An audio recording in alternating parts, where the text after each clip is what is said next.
and nap, but it just tablets. Got some food in me. Feel a lot better now. We're gonna continue on with the story.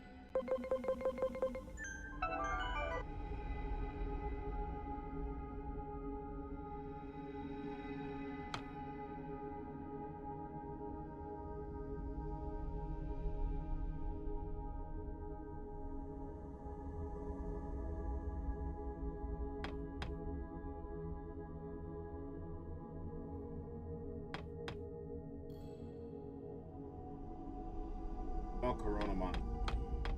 So when Digimon Dawn and Dusk came out on the DS, Digimon, I didn't know it came out, but when I picked it up from Game Crazy, I picked up Dawn, fell in love with Corona.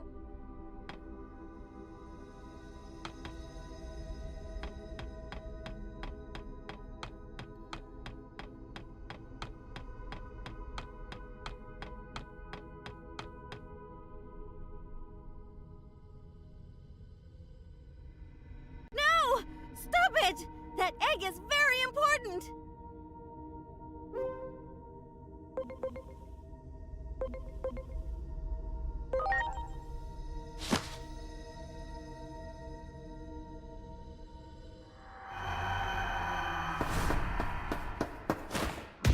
Yo, tackle that man. Oh no, the egg! Oh. Actually, let's go.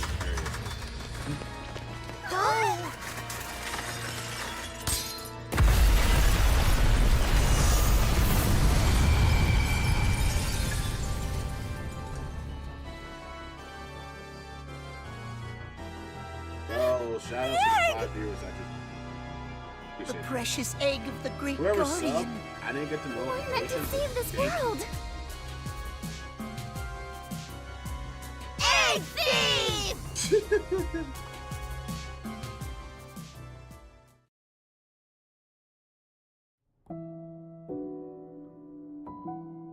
What happened? Seems we have another mess in our hands. A conflict over the natural laws of this world. I guess we can't stay entirely uninvolved. Hey, are you even listening? You know this is all happening in your domain. Homeros.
What is that? Kidding! My daughter might still be in there. You can't just suddenly declare the area off limits. What's all the commotion?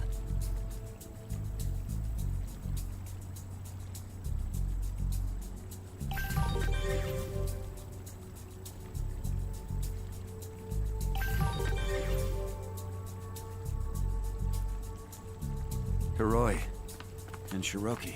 Have you finished sealing off the area? Begin preparations to breach. Breach? I see you're a civilian. This area is now under blockade. Please evacuate immediately. My daughter might still be in there. I can't just leave. Your daughter's in there? Don't worry. I promise we'll find her and keep her safe. I can't lose her, too. I just can't. Look, we need to avoid any further incidents, so please just let us see to your daughter, sir. Damn it, how typical. This organization never changes. Never changes. Forget it. Talking to you lot is pointless.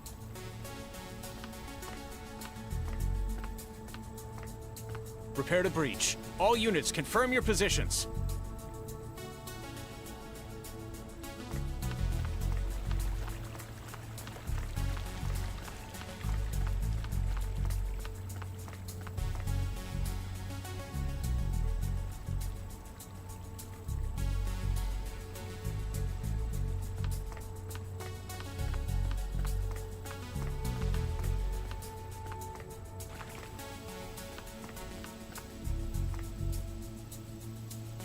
I've got a bad feeling about this.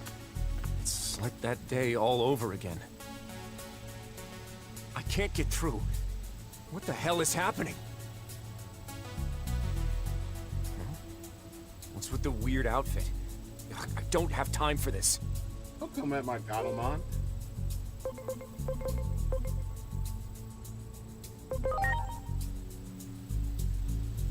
I mean, what do kids these days call it again? Cosplay? It's a pretty dapper look, I'll give you that. Looks like I've seen that outfit before somewhere. But now is really not the time for all this.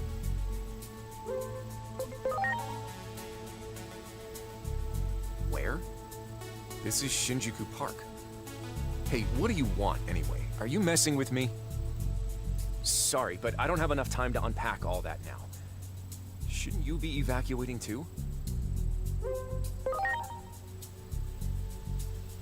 Huh? Well,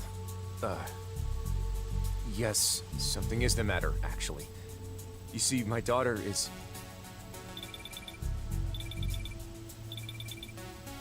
Inori? Where are you?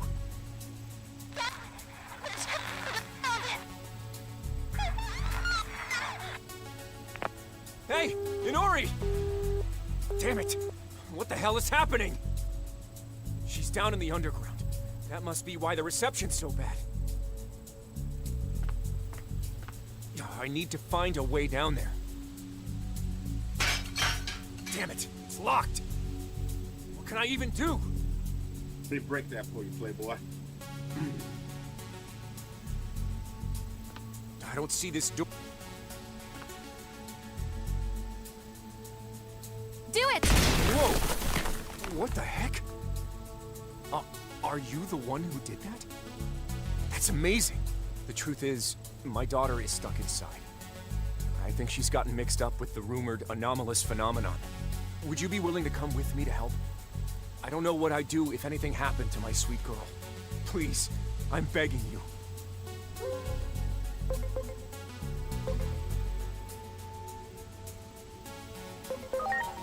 Thank you so much. All right. Let's go find that rebellion.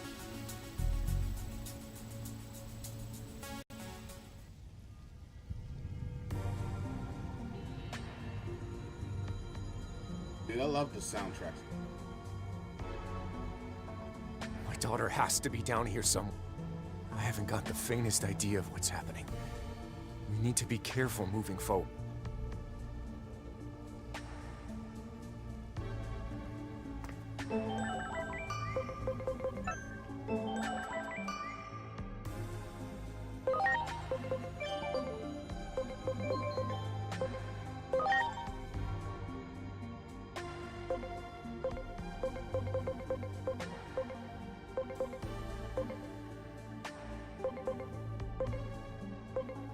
Mom right there.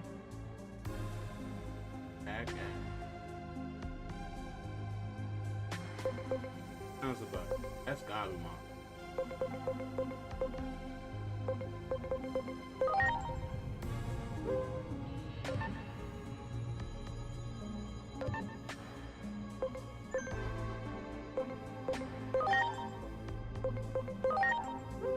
You can start getting the Gabumon ready.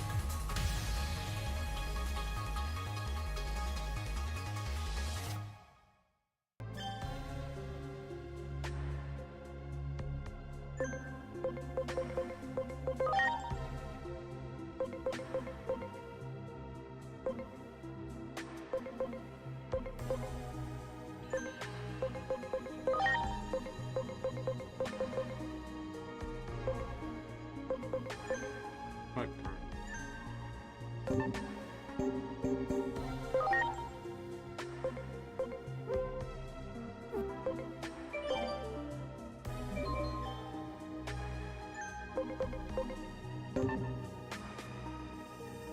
I know my current rank.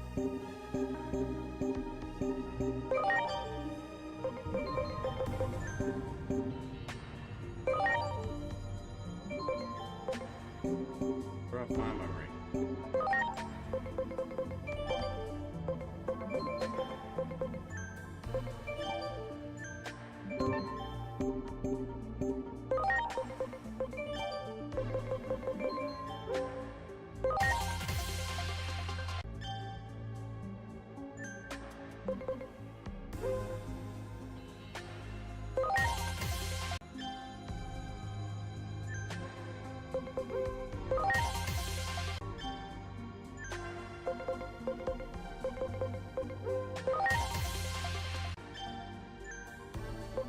Alright, go use it, please.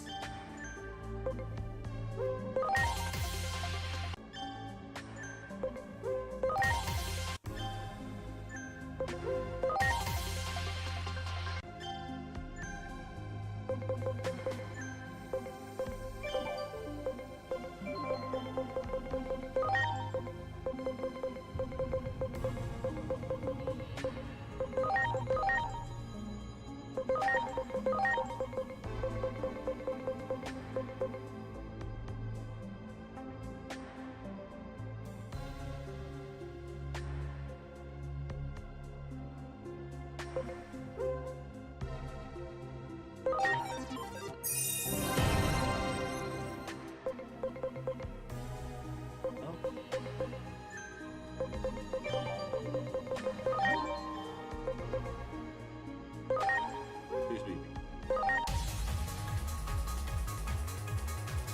Please be me.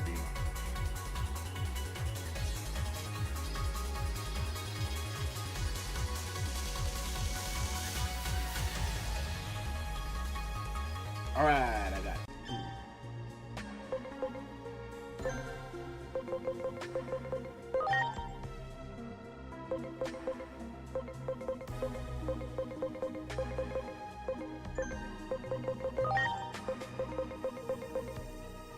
That's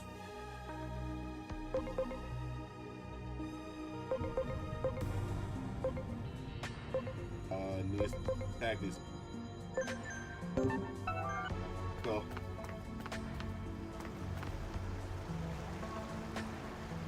Hiroko, what are you doing down here? Oh.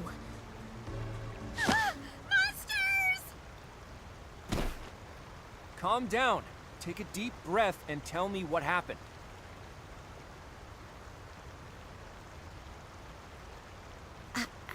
I'm sorry. Well, they say weird things show up down here, so I thought if I caught them on video, it might go viral.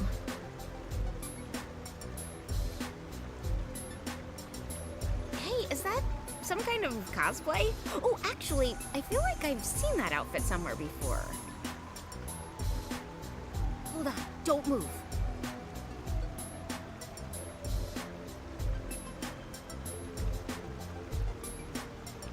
So that's your name, huh? Pleased to make your acquaintance. Hey, you want to be a guest on my channel? That weird, I mean, cool outfit of yours would get a ton of views. Let's investigate these phenomena together. Help me get some engagement for Occult Tokyo TV. I'm Hiroko Sagisaka, by the by. No problem. Nice to meet you.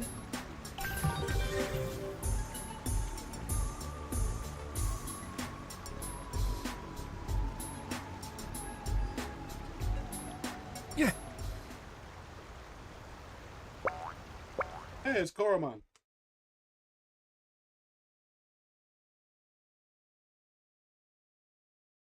Koromon.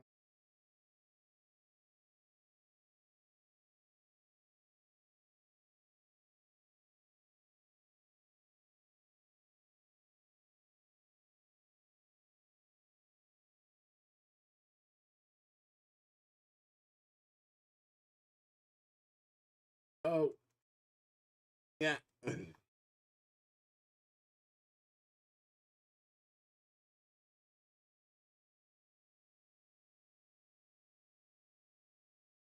Oh.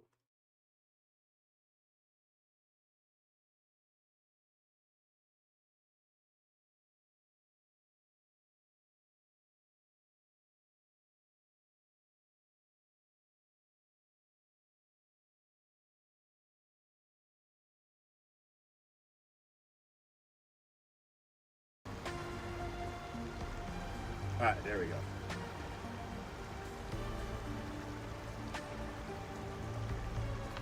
Sorry, my knees just gave out.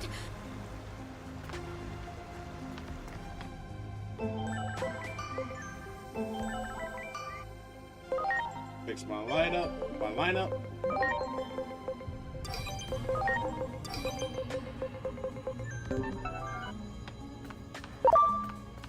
Do it!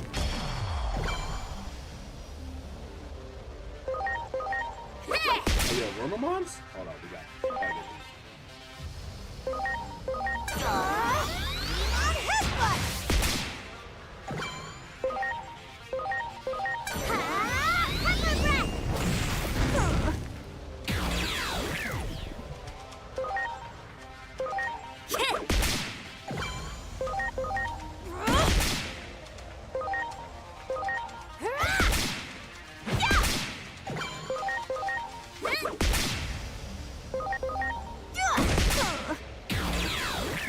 gotta get these.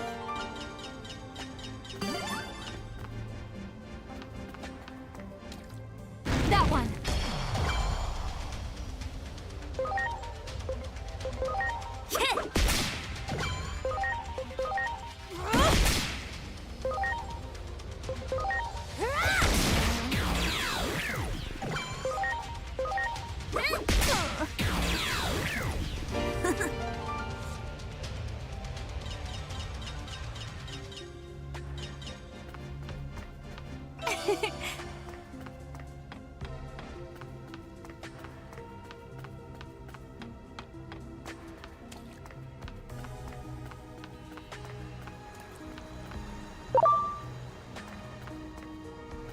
That's a Wormamon. Oh, what are you Do it!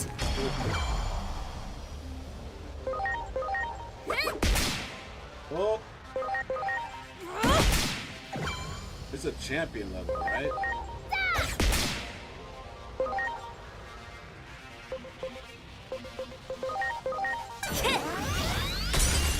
Ready to go. Yeah. Go! Thanks.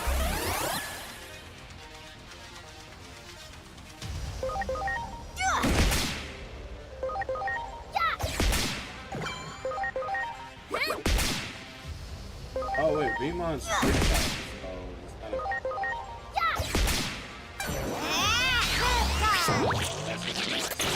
that's just nasty. How you throwing shit at me, boy?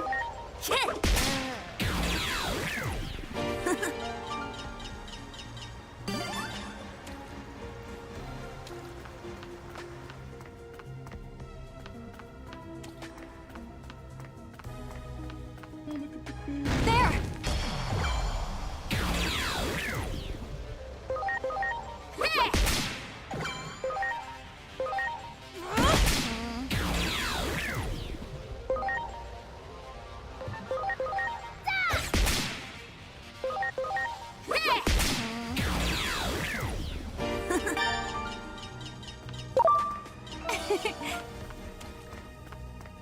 Do it!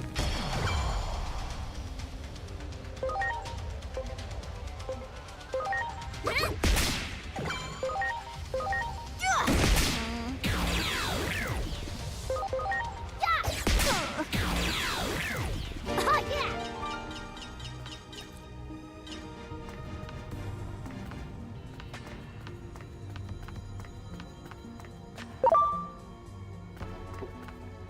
There! Excuse me, Tapermon. Do it! Oh, you ain't Veemon.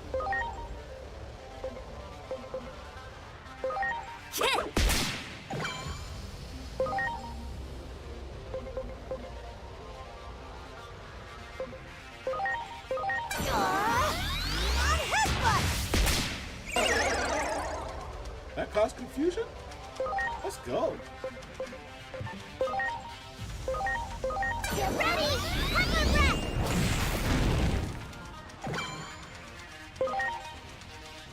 We all know fire.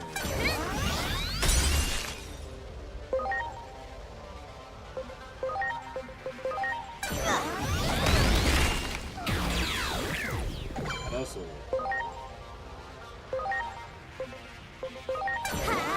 Hold my breath! What's up, y'all? What's up? What's up? What's up? I like this game. Preparations complete. Yes, I do.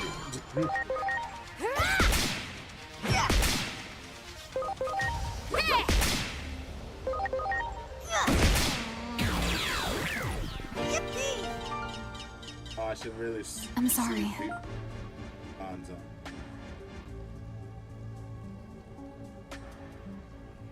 Everyone. There! Preparations complete.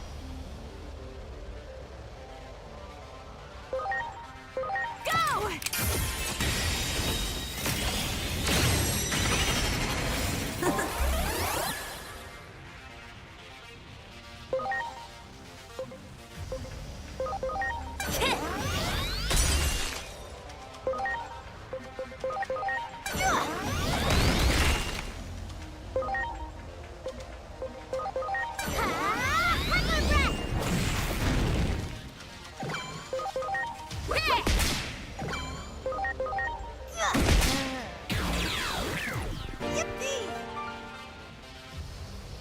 Double backflip with the victory sign. Let's go, Vmon.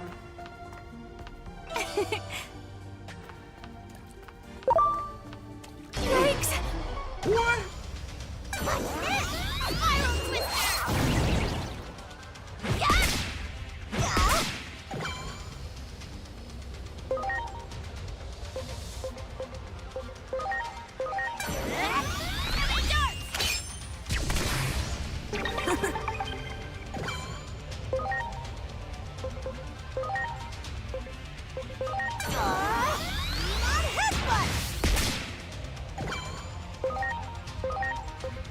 Get ready!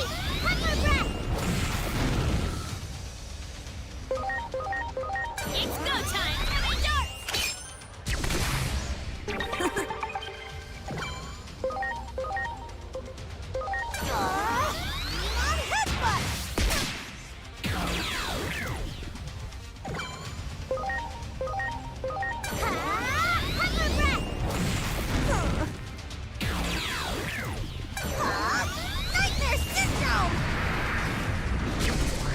Heavy That move actually looks really cool.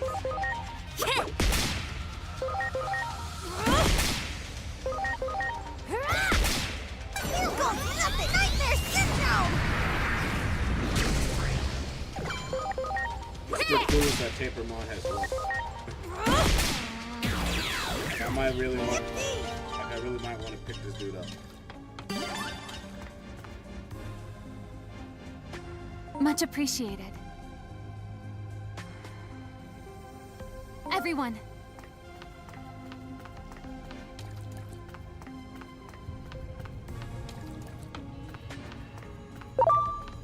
There!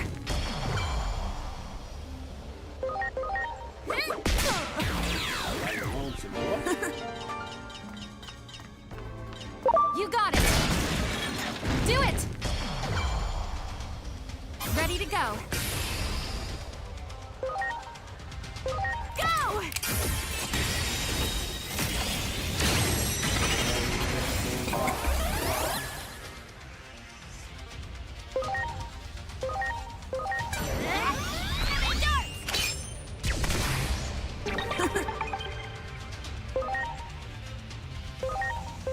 Watch and learn! On headbutt!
I'm sorry.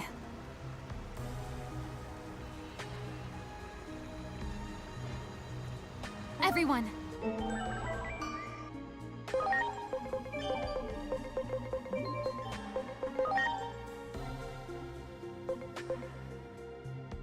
Almost messed that up then. Holy crap, I'm sorry.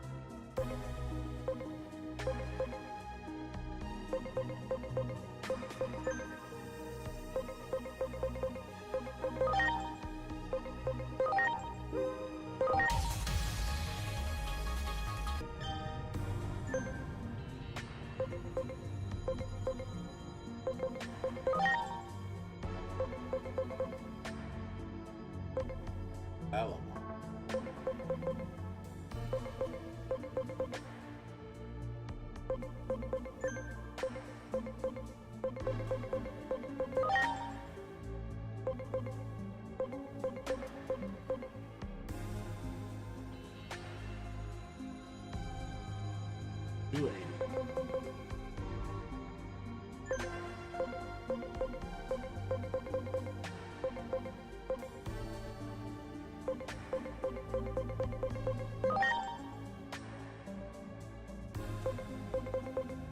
Oh, he doesn't disevolve into Hakurumon in this gun?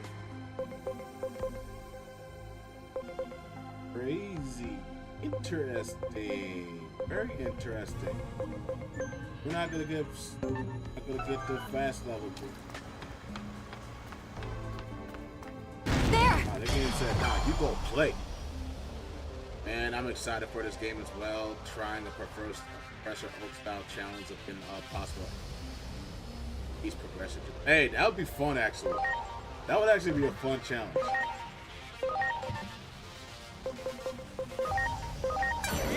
I should have done that first. Damn.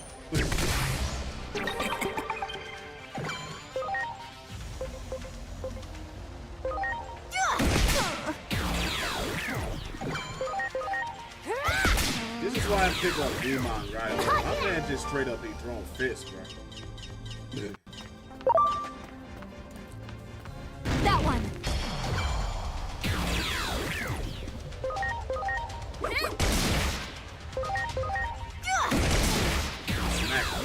Smack him. Also, hi Zella. Thanks for coming through the stream. Much appreciated.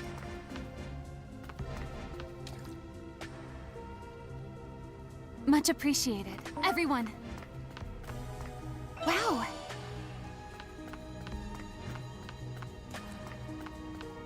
That one!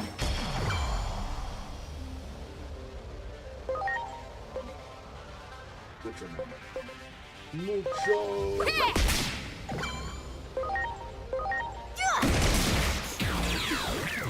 Ready to launch.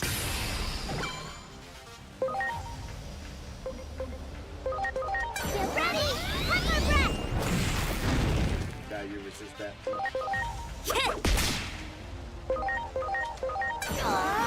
Not headbutt! Yippee! Need to make that a thumb.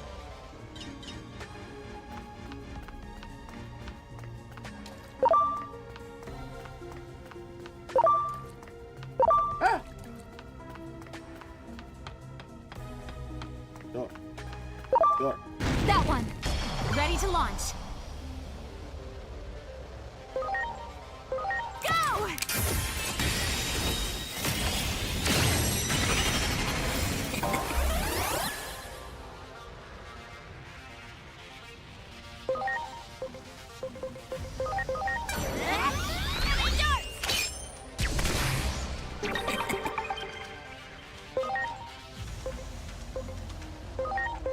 Watch and learn!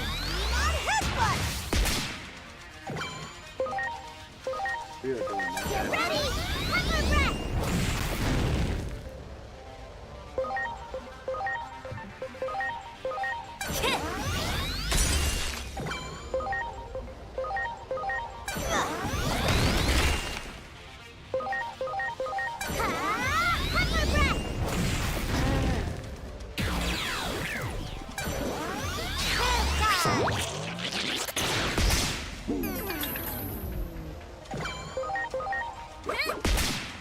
Hold my breath!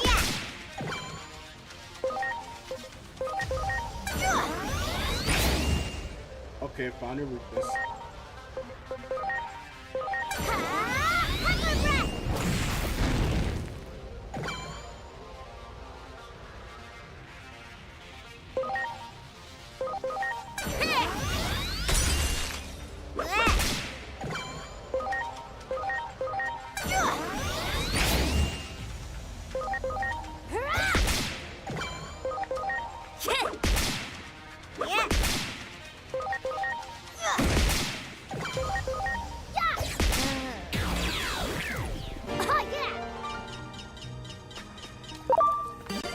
Wow.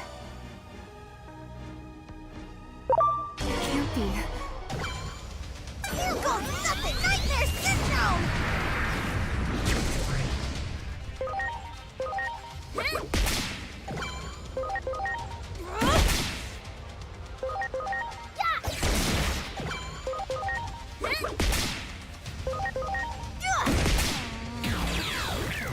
Yippee!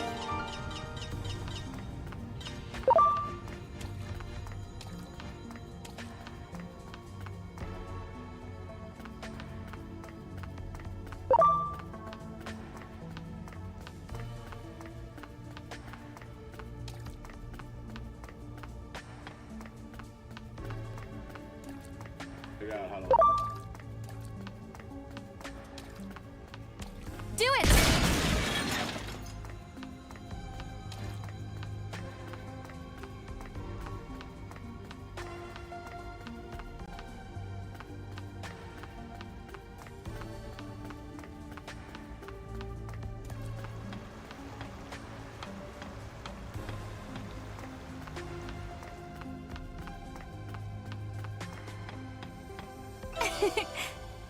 Did you know you can pull up the map? Can't be. I was just about to, Let's do but then I this! got jumped by Beta.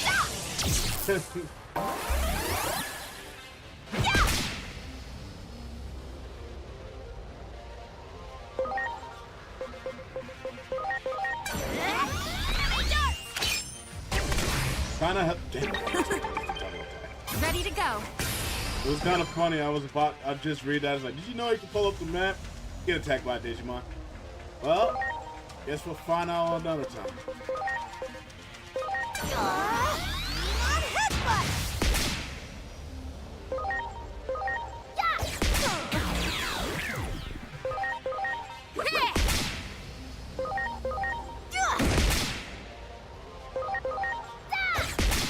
What's going on with Digimon YouTube?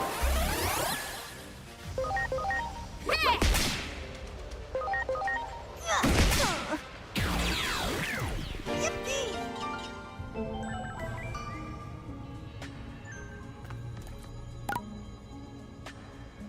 Much appreciated. That one. Ready to launch.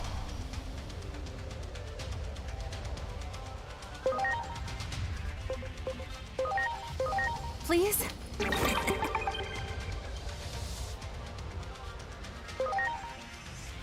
Launching cross arts!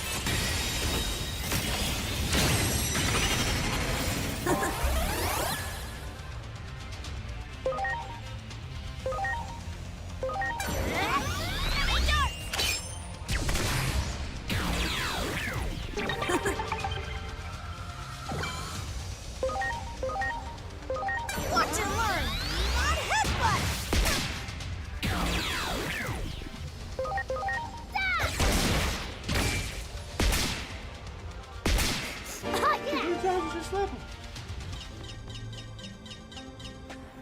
I'm sorry.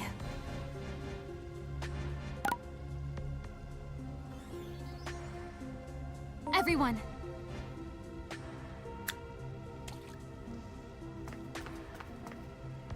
You got it! Great.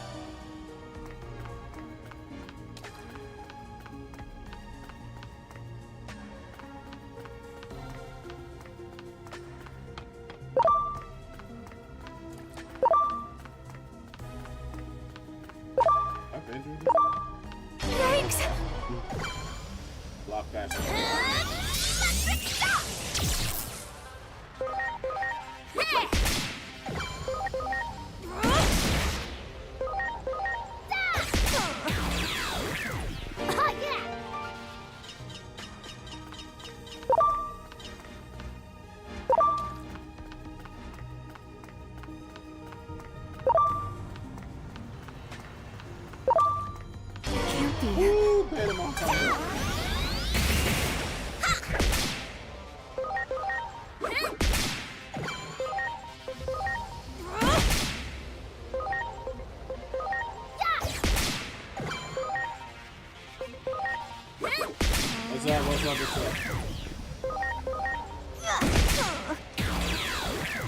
Yippee! Do it!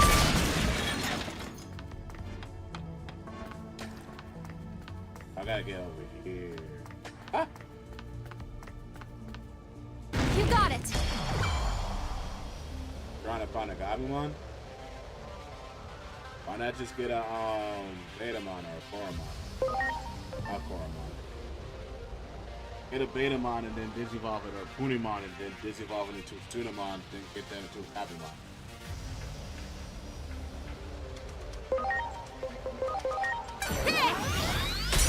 That's what I would do. Watch and learn! On headbutt! Dude, I love that B headphones. Uses it. Get ready! Hold my breath!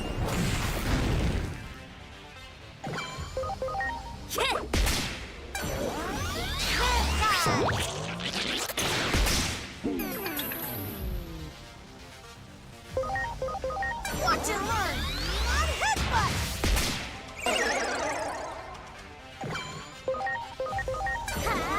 Hold my breath! Yep, that's all I got my Digimon. My Digimon.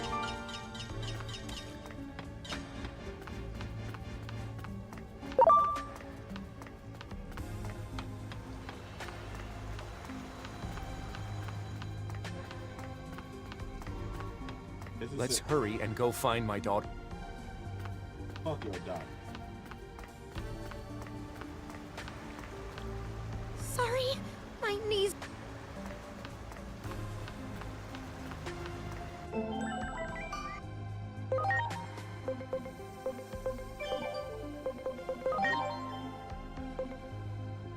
I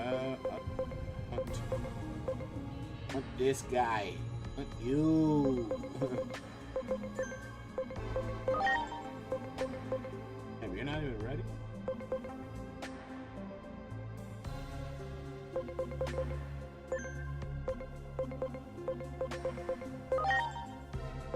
Also, I want Guillemon. Oh, you going to Betamon as well? Right on. 9 points away from.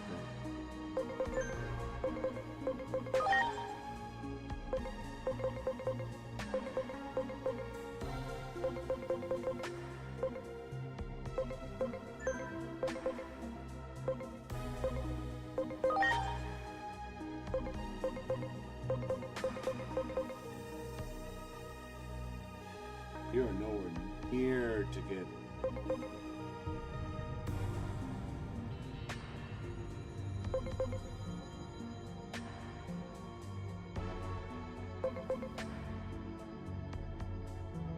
I'm close to Salamon. That's a bit.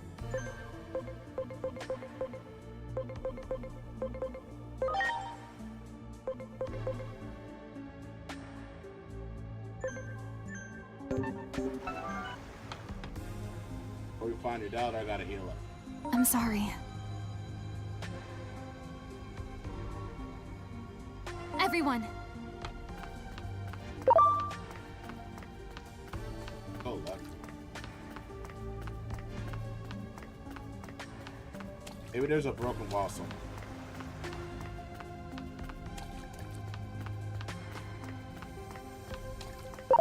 that one.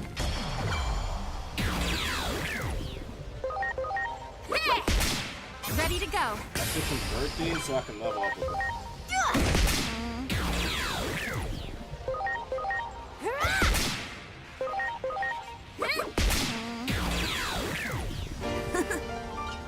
Give me time for the discussion.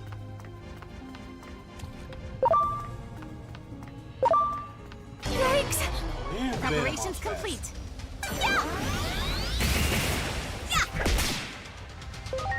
Alright. Just for the fact that it knows Hydro Water, I might just give me a Betamon.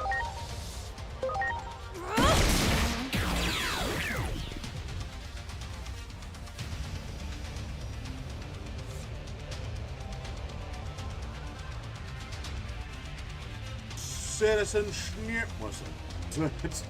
What up, brother? And I Digimon in my ears. fast already. Fuck this. Yeah, I can't wait to start streaming that shit. I've been patiently waiting, like, no, we need to get this done first. I was like, I need this. I need to play this now. I wait for I didn't even think we were going to see this. When it was announced, bro, I'm like, I need it yesterday.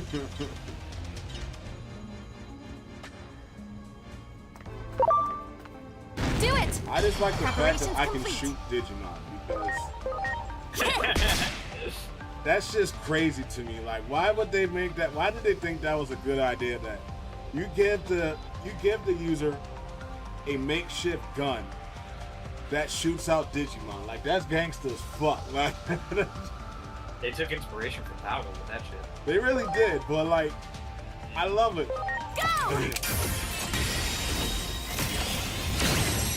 I'm surprised America let this happen. I'm surprised America allowed this game to come out with a gun. They're like, oh, whoa, whoa, whoa. Can't be doing that. Can't be promoting no gun violence. Well, I'm not surprised that they add that because I feel like with time, the other one, Cyber Sleuth and Hacker's Memory were like very dark stories. Like there was like, Dude, no. Like You remember people getting hit by trucks, like that ghost story. Yeah, the was, ghost like, story in suicide. Cyber Sleuth? I'm like, bro, Everyone. I'm like, whoa, whoa, whoa, whoa, whoa, whoa, whoa, whoa, whoa. Where they're like, hey, yo, Like, we're cross the promoting it street. for the fucking cult, yeah, the Like, the everybody cult walk club, across the street, like, chant this shit at together. the same exact time, yeah. So we're gonna summon a demon. What? Yeah, no, they were wild. So I'm not surprised because that's the studio that made. Did you say Marcus Damon from the South Side? That's my No, chat. hey, yo, dude. I fuck with my boy Marcus. Like, it's funny that he mentioned that, or whoever mentioned that, because like one of the Digimon that I'm gonna go for, like the fastest, is Geo Greymon Rise of Greymon. Oh yeah, with the Trident revolvers. Shine Greymon Burst, bro. Yo, hard as hell. And then Shine Greymon Burst mode. That was like bread and butter. I might have to rush. I might have to rush. Beelzemon. Oh, dude, Beelzemon. Got my Gambimon. Thank you, D. Working on Omnimon. Oh, did you go the Sunamon route?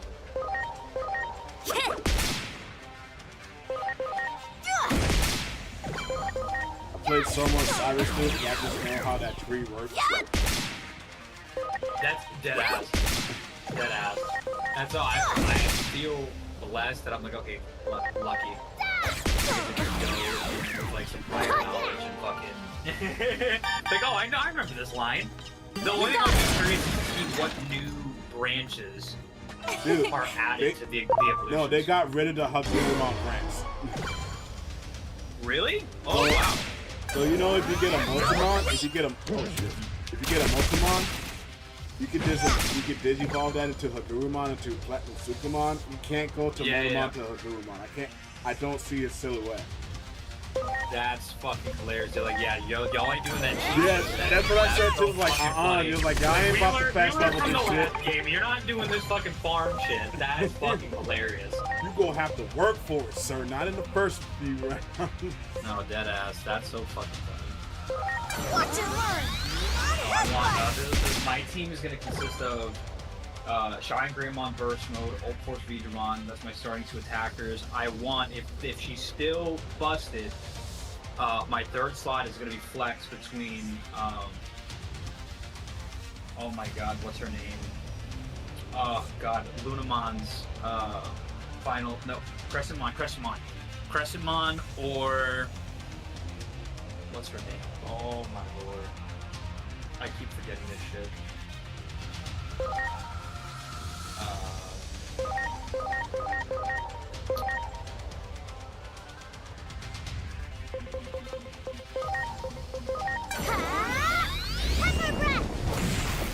No, I saw that Coronamon's in this game now. I'm just like, yo. No, that's dude.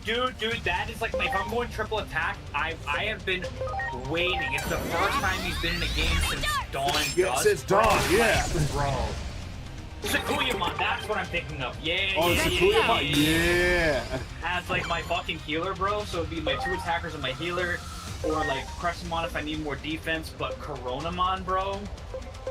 Oh, Yo, bro, when I saw Coronamon, I I was just like, I need you, Lunamon. Fuck you. I don't care about you. Yeah, I'm like, I don't know why she got like, she's great. Don't get me wrong, but why did she get love and Coronamon did? Exactly.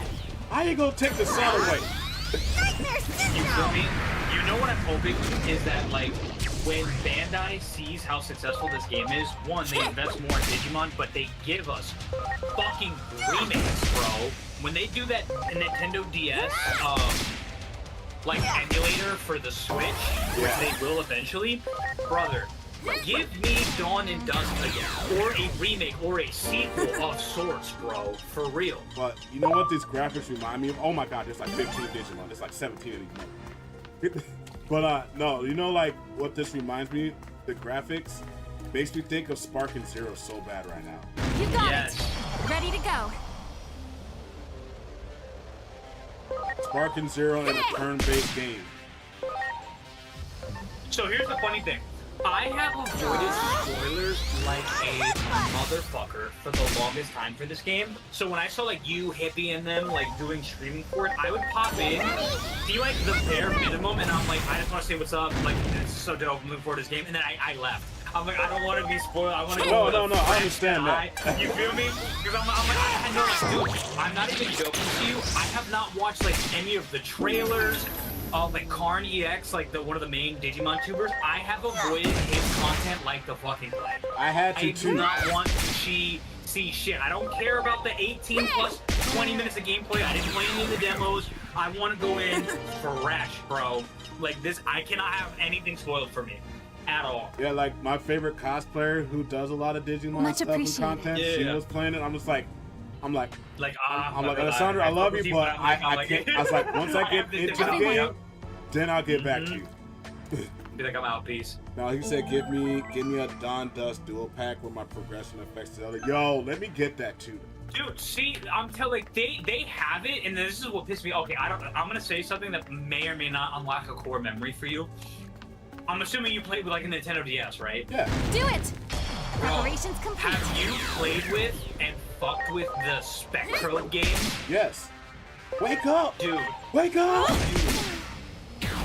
I was in that mic like, what the bitch there, like, what right?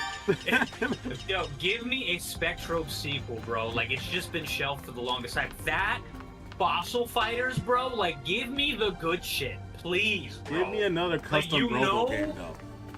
You feel me? Like, you know, and this is why I know they know what the fuck they're doing, and they know that they have these gems, but they're not acting on it. Why do you think they waited until the Switch 2 to release that stupid-ass GameCube emulator?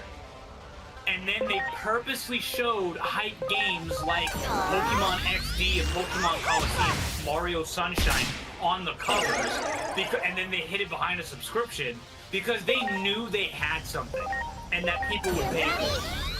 Give us the DS and the Game Boy ones with all the Pokemon games. I do.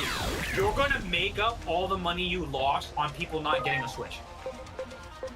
I guarantee. That's how you make your money. A lot of people already said like, fuck the terrorists. I'm getting this Switch. Yep. I'm over here just like, I'm broke. When they release fire shit like that, like they're fucking like, and especially now that they're releasing like quality shit, like bro, come on.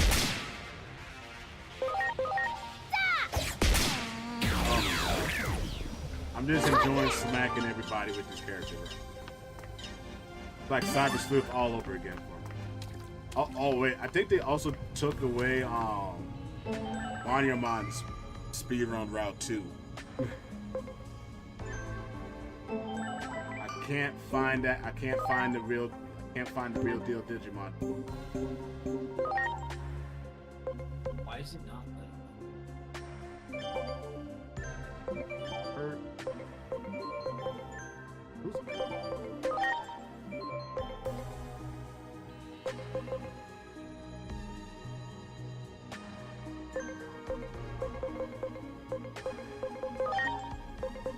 Oh, there we go.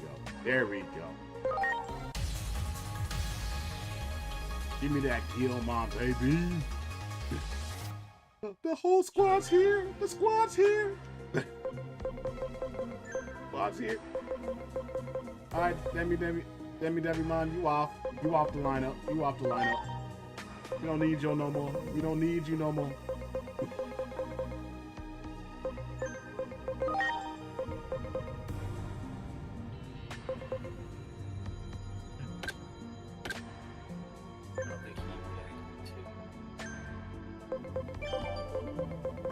Go off the lineup, bro. The gang's all here. Actually, not entirely. We still need enough. We need a Gabumon.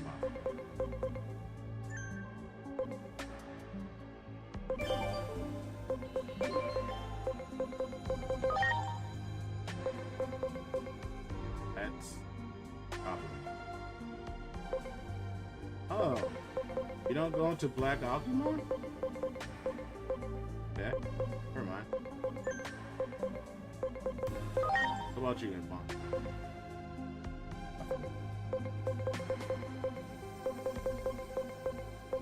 What's your moves? Wait, do you still have to set damage?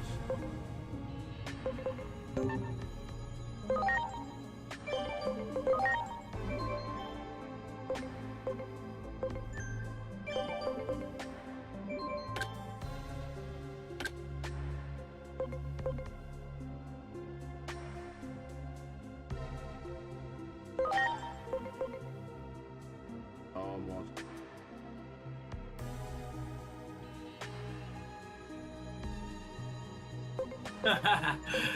No, this is funny. Oh, you don't get the black versions until you claim. Oh, I gotta claim them? Okay, bet. Alright. Oh, We might have to. I'm I sorry. don't know why I can't move them. We might have to just drop down to Everyone, alright, one sec. Hold on. Gekishin. Let me moves. Oh, you.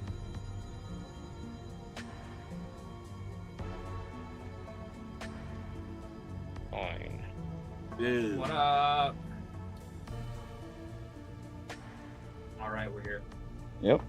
I don't know why it couldn't let me move you guys to the other one. Yeah, I don't know. Every time I joined, I couldn't hear anyone, so I was like, You'd be like, right? okay. And Right? Yeah, for some reason, a lot of your stuff is locked. yeah, all Even your though shit I is locked. Like the rules and the roles. I told your ass it was like go. This is weird. Probably just have to reset the permissions. Yeah. Hold on, I'm gonna give you guys the permissions. Do.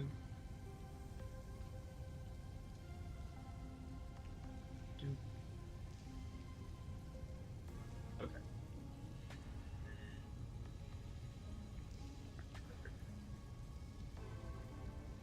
Okay. So you guys should now have. I'm really close. You should have access. Let me see. Access to what exactly? Just in Do you, if you scroll up to moderation, do you guys see roundtable? moderation. I don't even see moderation. Nope. I don't even see moderation. at all. Yeah, moderation's not even there. Hold on, wait. Because I remember you pulled me into the round table, but then the moment I hopped did, out, it was yeah. gone. And that's why I'm like, I pulled one, You not could the pull other. me. You could pull me. I don't know why. I can't just hop in there. Yeah, Try yeah. now. I see it now. I Look see it now. I see Okay, it cool. now. All right, we're gonna hop in there. That way, no one else random just joins. Got it. All right, there Okay, we go. good. All right, here we go. But I'm gonna keep it a buck. I'm still playing this game, but I'm still gonna be discussing this.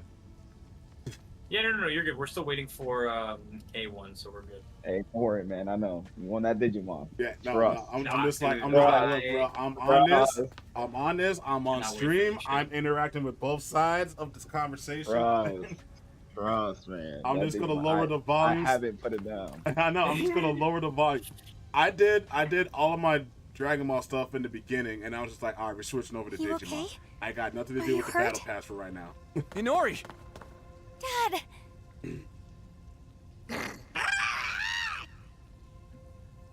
Heiku. This is my dad.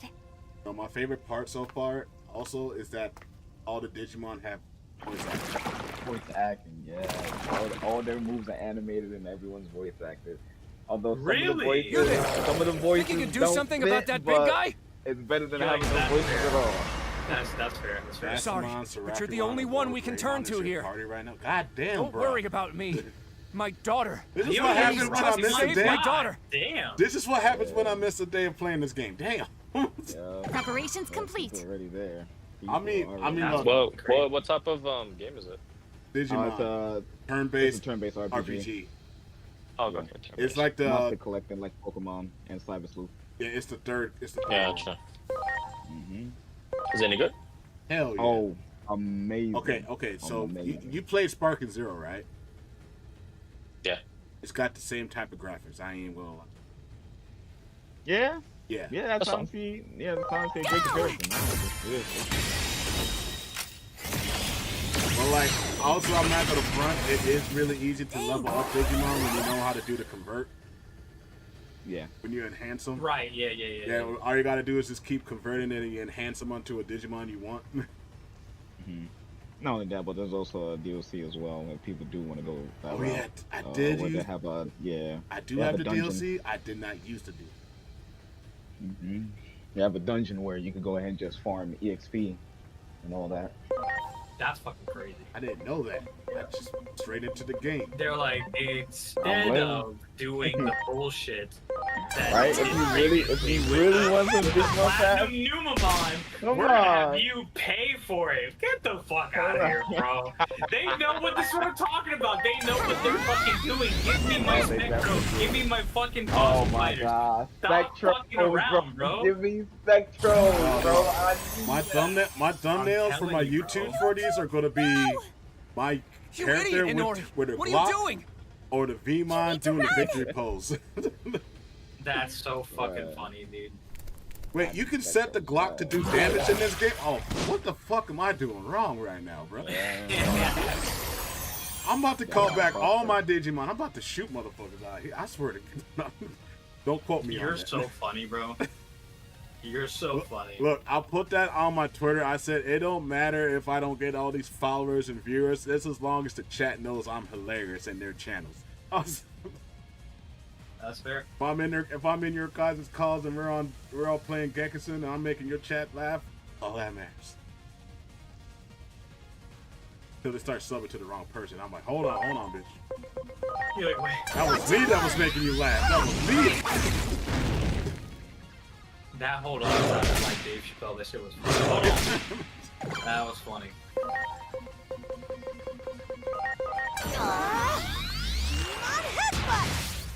Hope you don't So, mind a quick while- plug, but my friends made a Fossil Fighters card. Yeah. And yeah, let me know about that. I'm down for that. That's Fossil cool. Fighters is just really quick before we get started. Like we're still waiting for everyone. I just want to like show you guys like the rundown of what it looks like. So obviously here, tier list, so I have 5 tiers. We're gonna go by role, so we'll start off with damage, into tank, and then into finishing out with tech. The tiers are as follows. So you Zeno tier, like this is like your absolute broken, like they need a nerf. God of Destruction tier is like they're really cracked, but like they don't need a nerf. They're really good. Z tier is like that's that true flex. We're talking. And by the way, when we're looking at these characters, it's not just like you know, who's clapping people the hard. Like when you see KO, it's like, okay, we know that she's broken. Like it's like her ult, but I want to look holistically. Like, okay, are the best players using them? Do they make them look good? Like at the highest level, right? We're not talking about like, a person who's never touched a MOBA before has, you know, KO in her hands. And then they're like, they go like 20-0. Okay, cool. That's like obviously something that needs to be broken. But we're looking at all levels, right? So like again, when you're looking at a Piccolo that has like a higher skill ceiling, or a Daimaku that has a higher skill ceiling, looking at like what an E rank player is doing with him is not exactly the best. So if for that instance, I'm not going to right now because I fought him so much in the last 2 hours. Aizen. if Aizen uses Daimaku, like how does he make him look, right? Versus like how does like the worst player make him look? Is, you know, like obviously if anybody that uses Kale, it's gonna be good. Okay, cool. That's like Zeno, right? Yamcha tier is Yamcha tier is like, dude, the character is like the worst in the fucking game, but like they can be good, but you just gotta rework their kit for them to be relevant. That's the Yamcha tier. That's why it says if you know you're counting on you. Earthling tier, it's in the middle. It's like they're not like good, but they're also not bad, right? So like when I think like what I think comes into mind for that is like a Deborah. He's not bad, but like he's not like good either because of like how dependent he is on one, his petrification gauge, mainly in team fights, blah blah blah blah. You feel me? So like those are what I'm looking at when we're thinking about this tier list. We're looking at everything holistically. Like if a character is only good in one lane but not the other, then you have like even if they're the most cracked in that lane, like it wouldn't be in Zeno tier.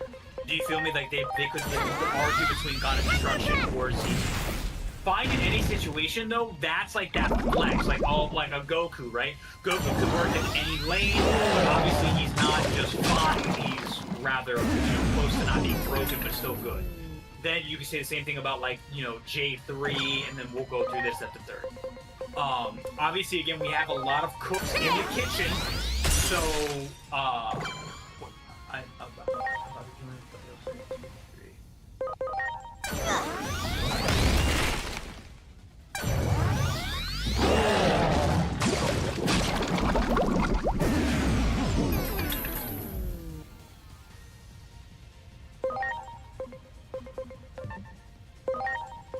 so he's on board.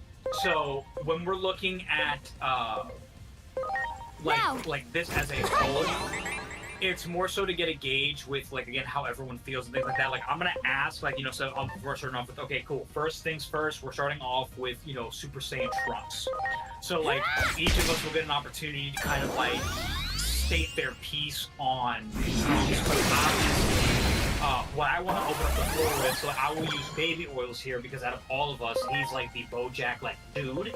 So for example, like if we get to a character that is like you would consider yourself a main of that character, like we would start off with you. So like when we get to Bojack, Oils is gonna take the lead on Bojack and talk about like, you know, the thoughts, like what he thinks about Bojack, why he defends the statement, yada yada yada, and then we'll just go down the line. Like I'll just ping it to I'll like potato it. Like, okay, Hippie, like give me your take on Bojack.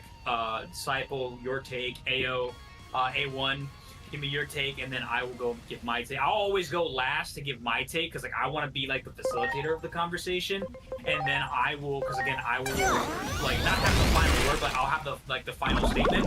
But then as a collective, I'll say like, okay, so based on everything that we heard, where will we place Bojack? And then it'll be majority rules. But then at the end, so like if I do, say for example, we just did like this entire order on like Z tier, right? That is not the definitive order. We're just placing them in their tier. Once we're done placing everybody, then we'll go in each row and then we'll assess order of like, okay, now in Zeno tier, like the most broken, let's rank them in order of like most broken to least broken. Most that need to rework versus like, yeah, like if they don't get a rework, you know, like I can see them being the last one to get it. Stuff like that. So we'll do like the true ordering at the very end. So don't worry if like I put, you know, if like Trunks and 18 are in God of Destruction tier, but y'all feel that 18 is above Trunks, don't tweet. We're gonna do that at the end. Does that make sense? Yeah. Got it. Yeah, no, that makes sense. Right, cool. So then I'll just once A1 gets in here, I'll give him like the Spark Notes version, and then. Are you okay? I'm already. Say that! Oh, He's dude, been here. I He's have been here. Then. I have that. No, sorry. I have that server shit where I can't hear when someone like joins in the thing. So yeah, that's essentially it. As far as like what quote unquote cannot be said, like bros, like I want you to just be yourselves. Like I'm not gonna dictate like, you can't say that word and blah blah blah blah. Like this isn't even gonna get monetized yet. Like we're not big. But even if we were, like I will never, no matter how big I get, I will never say to you guys like you cannot and will not say certain things, blah, blah, blah, blah, blah. Even if I had a sponsor that's like, you can't say like that, I'd rather not be sponsored by those people, because at the end of the day, y'all were here first, they came after. You feel me? That's my perspective for like my YouTube video, which is why I wanted you guys in my first ever tier list video, because again, not only do I want y'all to get exposure, again, like I'm not exactly big, but like again, if they get big to your channels, like I don't care. Like I want you guys to get exposure, and I feel like the more people I have on the channel, like the more opportunity that we all will have to grow as content creators and just as like players in general. So like when they say, oh yeah, that's like that one dude from that one video or that one channel, like, oh man, they're cracked at Bojack, they're cracked at Daimaku, they're cracked at, you know, XYZ. And then of course, like obviously I'm going to plug your channels. What I will need from you guys when you get a moment, either now or at the end, once I'm done recording, can you guys text me your links to your socials? So that way I can include them in the description, so that way they can just know you guys once it's uploaded and stuff like that. That's like all I'll need from you guys realistically. Outside of that, if you guys are ready, I'm just gonna do like my intro. Like I'm gonna set up my recording. I'll give like a countdown. I'll do my recording, and then I'll introduce you guys individually. You can say like what's up or anything like that. Like I'm not gonna say like, oh, wait until the end of introductions to say your piece. Like if you want to say like what's up, it's like, you know, chat or whatever. Do that like once your username is called and stuff like that. Any questions about anything that I said at all? I'm counting on you. No questions on mine. All right. But I was gonna say this. I'm like, no, it's like So like when you said like, oh, you're not gonna dictate what you say and everything. I mean, I'm pretty sure everyone here is just gonna have the amount of respect for you and your channel and everything. So like, of course we're gonna say what we're gonna say, but at the end of the day, we're not gonna go beyond that. You feel me? So that's all I have. No, it's more so like I don't want you to feel like you can't say like fuck. You can't like that kind of shit. Like you can't put and shit like that. I know, you know what I mean? Like speak your truth. Just don't be a nigga at the end of the day. You feel me? That's all. Yeah, for sure. All right, so let me just get my. All right, so I'm not doing my intro yet. I just want to do a mic check to make sure that you're heard on my end, and like it's picked up. So when I just call like your username, just like say like what's up or something like that. Just say something so I can know that it's picking up. So, A1. Yo. Perfect. Hippie. Yo. Perfect. Baby oils. Perfect. And then lastly, Disciple. Hello. Alright, perfect. Alright, cool. So we're good. Alright, so I'm gonna start the recording. Now, okay. 5, 4, 3, 2, 1. What's going on, guys? My name is Citizen, and welcome back to a brand new YouTube video. I am not alone today. We are going to be doing a Gekishin Squadra Season 1 tier list. I am joined by my man A1 from Day One. I hope Koo is okay. I am joined by the man himself, GMG Hippie. Yeah, because he makes little cooing sounds. I am joined by the #1 self-proclaimed Bojack player. We don't have time for that. We need to get out of here now. And lastly, we have my boy D Disciple here to round us out. What's good? What's good? Alrighty, so today we are going to be doing a tier list. The way that I have the tier list set up, it is going to go by the following. More about us not getting caught. This is your creme de la creme. These are the best characters in the game, so much so that they actually need a nerf. Fine. Then we're going to go into the God of Destruction tier. Those are your characters that are really, really good. Very close to being broken, but not too much because there are some counters to those characters.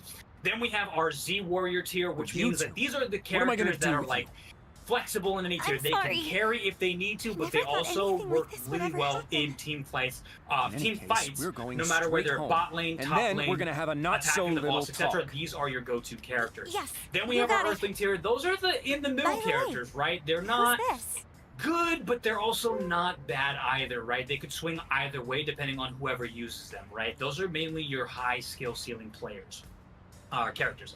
Then lastly, we have our Yamcha tier. These are the characters that are by far the worst in the game, And that realistically, they just need buffs badly. Either buffs and or just complete rework. So, without further ado, gentlemen, let's get on into this tier list. We are going to be going by roles today. So, we're going to start off with damage, then we're going to go into tank, and then lastly, we're going to round it out and finish off with our technical characters. So, first on the list is Trunks. What do you guys feel about Trunks? I'll go first. I'll have to say, Trunks can be a good character. I feel like he suffers if he really is on top lane, so you mostly want to keep him like at bottom lane. But other than that, the most Trunks players I have seen going from like all the ranks and everything, I feel like they're a little too headstrong. But overall, that's just the players. But just the character itself, like the character has some good potential and everything. It's just unfortunately his ultimate, when you first get it, it has no range. It has no range at all. You would want to at least have it as level 2 in order to do something. And I feel like he really suffers so much from that, because many other characters, even when you unlock the ultimate at level 1, have some, it has some potential, it has some functionality and everything. But him, that's your big move right there, and your big move has the range of a tiny key blast, so it's like what you can't do anything with that. I would put him in Z Warrior tier in my opinion. Yeah, I feel like he's fine in any situation. If you can make him work, but he's definitely not the best, not close to broken. He's not Earthling tier. He ain't the worst. You know what I mean? He can produce. It just depends on the team comp type shit. Yeah. So I feel like he can fit in any team comp pretty well.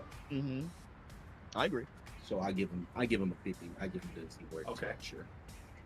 Disciple Baby Oils, what you guys think about Trunks? I agree. I think he should be Z tier. I think what he lacks, he's an in and out character, so they're not going to give him as much HP. But unfortunately, I think that they gave him a little bit too low HP. Especially when I face him as Bojack, I can chunk off about 90% of his health, no matter what level we are. As long as we're equal level, I can take out about 90% of his health. I can't even do that with like Frieza or any of the other supports. I just feel like his HP is a little bit too low. But he's a very good in and out character. He works on any team. He isn't anything crazy, anything busted.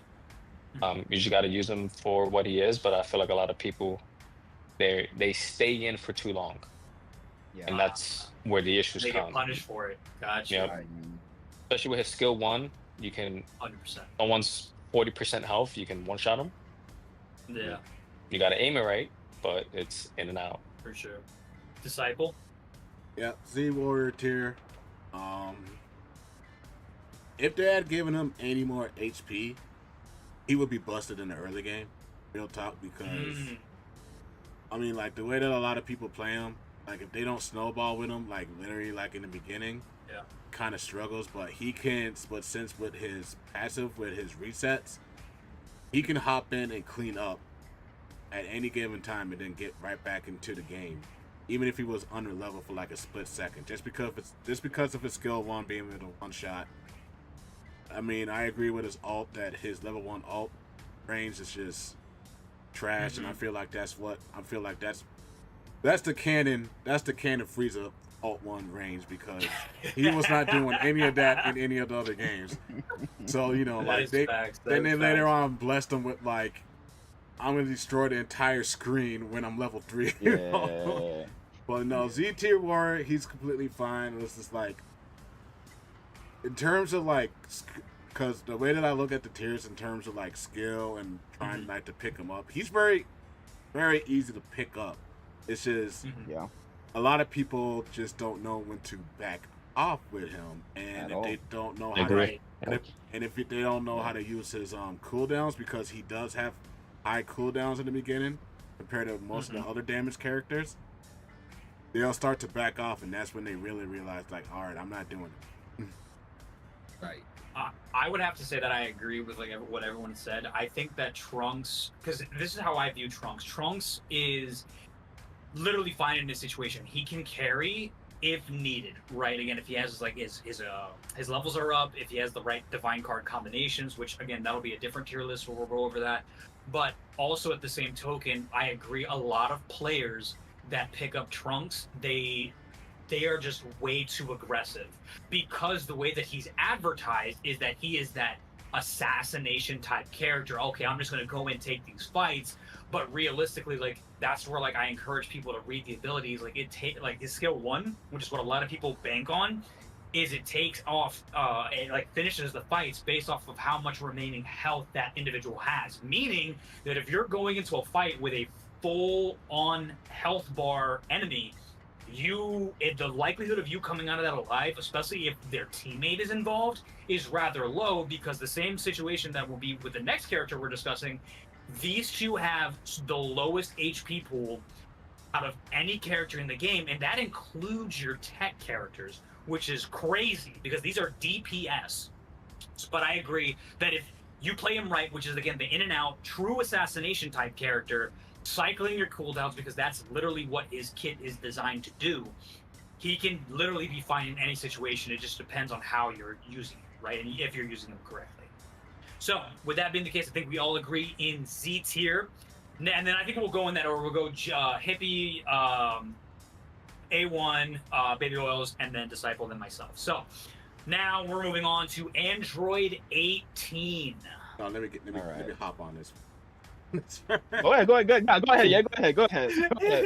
This is my wife right here, bro. Put her on God of Destruction tier. I'm gonna explain this right now. All right, look at this. You got one true dash coming, gap closer, correct? You can weave in, you can weave out. She's got 3 Destructo and they do the same exact. They have the same exact properties of like Trunks' skill 1, where the lower the HP, the more damage it does. Still, longer range, but she can get pushed out. But she can tear up the entire tank line and the back line if no one pays attention to it. Yes. If everyone is fighting in the front and you know there's an 18, but you don't see an 18, your back team is dead. All right, your back team is dead. Like if you lose track of her and all you hear is or if you're on the opposite team, and all you see a blonde haired character that's not a Saiyan, you lost the game. All right, you lost the game. Honestly, you lost the game because 1, her ult, amazing. All her skills are amazing. She can clear champs. She can clear the bosses by herself if she really wants to. Yeah. She can full wipe. If you line up all the creeps properly, she can wipe them all with a couple of dashes and still have some dashes to get out before the cooldown runs off on her skill 3. You're like, fair. I would only say Xenotier broken if it wasn't for Caulifla and Baby that are able to push her out with their skills. Yeah. Yep. Yeah, I think God of Destruction tier is really good because she does play her role very well. She is a glass cannon, as she should be. And I heavily agree with the Destructo disc. There's been too many times where I thought I got away and I see a Destructo disc coming my way and I'm like, oh shit, I'm dead. And I just have to like take that L and everything because she's just very oppressive. But not only is she oppressive, I also heavily agree that, as I was going to say, she's able to really, she's not the best nuke for objectives, of course not. We know Goku's probably the best one and a few other characters. But she has the ability to be there as a substitute nuke. If no one else is taking care of the objective and other people are fighting or doing whatever, she can definitely clear that. She can clear the objective by herself if need be. But most likely there's going to be some team there.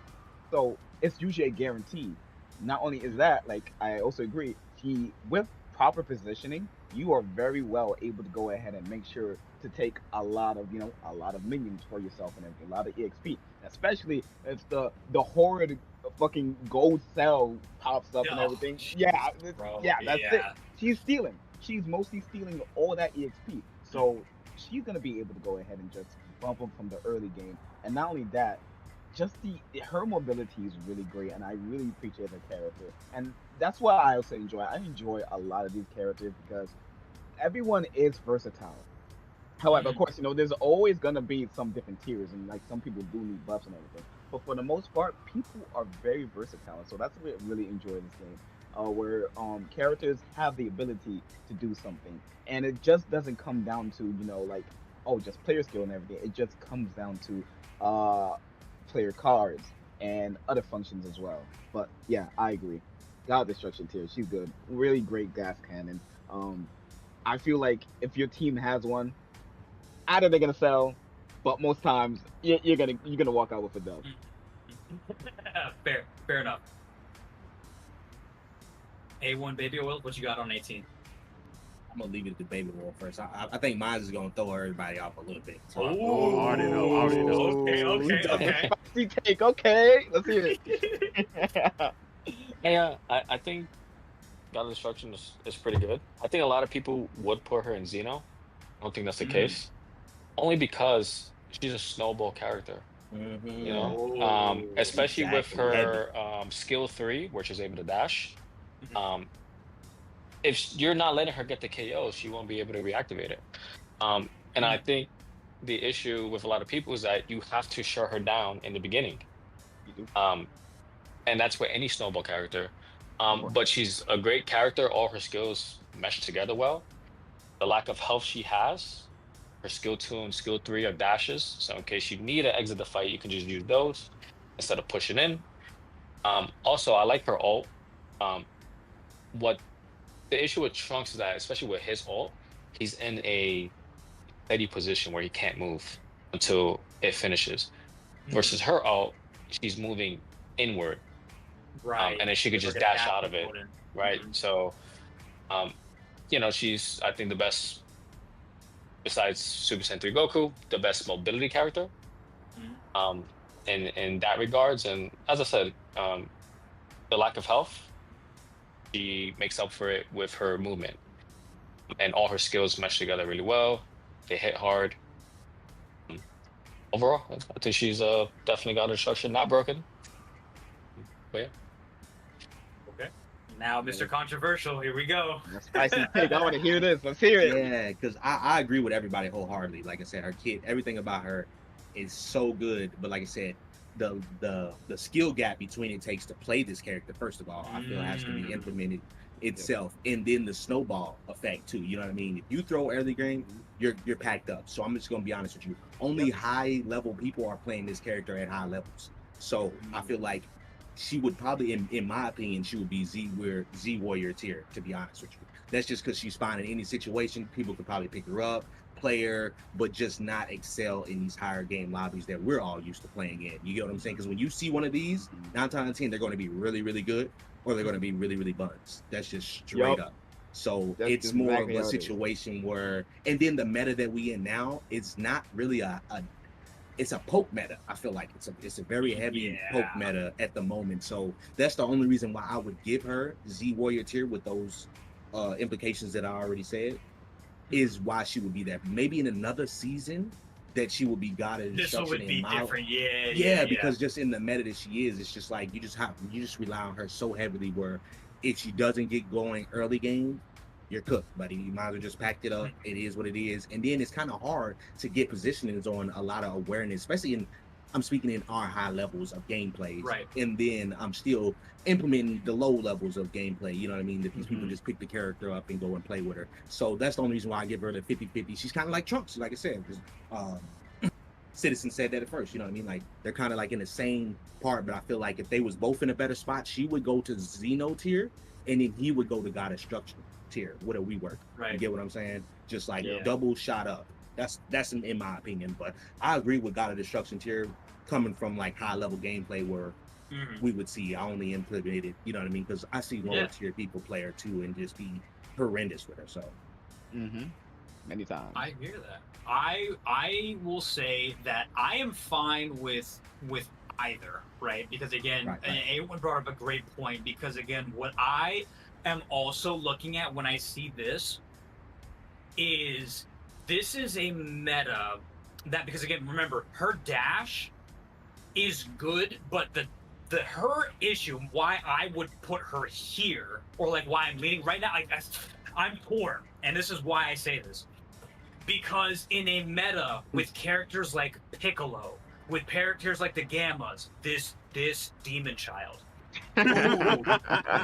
Jack, Goku's Kamehameha, the IT meta that we're in right now, characters that have ranged attacks, she cannot get close. She will get punished. She can and will get punished.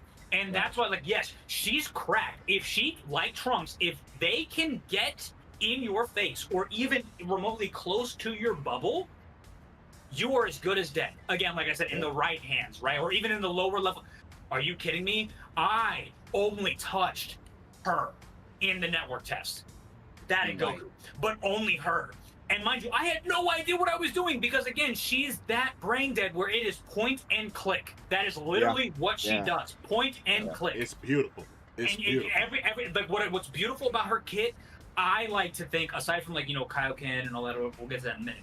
But, like, this right here, her 3 skills are literally, like, you can cycle them in any order and it will fucking work. Like, that is the beauty of 18's kit, right? Not every character, you have to do certain skills in order, right? Like, ooh, you know, if I'm going to use my skill 1, then I'm going to vanish, then I'm going to activate my little bubble ability that makes me shoot back. Like, there are certain characters where you have to do a certain order for their combos to work.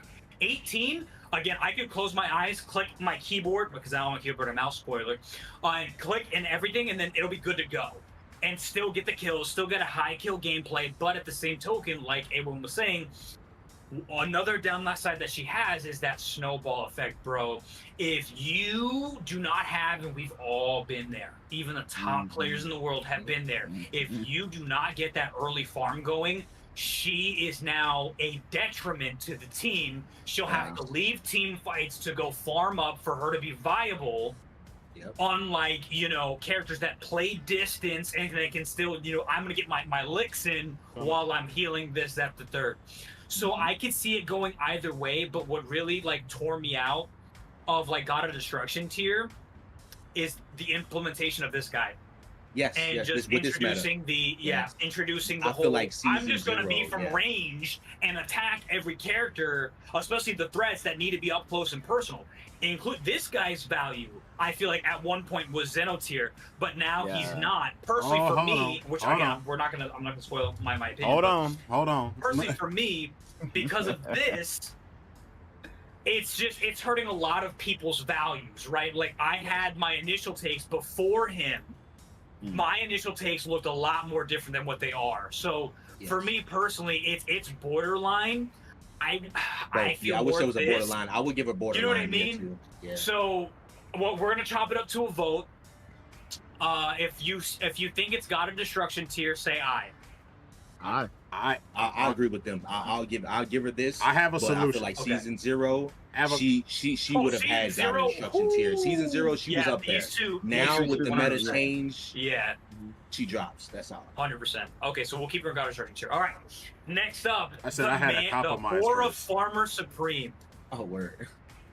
Wait, what happened? I said I had a compromise for 18. Let's just put her. Oh, go for it. God of Destruction tier and training. Just put that in the middle between Z and God of Destruction. Yes. I'm that. Yeah, God of Destruction and training.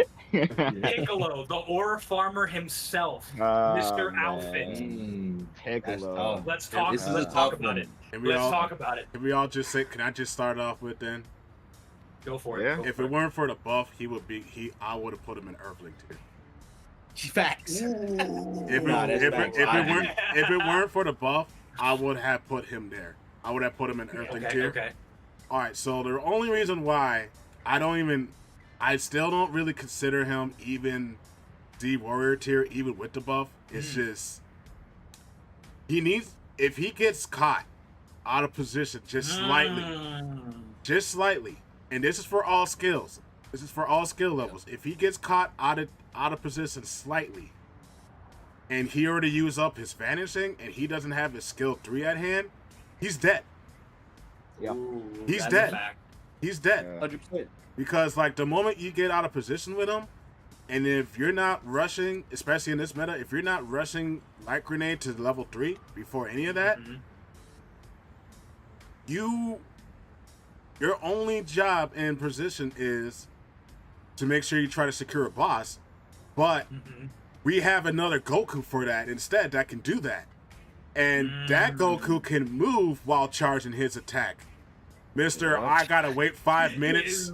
This is Mr. I gotta wait 5 minutes to charge my thing. Even with the 3-second buff that he got on Special Beam Cannon, it is still not guaranteed because with the startup, it does not release automatically, and you can still be too slow. It's timing. Timing is everything. And if they know, so like, I know we were talking about we don't want to compare with the low to skill to middle to high level. But it's true, you got to in some cases. But here's the thing. Yeah, you got to. For sure. In low level and everything, they're not going to know how to be in position, and they're damn well not know how to be in position to do a special beam cannon and being concealed enough.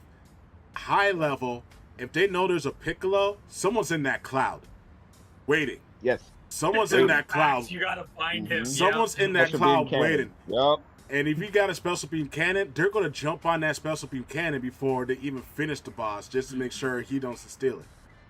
He is still an everything tier, but he had the potential to be Z Warrior. But I'm just saying, he needed. If he did not have those buffs, he would be cooked right now, especially during this meta. Yes, for sure. Even in the poke meta, it's sad because its cooldowns are just way too damn long too. Because it's horrendous. Because look, Hellzone Grenade is cool, but it doesn't have all the utility it has because no one's that dumb enough to go zigzag. No one's going to serpentine.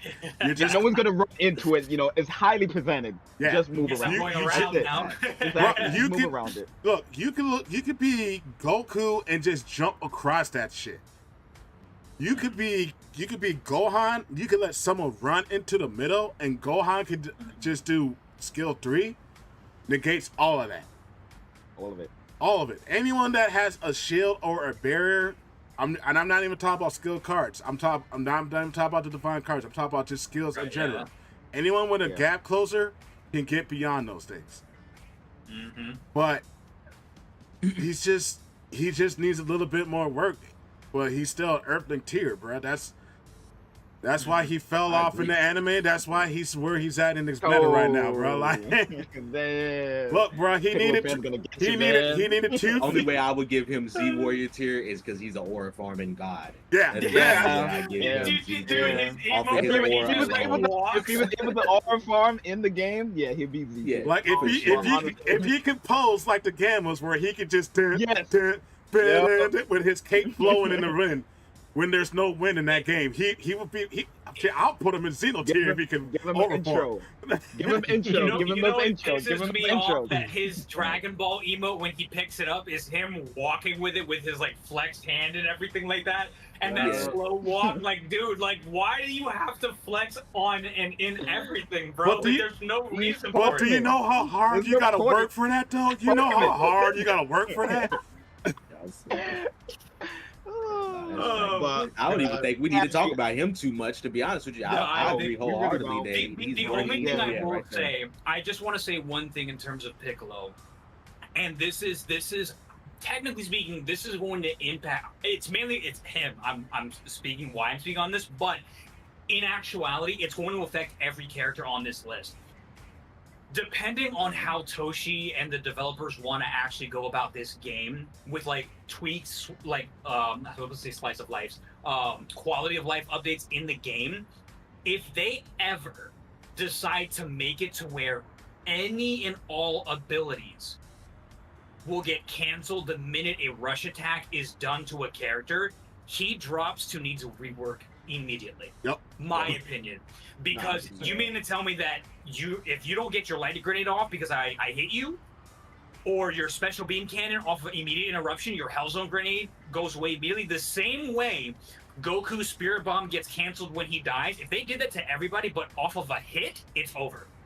It's over for a lot of characters. That's how you kill the range meta, unfortunately. Like, I hope that that's not the reason they do it, but that would kill a lot of ranged characters, because that would force them, like, oh, you're charging up that Kamehameha, guess what, interrupted, you're done. And like that's and what's messed up is Piccolo's all his moves get canceled. Like he has a move where he has to stand still for all his moves, bro. Whether you're doing the Hell Zone or his fucking light grenades, like all of that. It's you have to stand. Could you imagine his arm grab, mid-arm grab? Like, you see the arms extending, but if I hit you one time, guess what? Your arm goes back. He would need a rework immediately. That is like, you mean to tell me his escape tool can't even be used? So that is the one thing that I'm fearful of this character. I agree he's in the middle, but like, I'm afraid that he's going to eventually drop to here if they did something like that. I mean, they already put a character that does all of that into the game. Yep. To be honest, I would give him Yamcha cheer, bro. It's just I fuck with his aura, bro. But like I said, I feel like you excel. Think about this: if we implement this, right? Controller versus MMK with Piccolo, right? You can't get the maximum value off of playing on controller with Piccolo. I hate to say it, you know what I mean? So like that, if we wanted to implement that too, that would definitely probably drop him to Yamcha. Like these rework badly because like if you can't even play on the controller with it too, as well as you can play on mouse and key. Like that's kind of tough, G. He got a lot of hits, bro. So like he really needs to rework badly. I would argue about that. I didn't even think about that. Be honest, would you guys agree Yamcha's here because he's only viable on mouse and keyboard, or what are you guys feeling? I mean, I've been getting MVPs on controller.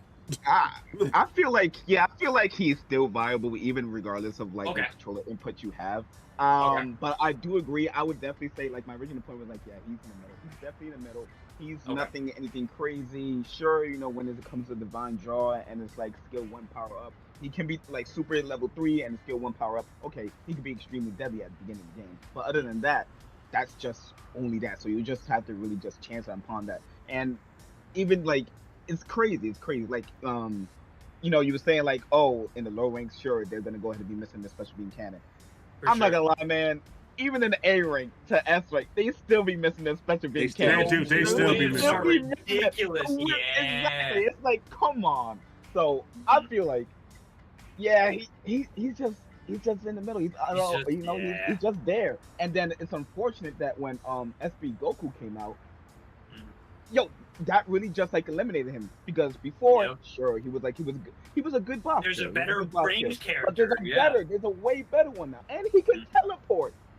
We don't need you no more, Piccolo. His value, his stock, regardless of aura, his stock dropped, bro. His stock dropped immediately. So I definitely say, in middle tier. I feel like power creep is gonna hurt him the most when more 100%. Power creep is gonna hurt real bad for Piccolo. So I really hope. I'm pretty sure like maybe season 2, season 3, he's probably gonna be Yamcha tier because he's just not gonna be able to compete at all. The only way I see him getting an increase in value is the addition of Gotenks. And then the reason why I say that, I think a lot, when Gotenks releases, a lot of players, or a lot of characters' values are going to go up. The reason why is because the endless combo potential. I'm talking, you remember the iconic Goku with the Raditz type shit? I'm talking like once that galactic donut holds someone in place, I am ripping my beam cannon. I'm getting that kill. That would make him a little bit better, not too much. But you could argue at that point in time, I could see him being here, but I think still for the most part he's here. I mean, but if you take away Gotenks as a whole, I mean, some people are doing that. How are you feeling with Some people are doing that now with Piccolo and Cell and Vegeta. Yep, with the grab. Yep. Oils, how you feeling with Piccolo? Man, I personally think he's got a destruction tier, but that's just me. But that's just me. All right, no. Say your piece. Say your piece. Let's hear that. So I think you guys know that I'm deranged character guy. With Bojack. So Piccolo kind of works like Bojack, but is better in the sense that he has better, I wouldn't say better defense, but he still has very good defense with skill 2. So in case you're pushing towers, he could just put the Hell Zone trap up. His skill 1 does incredible damage, especially at level 2. It will take like a chunk of your health. It does. And the good thing about Piccolo is that, and a lot of people don't use this well, they use his skill 3 to push up, which you shouldn't really do if you have a good tank or if you're fighting in a group battle. You should always use it as an escape route. Yeah, it's more reposition. And Piccolo is the best boss damager, I guess, taker. Yeah. So, you know, if you're fighting a boss and it's at 50%, if you have a very good Piccolo who is charging up his beam cannon, staying, you know, far away, he can always take the boss. Like if you have a competent Piccolo, you know, you should be getting majority of the bosses. He does have a very high skill ceiling, but I'm thinking it in terms of someone who's very competent, someone who's using him how he's supposed to be used. He's definitely a menace to like society. a menace, and I've seen like 1 or 2 good Piccolos, but I've also seen 100 bad Piccolos. You know, there's a lot of slugs out there. There's a lot of slugs out there, but ain't no real ones out there. I understand. So personally, I like objectively, I think he should be Z Warrior tier, only because he has such a high skill ceiling. But his kit, they all work very well with each other, especially his passive, where you know he doesn't even have to be hitting a hero; he can be hitting anything, and he will get his cooldown reduced. And if you just have a competent Piccolo, he can do work. You can sleep easy at night. and like the only issue with him is that you need a competent either DPS, support, or tank, whoever you know, if you go up or down. Same like Bojack. If you don't, you can't really help out. It's gonna suffer. That's why I feel he's like gonna suffer. Good at Earthling though, just because he has too many. Because he's dependent on somebody else. For too many variables. But at our top level, I agree with God Destruction. At our top level that we play, but if we're me, talking with my opinion, just implementing on low and high like together. All ranks. Yeah, he's gonna be yeah, that's what I mean. Yeah, my whole everything on all of these characters so far, I'm going to be answering based off of every 100%. rank. Like you know what I'm saying? Yeah, I'm not gonna talk going about to like be top answering rank. like that. We're gonna bring it to the general aspect. Yeah. And that's why I picked Z Warrior, because I think like you get a competent Piccolo, he's a menace, God of Destruction level. He's gonna be a pain in the ass. But if you don't, you're gonna get Earthling tier players. So like the middle ground, all I'm saying is he's not gonna be doing much. Missing his special beam cannons, you know, like after charging it for 10 seconds. I would give him the middle ground. It just takes too much to be skillful with him. That's the only reason why I would like. That's the only reason why I don't want to give him middle ground, because as much as I love Piccolo, I want to give him that, but like it just takes too good. Like you just really have to be a really good player and really good at situational awareness. All of these things, you know what I'm saying? Positioning, the cons all this shit for it to be in his case. even fine in any situation. You know what I mean? So that's the only reason why I'm like so hard stuck on like Earthling tier. In general, yeah, I'm definitely hard stuck on that as much as I love him and I want to give him, because like I said, I'm an advocate of Z-Board tier because it's or alone, like, you know what I mean. But in all reality, you know what I mean, you either get the really best of them or you get the really dog shit of them, you know. So, and I've definitely seen 99 to 100 worse Piccolos. You get what I'm saying? So it's like it's tough.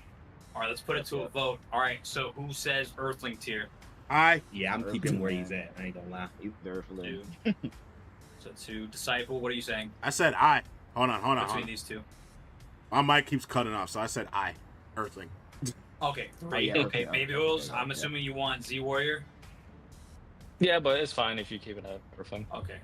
So majority rules in that case, they will go in to Earthling tier. All right, next one on the list, we have the Demon King himself, Deborah. Demon King. Yeah. You know what? I'm just gonna side with y'all because I barely played that character. I played enough with Deborah. I play a lot of Deborah, and I actually really do enjoy him, so I'll definitely start it off. Talk to me, Chief. What are you saying? Honestly, you might call me crazy, but I definitely feel like God of Destruction. And I'll tell you why. Hear me out. Right, I'll tell you why. So, all right, so listen. You know, people usually go ahead and try to go for skill 3 because, you know, it's like the speed down and you just have some range and everything. But where he truly lies in his potential is skill 2, the Darkness Spear. When you go ahead and have that to a person, oh my God. When you attach that to a person, not only are they slowed down, not only that, but it's also, you can be doing it in a good range too, because when you do your skill 3, you're locked in that animation. You can't escape out of it. Skill 2 is an instantaneous thing. So once you're done with that, once they're slowed down, you can vanish dash, or you're probably already close to them. you're just building up his passive. His passive is the main thing that I would say really puts him in God Destruction tier, because he can go ahead and shred That tanks. petrification He gauge, can bro, go is ahead and shred cracked. tanks. As long as you have a competent teammate, even if your teammate's not competent, but they see the person's petrified, free damage. Simply as that. And the damage is increased as well when you go ahead and use your skill upon petrified. His ultimate, I feel like his ultimate is, of course, if you don't have a Goku, if you don't have a Piccolo, if you don't have anyone else, he can be good. Or if you don't have an 18, he can do real good when it comes to objective killing. He can really snipe. He can definitely snipe. It's not the best way to snipe, but he can still snipe if need be. And I have done it multiple times at various ranges. But I can't just use my personal objective against it. So I will say this as well. I still feel like he's got a structure tier, but a lot of things I see from other Dabura players is that they don't really capitalize on the petrification.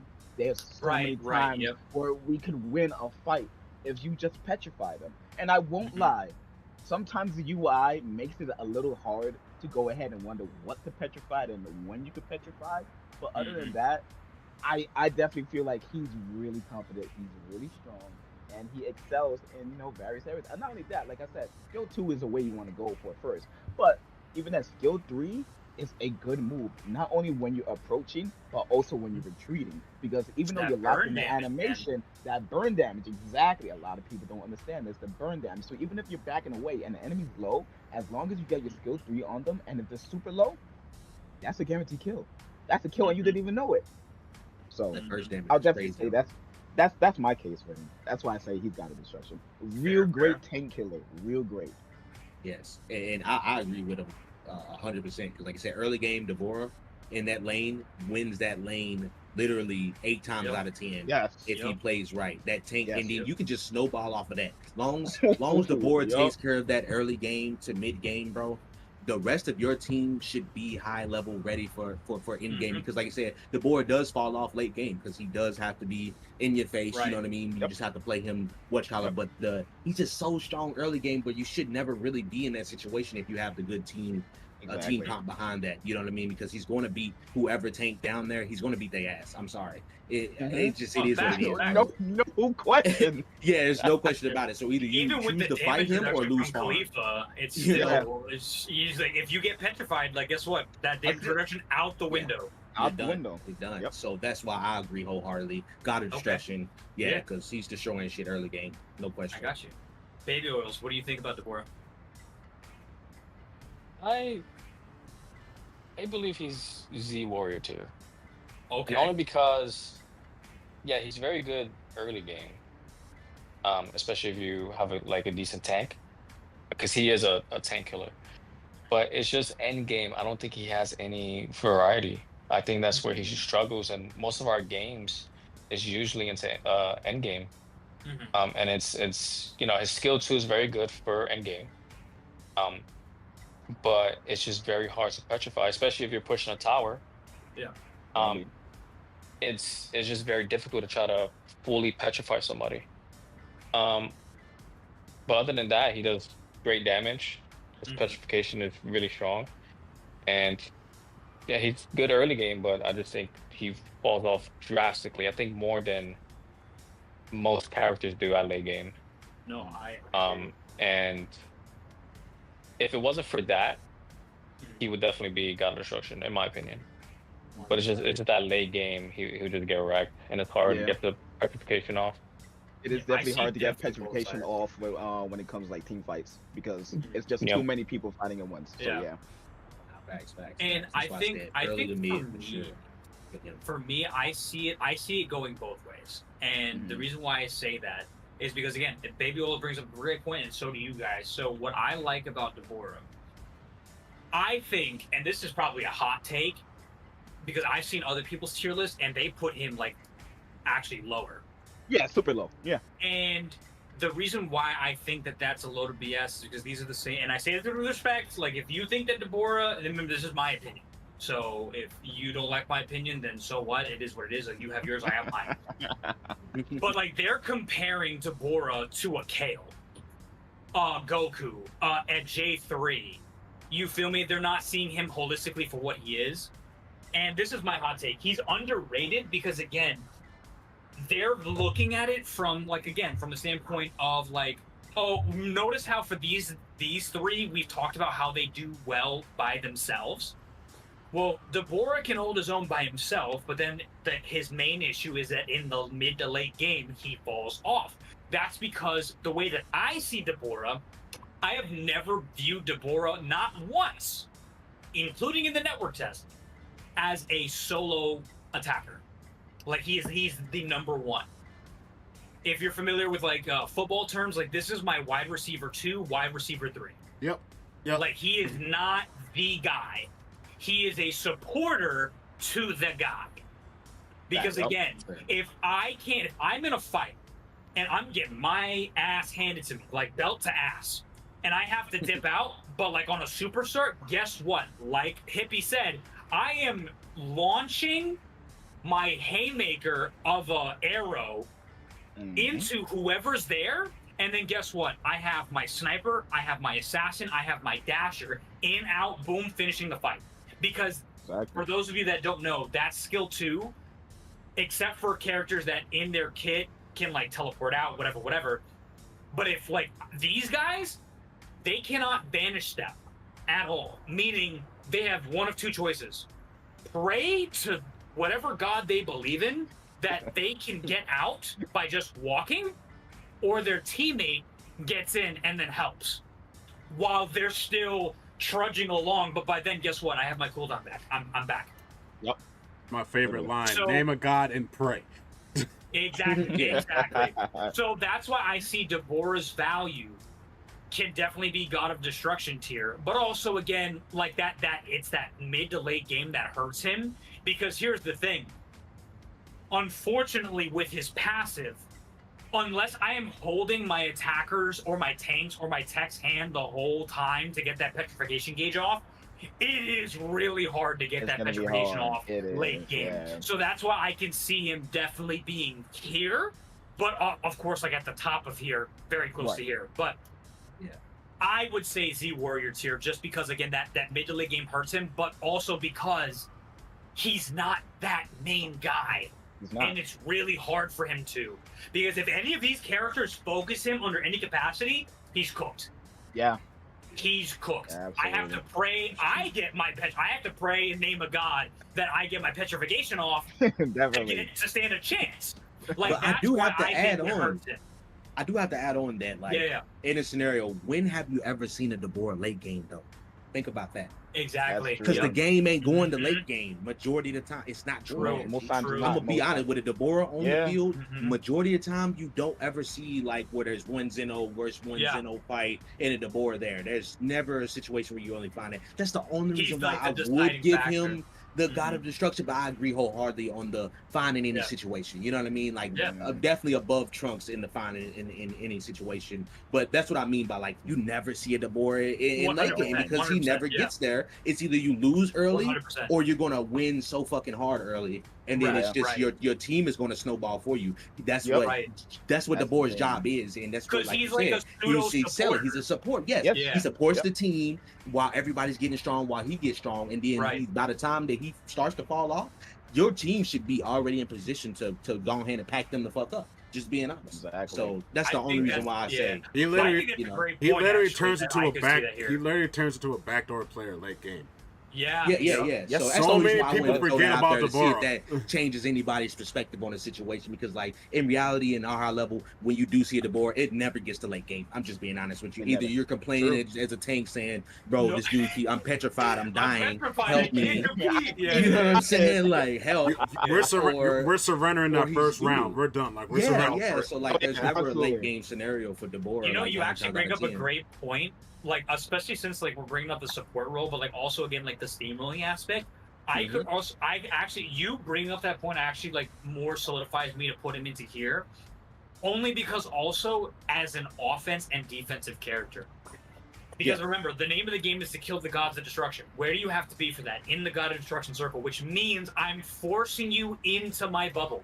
Yep. And if I have characters that can help me and support me, guess what? By the time you're getting your chip damage off, I'm looking at you, Rathan. You're petrified. You're dead. All you hear is sword sound. That's it. Yep. You're done. You're petrified. Because if I'm holding onto my ult, my DOT, because remember, not only am I DOTing you with my flame, I am arrowing you, so you are not getting away. But then I have every attacker, every tank that's with me, and even my tech that is throwing shit at you, you're not escaping alive. That ship that you thought you were going to get off and be a hero for your team, it now is null and void. So because of that defensive capability alone, I can see him in God of Destruction tier. Also, he got a sword, so that's why he's up there. Also a sword, yeah. So are we all saying majority rules on God of Destruction? Yeah. I give it that. I understand exactly where I'm gonna tell you right. I'm gonna tell you right now. Any situation. I'm gonna tell you right now. This is where they're gonna be cutting off this. Because think about that. Even in low ranks, you've seen Deborah's absolutely shit on people. Like, you know what I mean? Yeah, like, that is true. It is what it is. No matter who you put that character in their hands, they're capable of doing wonders with it because it doesn't take that much early game to mid game to do that. But mid to late, that petrification really just like is a downer for a lot of people where they most like you know A1 was saying, like usually people are gonna surrender, or mostly it's gonna be massive team wipes because Deborah is always there. If it does get to late game, you also still won't see name the last time you seen a Deborah alone late game. That's never gonna happen. Like, they're always gonna be next to this person. They know this. They know the role. You see it. No. The only time you see a Deborah late game is when you're just like, where did this Deborah come from? Where he's breaking your tower. Yeah, literally. Yep. Exactly. Like everyone, literally, it's like everybody hates Chris, but everybody forgot Deborah's in this game. But everybody hates Deborah. Yeah, like, after 10 minutes, after 10 minutes, where everyone's like, all right, I'm level 12 or something, and you're all fighting and pushing. But then you realize you can't vanish step, and then you see a red demon on the other side of the field, and you're just like, where the hell he come from? Who was buying him? I don't know, bro. I don't know. Yeah.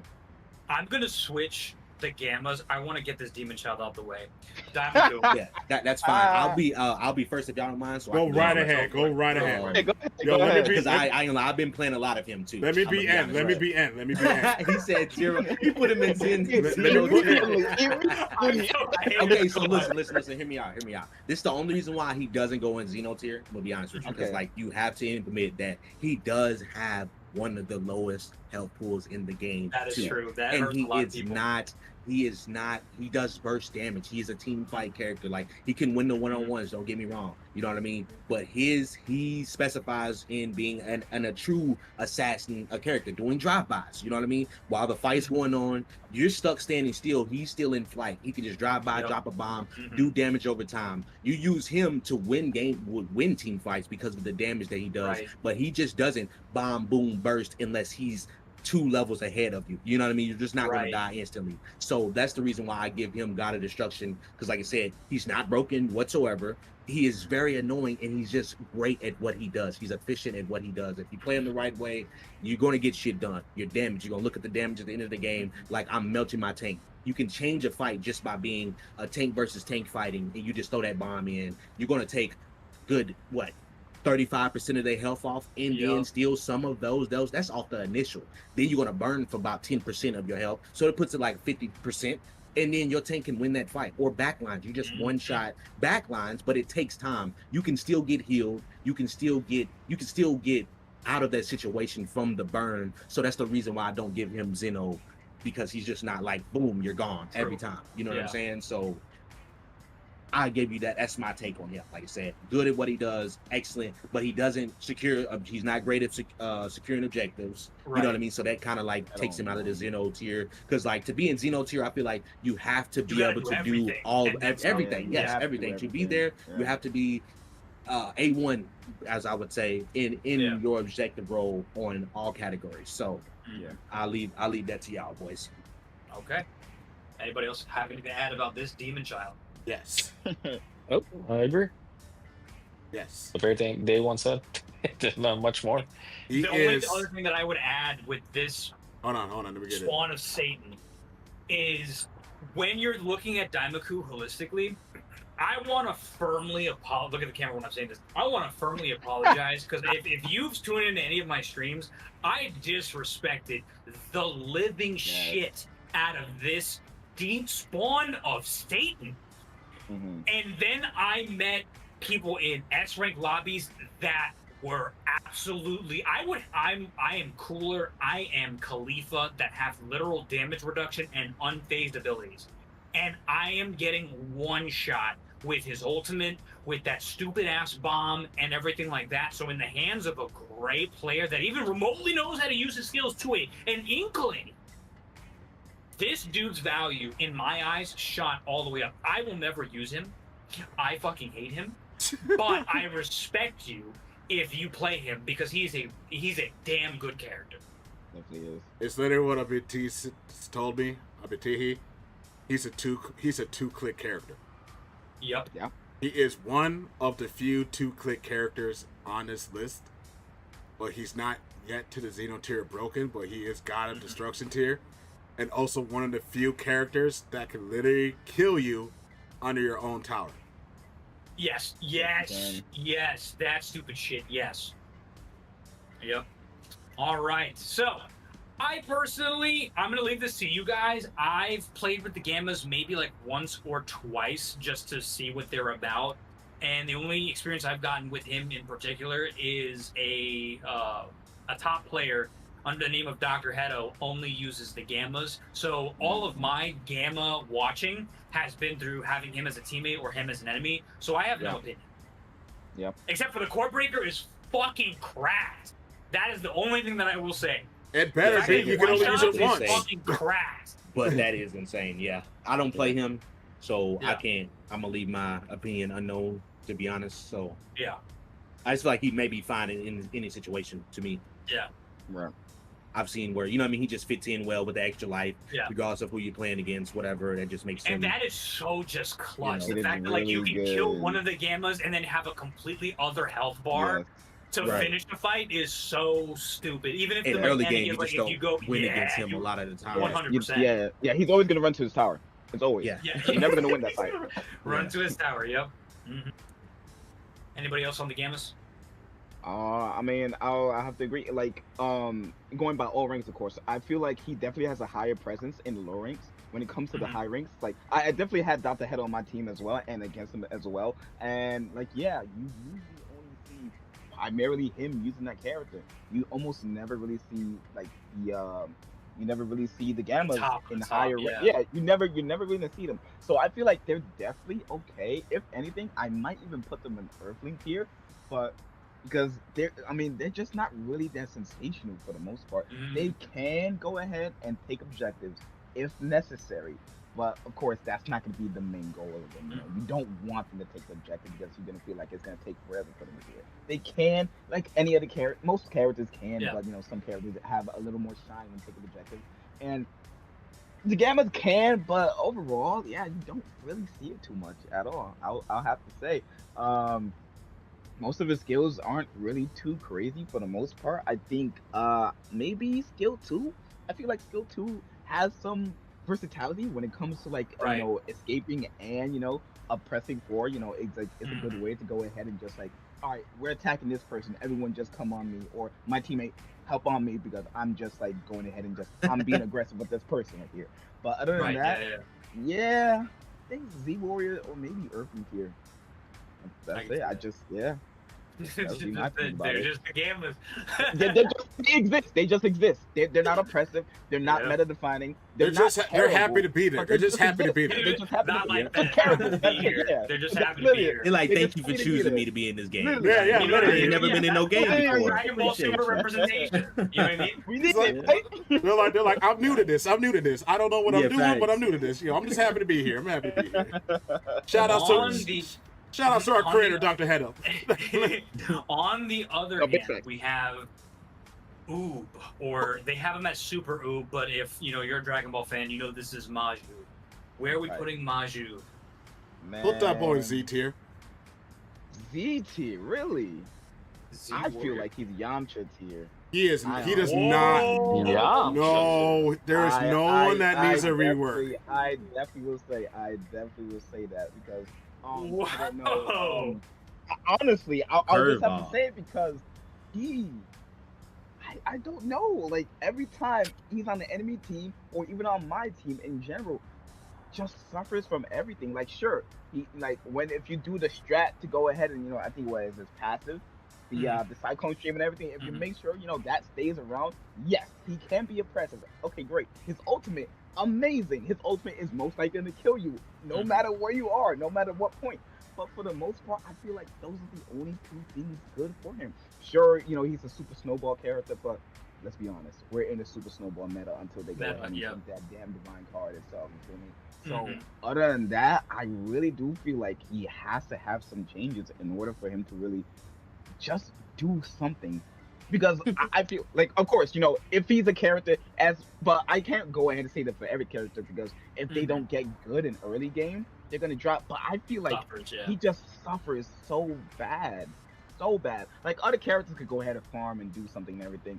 But for the most part, he's probably gonna be delegated to just tower duty if you guys are just losing badly, because you just have to sit in the back and tell them, all right, don't leave. You just need to defend. Nothing else you can really go ahead and do. And just all the matches from E to D to C to B to A to S.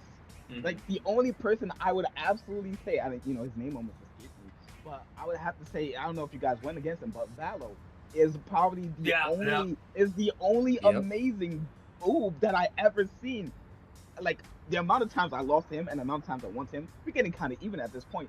But other than that, I have never seen another oob that got into that level. So for there to be only one amazing oob and every other oob just be unknown, I feel like.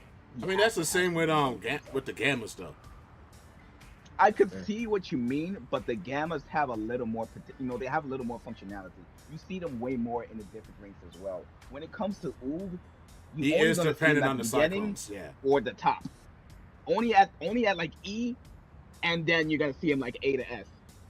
From B, C, and D, just doesn't exist for me. I honestly, I want to see something more for him. I really do enjoy, like I said, his ultimate, his passive. Sure, if you do that right. However, you gotta also understand as well, a very, very, very high skill ceiling player as well, or character in general, just like Piccolo. But I feel like even more because Valo is possibly one of the only people that I know about that tech. Sure, I'm pretty sure like in the main Discord and everyone goes and talks about it. But other than that, I don't know. Just like I'll be honest. Every time, if I don't see, so basically what you're saying, basically what you're saying is, you need to be like 3 steps ahead of the person. Perfect. Yeah, you need to be 3 steps ahead of the person. You need to predict where they're moving in order to get and really have functionality of your ult. Sure, you could go ahead and take objectives, but once again, he's a character who's not really there to take objectives. If possible, it's possible. But like I said, I really have to see more. Like I would hope to go so he was gonna say, I was gonna say, if I don't see specific people using oob, and this is just like anyone else, primarily like maybe 1 to 2 people that I really feel like I could trust with oob on my team and or on the enemy team to give me a good fight. Other than that, I feel like you're just throwing. I honestly feel like you're throwing if you pick oob. Wow. So that was a choice. Okay. Anybody else on oob? I'm gonna lead. This is one of the few, if not the last, characters I have nothing to say about. Okay. Right. All right. Yeah, I don't play him or Hedo. I mean the character Mr. Gamma. I said Hedo. You know what? He's just named. Look, Gamma is named Hedo now because he's the only motherfucker that I see. That's his daddy. That's their daddy. That's why. That's their daddy. Hedo. This is I definitely go ahead and say you could use your experience against them as well. To like really fair enough. But like you said, no, you made all the points valid. Like only person I see that plays him is Valo, bro. Like we run up against him, and I've won my share fair games against him, and I'm sure he won his fair share of games in his with his stack. So it's like, but I never been like threatened by his oob, and he's a good oob player. Not no offense to him at all. It's just the character itself. So, like I said, I feel like he's Earthling tier, to be honest. To me, I mean, he is Earth's mightiest warrior. Me and Baby Oils are probably gonna disagree with y'all. We got some takes on it. I said Z warrior too. guess I'll go. So, yeah, he's definitely got a destruction. He's definitely got a destruction. So here's the thing, right? There are very few characters who most of their damage comes from their rush attack, or they have like a passive that comes from their rush attack. And Oob's whole kit is his rush attack. So, you know, the little cyclone that goes over your head, you need to stack it up. When you use your skill 2, it does like double the damage because you're not only using your rush attacks, but the cyclone is also counting as your rush attack. And if you combine that with Wicked Warrior, which is the tier 3 divine card, you're even doing more damage on your rush attacks, and the cyclone also counts as a rush attack. So when I last told Citizen this, he was like, "Oh my god, didn't realize that." And he visually saw the amount of extra damage you gained from that card alone. Wait, what's and his snowball wasn't even maxed. It's called a Wicked Warrior. The Wicked Warrior one? A tier 3. Oh, yeah. So it combines with his cyclone to even increase his damage even further. Right. And how you're supposed to use him is you're supposed to do like this little dance. You're supposed to dance around the enemy. Because with his skill 3, you have 2 dashes. And if you do it close enough, it also does damage while also repositioning and dodging people's attacks. Combine that with your dash, you essentially have 3 dashes to get out from. So he's very versatile, especially with that divine card. He does an incredible amount of damage, and it's not difficult to get his cyclone maxed out. And I that's why I think he's got a destruction. Like if you use him properly, like overall, he does a lot of damage. And he's one of those characters that are slept on. And he's one of those characters where you actually have to like read like his passive and read like the divine cards to see what's the best outcome for him. I just think damage plus mobility plus also with his super attack is really, really strong. And even if you don't kill him, they turn into candy, which stops the opponents from doing anything. You know, if you're pushing a tower and if you're pushing tower and you get even one person as a candy, that's a good couple of seconds where they're not doing anything. But then it's essentially a 4v3 for those couple of seconds. And in this game, I think seconds really matter. Seconds do matter, yeah, they do. Hell yeah.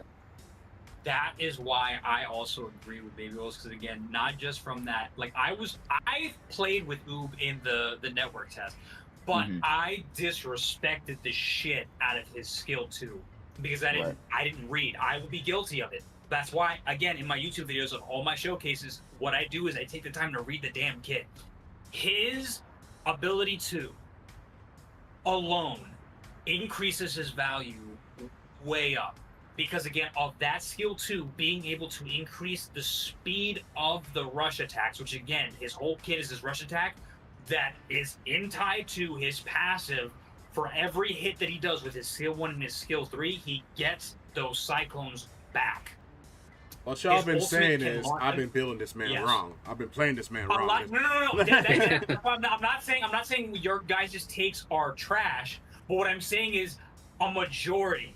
And the reason why you only see Valo being a decent Oob, or the best Oob, right, depending on how you view him, is because no one knows how to play him. Because in the upper echelons, all you see is this girl, this girl, is him and him. Or this guy. They do not see this, they do not see this, they rarely see this. Unfortunately, we'll get to him in a second. They only see the main people. But they are disrespecting Oob. We talk about him being underrated, but this guy is a main eventer, bro. I said Z. That's why whenever you see this shit as a combo, it is toxic beyond belief. Because again, it is rush attacks, it is shooting. And then if you have that repositioning, that skill 3 that he was talking about, especially if it's max, you get 3 of those, bro. So even if you don't get Wicked Warrior, which again does your rush attacks do an additional damage, if you got limit breaking step, you now have 3 TPs 2 vanishing steps, you can get out of any situation, reposition, and snipe accordingly. That's not including the clouds crap or the God of Destruction thing that has you hidden that this guy benefits from. But you can realistically, and him, but you can realistically a little do bit scared. a He's a lot. bit of a It's just mess. because his skill ceiling is so damn high that everyone again disrespects it because again they think like, oh, that skill 2, that little barrier shit, that does nothing. Because it is the secondary effect of that skill 2 that really is his bread and butter. It is skill 1, skill 2, reposition with 3, snipe with the ultimate, or again, just lather, rinse, repeat. He is a cycle character just like her, but hers is just a lot more smoother.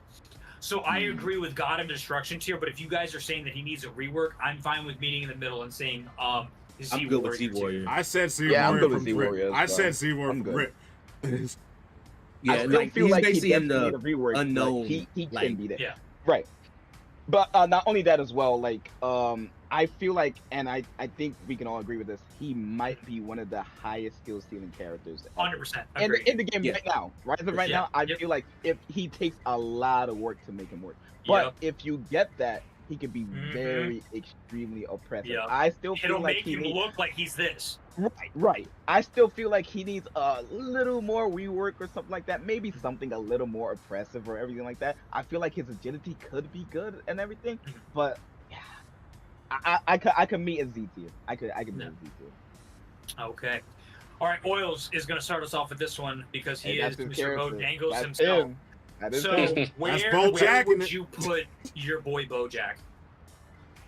I'm straight to Xeno tier, man. Oh, okay. No, Let's that's, hear it. I'm joking. Put him in Yamcha, man. I All love right. this character. This is my main. I out of like 200 and I think 20 wins for those come from Bojack, and I'm S rank, number 70, I think, in damage roll. But his kit just doesn't make any sense. I understand the direction they were trying to go. Yeah.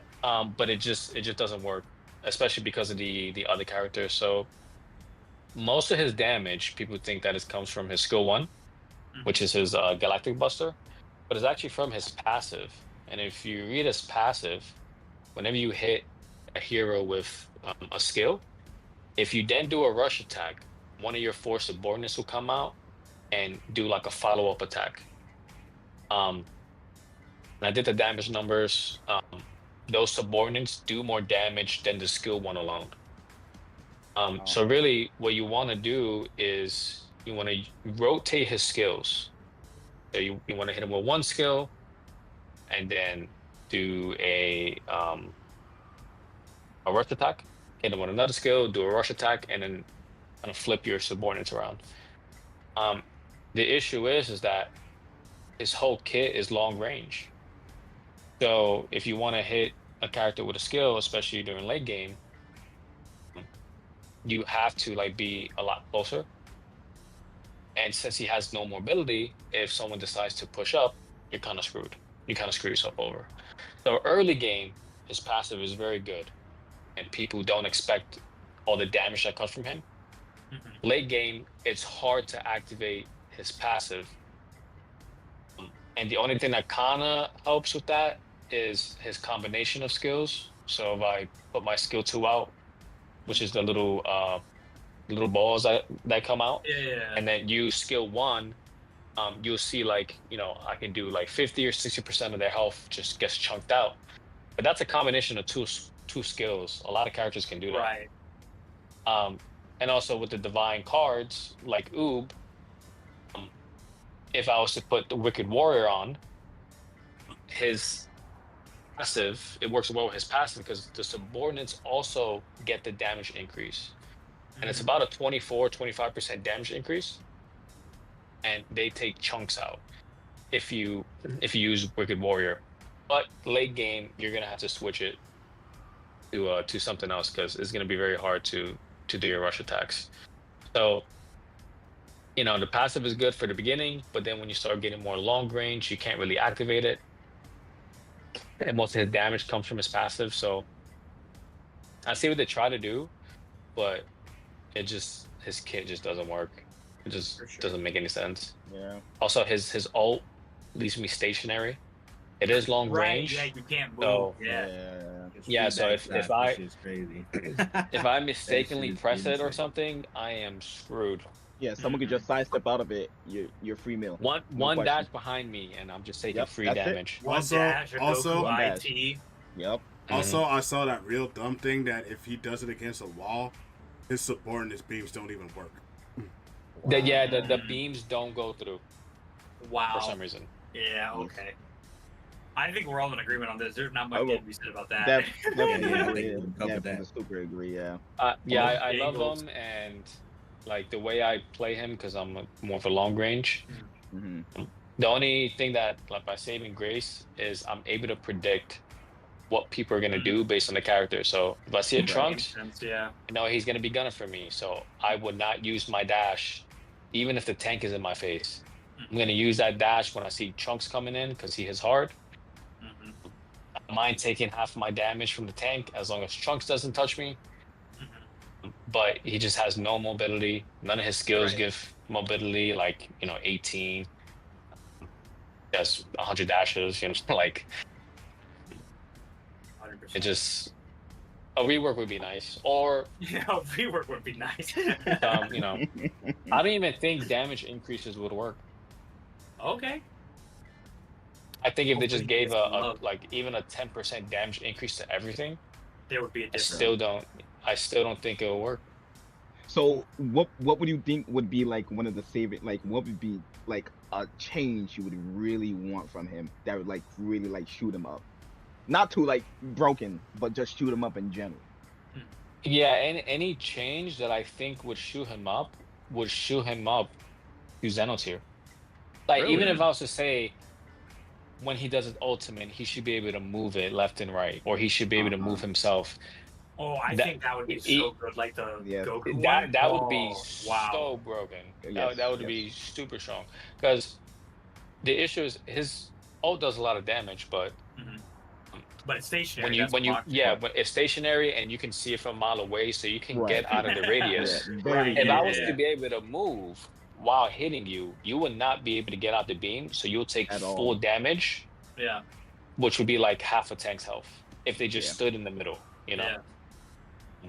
It could be like a stagger ability, like like how like Gohan's ultimate. It would be nice. Gohan's ultimate. Gohan's ultimate, where like he does that stun lock and then he hits you with the Masenko. Yeah. If they had that where like the beams, like if you're in that line of sight and it locks you in there, so you're forced to take the full ultimate. That would be a fucking. A stun lock would be good. Man. Yeah, it would be good.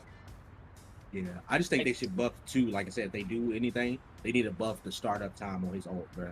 Yeah, it's too slow. Like it's too slow, and it takes forever for it to gets to form. So you could just see these motherfucking minions form, and then start. You know what I mean? Start the beam up to one. It's like that shit's horrible.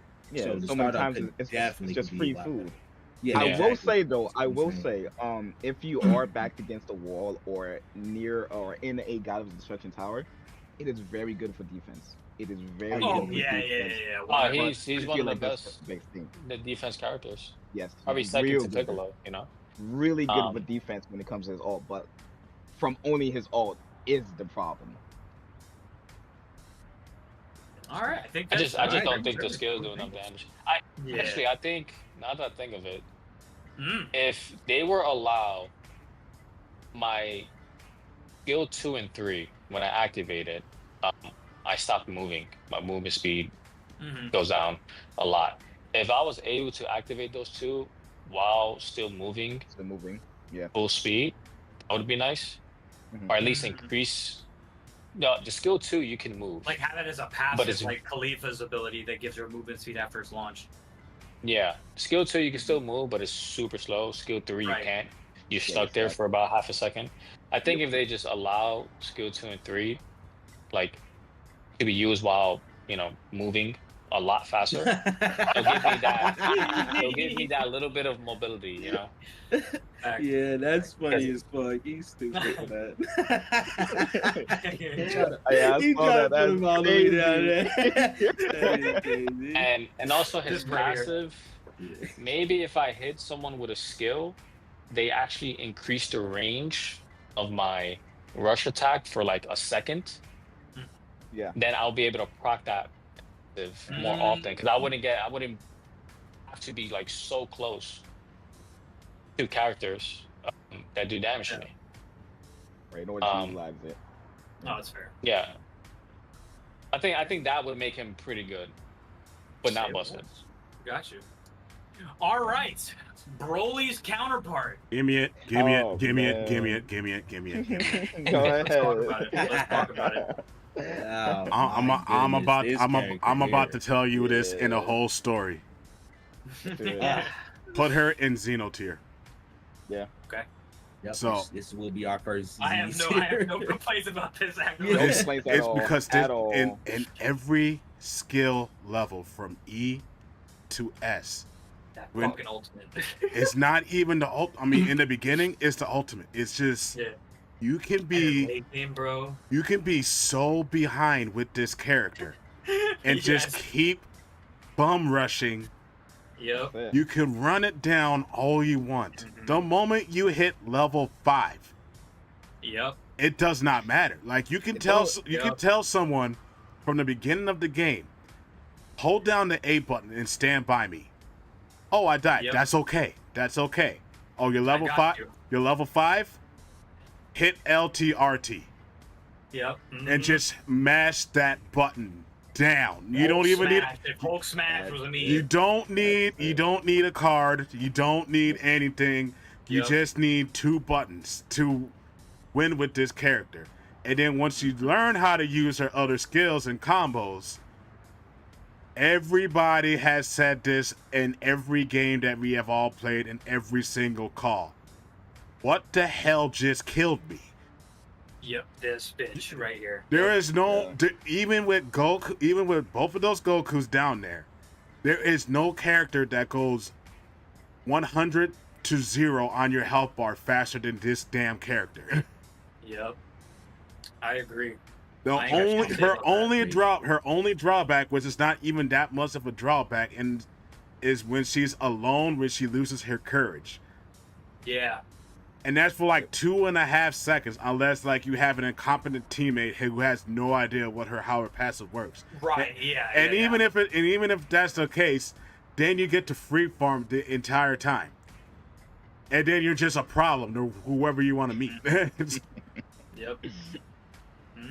I know there's gonna be some people in the YouTube chat that could be like, well, actually, all I gotta do is just negate the health bar and everything. I'm like, it don't matter if you negate the health bar. If the person knows how to how to press skill 1, and you're there, even without the combo, you're taking off a big old chunk of your health. Oh yeah. She has like one of the highest range. She has like second to highest range of, I think maybe even surpassed Super Saiyan 3 Goku on rush attack. Piccolo with the #1 highest rush attack range until you get to like Daima Goku when he's full health out, but like she's only one of the few people who can go from shooting a revolver to a Gatling gun just like that. 100%. Yeah. Absolutely, yeah. It's annoying, but I think I think we're all in agreement that Kale. Oh no, full agreement. She is. I would definitely say she is perhaps one of the star characters for the Super Snowball card. There's 100%. Been too many matches. She's the cause of this bullshit. Her skill 1 just take, even as me like a cooler. Tank, full health, good tank. Yep. 90% of my health is gone. The reduction from Khalifa doesn't mean shit. 90% of my health is gone as a tank from her skill 1. That is insane. She is busted. She's absolutely busted. All her skills are great. Her ultimate is perhaps amazing. It stops you from running. It stops you. You get caught in it no matter what level you are. And God forbid, her team is around. it's guaranteed. You're not winning that fight. You're not going back to your tower. You I could agree. you could be 3 feet away. You're dying.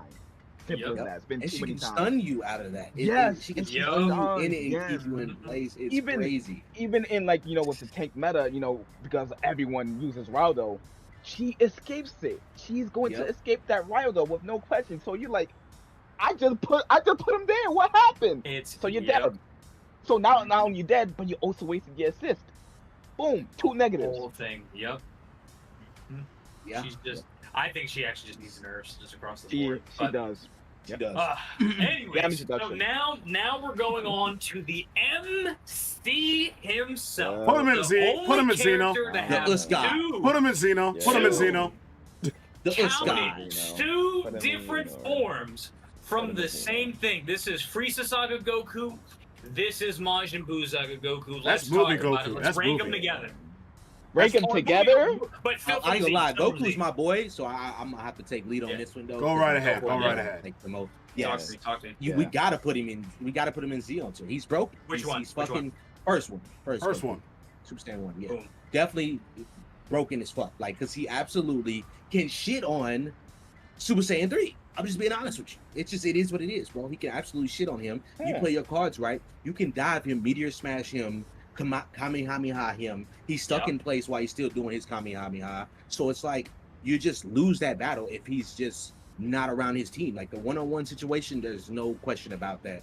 He just wins that. And his Kaioken, everything about him, you can buff every ability of his with Kaioken. And you can cycling of the reset him, the abilities, too. cycling. Yeah, bro. You can Kaioken, Slam, Kamehameha, Kaioken.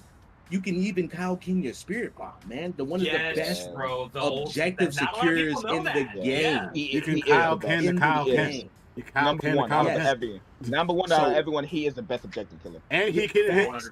and he can just So run for my out Goku with players- Kaioken. Yeah, so Yep. for my Yes, Goku players, if yes. you did not know, man, you have to activate Kaioken after you Kamehameha. And same with your Spirit Bomb. You have to Kaioken right after. As soon as you go to hands up motion, where you put your Spirit Bomb in the air, you have to activate Kaioken then, and you get not one burst, but 2 bursts of hits on Spirit Bomb. A lot of people don't know that. They really don't know that. Shout out to my boy Sneaky Beaver, man. He taught me the way. Like, I thought I was doing it with the description of how it's read, but it reads it wrong. So a lot of people are activating like it works Kaioken Slam, and you can do that first. But on Kamehameha and Spirit Bomb, I repeat, you have to Kaioken after, not before. That is the only way it's going to work, and you're going to get the extra damage off of that. Big That's team, why my boy all the facts. God Goku is number one. Yeah. Broken. Seriously, I rest my case on that one. That boy crazy. I heavily agree. If you don't have a Goku, like late game, sure, early games you could go Yeah. ahead and go out. Late game as I mean like high rank, you Mhm. want that secure. You want that objective secure. No, like usually we want to go ahead and have the general aspect of all the ranks, but if we're talking about primarily just high rank, you want a Goku on your team. You want that objective killer. If you don't have the objective killer, it's gonna be hard. It might just be hard to go and get that because everyone, because remember we're reaching the high ranks, so everyone understands the importance of the objective. Everyone's gonna be there. If you don't have a Goku on your team, other team most likely is gonna get it, unless you have a person who's really able to good with sniping or being very impressive with objective. A Goku is just, as soon as you see a Goku on your team and it comes on objective time, it's like, all right, Yep. the Spirit It's Bomb, free. that's it. Yeah, I win. it's free. I win. That's it. Simple as that. It's so free. And I love Wrath of the Dragon. That is my favorite Dragon Ball movie, for those of you who do not know. So, like, when they added that variant of SS3, bro, because what they did, so if you don't know, they did a combination, right? So, like, yes, a lot of his animations and, like, his ultimate is from Wrath of the Dragon, but it's not out yet, but it will be. But him training on, like, King Kai's Planet and all that other stuff, and, like, they're pulling from the Buu Saga as well. So they combined it in both. It's Buu Saga, Goku specifically, with Wrath of the Dragon. No, they pulled from Janemba. Yes, Janemba. And so this is what you got to know with IT, though. The reason why IT Goku, for me, and as much as I love this character, and a lot of people, because again, all they're seeing is the fucking instant transmission, and they're like, oh, it's broken. Here's the thing. The cooldown is fucking massive. The cooldown is massive. If It you needs to use be. the ultimate is massive. The thing is that yes, he does good damage. Oh, that's so broken. He can teleport wherever. But here's the thing: if you bait it out, it is done, and she has to wait a long ass time. Which Baby Oil said it best: in a game where seconds matter, if I waste this IT, whether it's to save my own ass or save a teammate, well, guess what? Rathan is in the back, getting the final tower. Now who can't go back? Yep. And that cooldown animation to go to the recall button, it's not gonna be fast enough. Tower's already gone. Yep, so if you bait out his util, he gets hurt. Whereas again, where I think I will humbly agree with A1's description. Goku, any character that can cycle skills fast, bro. You mean to tell me I can meteor strike or meteor mash Kaioken, and I already get my meteor mash and Kaioken back, bro, with my Kamehameha being the only thing that has a longer cooldown? Fuck that. I'd rather just cycle through those abilities. Guess what? I'm in and out. J3's out. I don't use... Bullshit. It's called... The move itself is called Twin Dragon Strike. That's what it's called. They called it some other bullshit. It's Twin Dragon Strike. I use Twin Dragon Strike not as an offensive ability. I use it as an alternative to instant transmission. So if I'm getting cooked, I can get out if I already use my vanishing step. Also, that's how I would use him. Don't use it as an offensive ability. You are going to get caught. No. Bro, Also, I'm telling you right now. Also, I think a lot of people forget that if it whiffs, you don't get to teleport back to your original spot. Yes, bro. Like, and so I truly believe that people are playing him wrong, and the only reason they're calling him overpowered and broken, I will not lie to you, it fucking hits like a fucking truck. And I do think that the Kamehameha itself does need to be nerfed damage-wise a little bit. I will not lie to you. I agree. 1000%. It's already broken that you can move it anywhere. And we found this out, for those of you that don't know, the level of your Kamehameha will determine the speed in which you move the cursor. Yep. At level 1, it's going to be slow. At level 2, it gets faster. At level 3, you might as well be on mouse and keyboard with the way it goes fast. Like, that is just a fact. Level matters. I was making a little video guide with a tip about it, because I'm just like, if you're ever playing Goku and you just want to sit back in the back, if it's not a superstar, and if you don't get superstar in the beginning, you don't have to pick Super Saiyan 3 Goku, but if you want to play Super Saiyan 3 Goku, just rush level 2's Kamehameha, and then an instant transmission. An instant transmission. You do not need to do Twin Dragon Strike. You do not need to do Twin Dragon Strike. Yep. If you get to level 2, even before your instant transmission, all you got to do is to stay in the back, hold that thing down, enjoy on repeat. Enjoy either Sean or homegirl's voice in the background and then you just let that shit go. Like that's all you gotta do. Just let it charge up all the way let it charge up, because also a lot of people, because remember, this is the Dragon Ball fan base, we don't know how to read. If you make sure that it's fully charged, the damage remains the same no matter what. A lot of people don't realize that. So if you want to make sure you try to get that full charge on it. Yes. And then let it rip. Yeah, I definitely have to say, hold on. I just have to say, S3 Goku is, he's not the best. He does need to be nerfed. He does need to be. Let's not get that mistaken. But I won't say he's absolutely going to be changing everything. He's not changing everything. You feel me? The IT meta though, he does have a meta for himself. But once again, the IT is heavily misused. He can go from bottom to top, and I have noticed as well.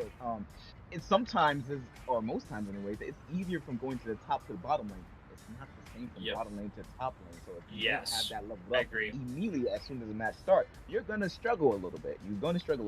But I will say yes, his Kame needs to be nerfed. His 100%. Kame is so strong. Most times you're gonna be like, why would I even need to use my ultimate? I have my ultimate as my skill. My skill 1 is my ultimate. if you apply World King with that, and let's say just put World King, cool. Oh my god, the extra damage. And now let's just say if it's Divine Draw, where it's like high damage skill 1 with World King. Yeah, the skill 1 boost. You're deleting. There's no question about it. It's been so many times. Thoughts in people's heads now. I have said this too. I'm gonna finish after you. I'm gonna finish after you. Go ahead. No, I said so. I also said this. If you are trying to transform at level 7, you're wasting your time. Yeah. If you're trying to transform at level 7 and trying to get a level 1 Dragon Fist, you're wasting your time. You're wasting it. The biggest skip. Wait until you're level 8, transform, and then get both Dragon Fists immediately after that. Yes. If you try to do it at level 7, I'm only hoping you're only doing it just so you can get some damage boost, but you do not need iframes or something. Yeah, you better do it for iframes. But if you're trying to get Dragon Fist at level 1, that thing is looking like Orochimaru's fucking snakes at the beginning of the show and everything. But like, it's just quick, in and out. It's like you're drawing garter snakes when you want to be drawing some anacondas at that shit. But like, it's like I tell people, wait till level 8 and then get 2 levels on that immediately. You should be, if you're on a roll, you should just be bombarding them with just kamehamehas left and right, figuratively. Yeah. That's the only skill that really matters. Aside, of course, it's like his other skills and everything. But I've watched high-level Japanese players. I've watched Japanese players. They don't leave their lane until they get that first objective, and all they do if they're on Super Saiyan 3 Goku, they're holding that button down. They don't even care about anything else. They're holding that button down. Baby Wills, what do you have on Goku 1 and 3? They're both menaces to me specifically. There's no reason. First of all, Goku, there's no reason why his Kaioken should be reset. Yeah, the cycle. His skill. And also his meteor smash is only like, 3-4 seconds long? 3 seconds. Yeah. So yeah, he could just get that so quick. They need to rework that or make it a reduction, not a full reset.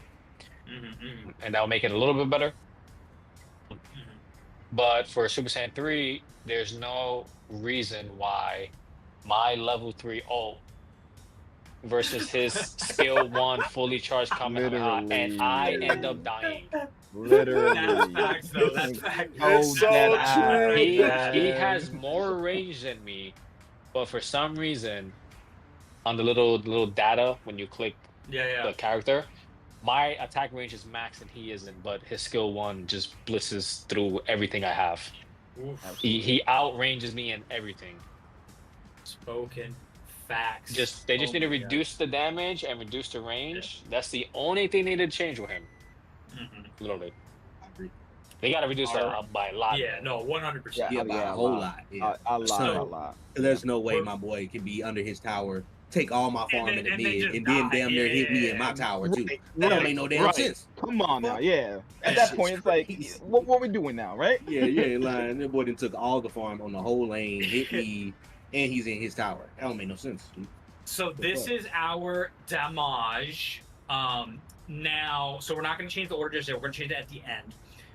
Now, going into tanks, before we go one at a time, I want to do something a little bit different. Let's place them, okay, and by majority rules, and then we'll go down the list and then talk about per character. So, where are we saying the Prince of all Saiyans, Vegeta, is getting placed? Yamcha. Okay, anybody else agree with that? Who said Yamcha? I said Vegeta. Okay. We're talking about later though, but I'm putting him Yamcha. But if you I'm gonna give him fine in any situation. Fine in any situation. He's definitely fine in any situation. Who dares put that man? All right, I want to know. Like he still has good defense on towers. He can defend himself. He can fight. He has a lot of armor. He can box with any of the tanks. I'm just being honest. You know what I mean? Like just staying alive. and he can damn near 2v1 if you need to, just for him to like, just to get other shit done. He's a great distraction where it's like, bro, somebody kill this man, bro. Like he's hella annoying, and he does good damage, and he has great setup for other people. If you actually play the game how it's supposed to be played, there's characters with abilities for different reasons, so you can combo shit.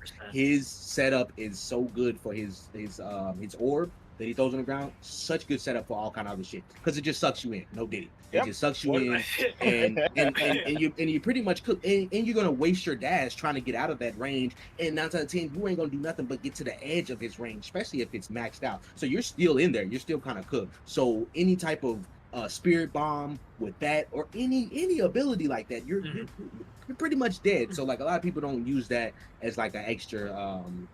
You know, like they don't give him his respect, you know what I mean, because of the other tanks in the meta, and I get that, but like everything is made for a reason. He's a support tank, you know what I mean. Other people are like, you got Khalifa where she's a aggressive tank, you know what I mean. You got Sail where, you know what I mean, like where he's a good boxing tank where he starts off slow, but he ends strong, you know what I mean. He's like an ultimate snowball. Yeah, you gotta play. There's positions to be played, and people think that they can play every character the same way. And that's just not how it is. Whether they're a tank or not, you can't play every tank the same way. Period. So, and then so let's go to Baby. So where are we putting Baby? Now, mind you, this is he's unique. The one thing I will say about Baby is that this is one of the very first games that has a standalone young body Baby. Normally, whenever you see this character, he is already inside of Vegeta's body, right? Exactly. So this is the first ever young body Baby. So where are we putting Baby? I think you should put him in Earthling. Earthling? Yeah, I just think that. Okay. Yeah.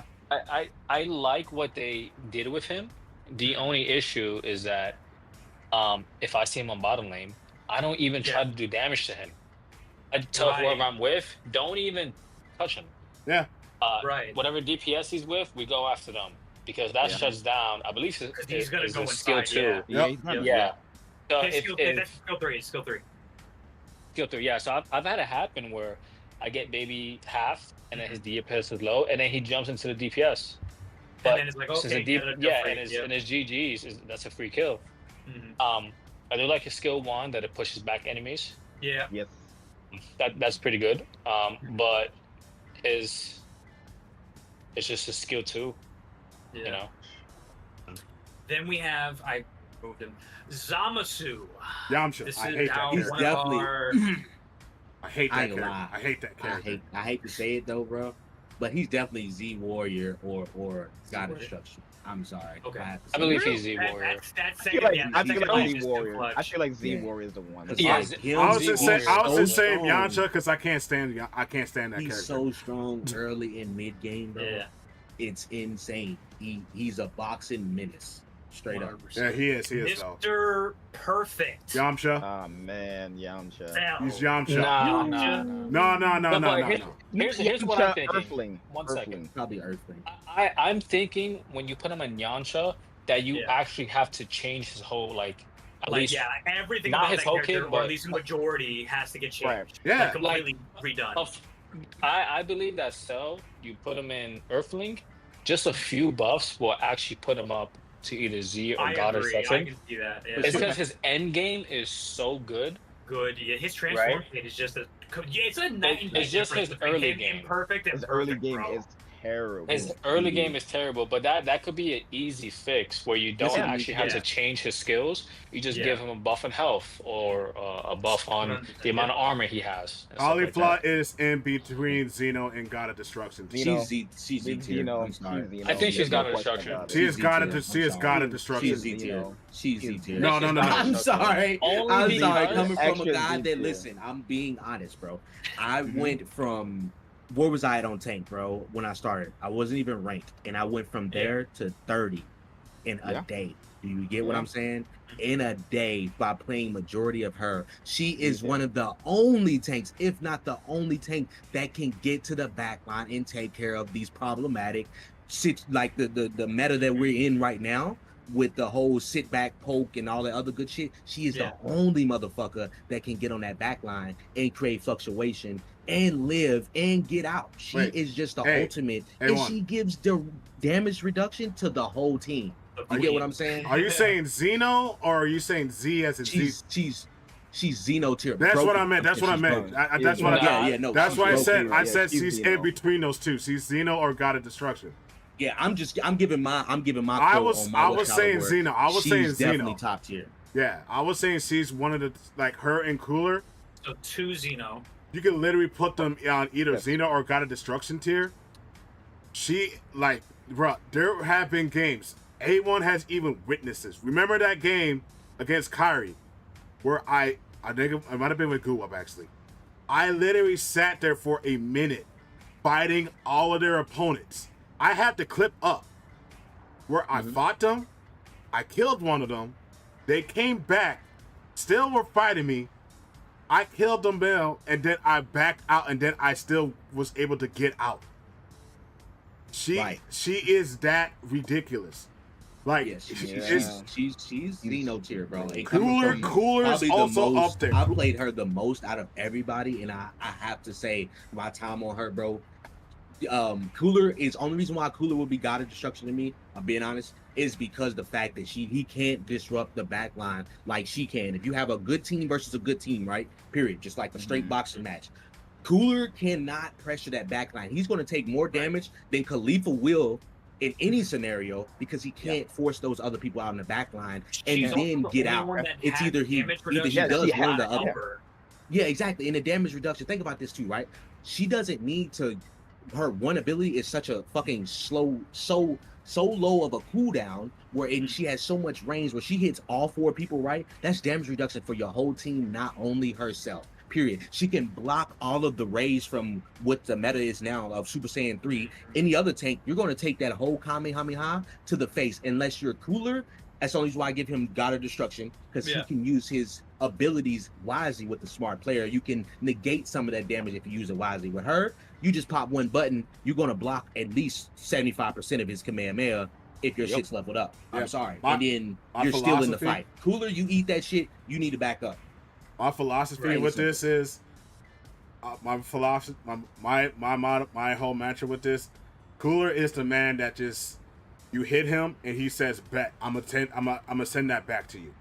Cauliflower is that girl that says, "I don't care if you hit me.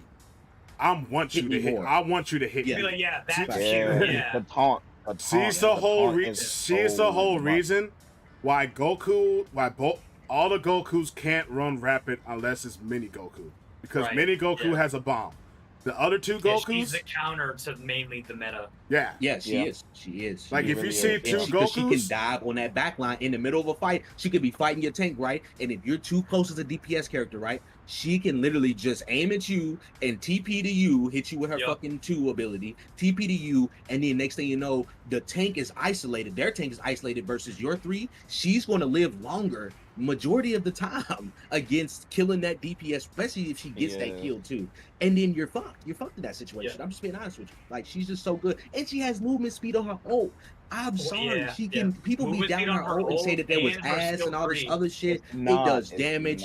It's good crowd reduction. Good crowd. And she can good crowd control and good movement, man. You can't beat that. Like I said, mobility. Like Or said, mobility is important. It's so important in these games. And she has mobility is really important. She has everything. She has 3 moves. And you can move that ult around too. You can move that ult around too. Yeah, that's what you're saying. Yeah. That's what I'm saying. So it's like all of her shit is mobility. Her shield gives her more speed. Her dash, if you hit somebody, you can move to them, or that gives her mobility too. And her one, like I said, gives her mobility because she doesn't slow down while she's in that animation. She actually gets movement speed while she's doing that. If you ever never noticed or paid attention, it's like she doesn't get caught in animation. So it's so good. She's definitely broken. My opinion on the tanks are like, I'm not just going to order. Baby, like he's a great character. He really is. But unfortunately, where I think he gets killed a lot, he is super. I'm looking at him. He is super lane partner dependent. If your attacker or your tank is ass, it doesn't matter if I'm being cheesy and I'm going inside of their body pause, but like it is detrimental because guess what? If they die, guess who's now in the fray and it's still a 2-on-1 and he's not getting out of that alive. Like it doesn't matter if that level 1 superstar and I'm pushing them back because guess what? Kyle can exist. Guess what? That bomb exists. Guess what? I can baseball swing that. You're not leaving, is what I'm saying. So he gets caught a majority of the time. We already discussed Cell. I think everyone and their mother, including the best Cell in the world, agrees. His early game makes him suffer so much that, again, very, very, very, very beginner game dependent because, again, you can be level 9 and that bio gauge is still not filled because you're getting caught left, right, center. Or you could be on 1 or A1, right?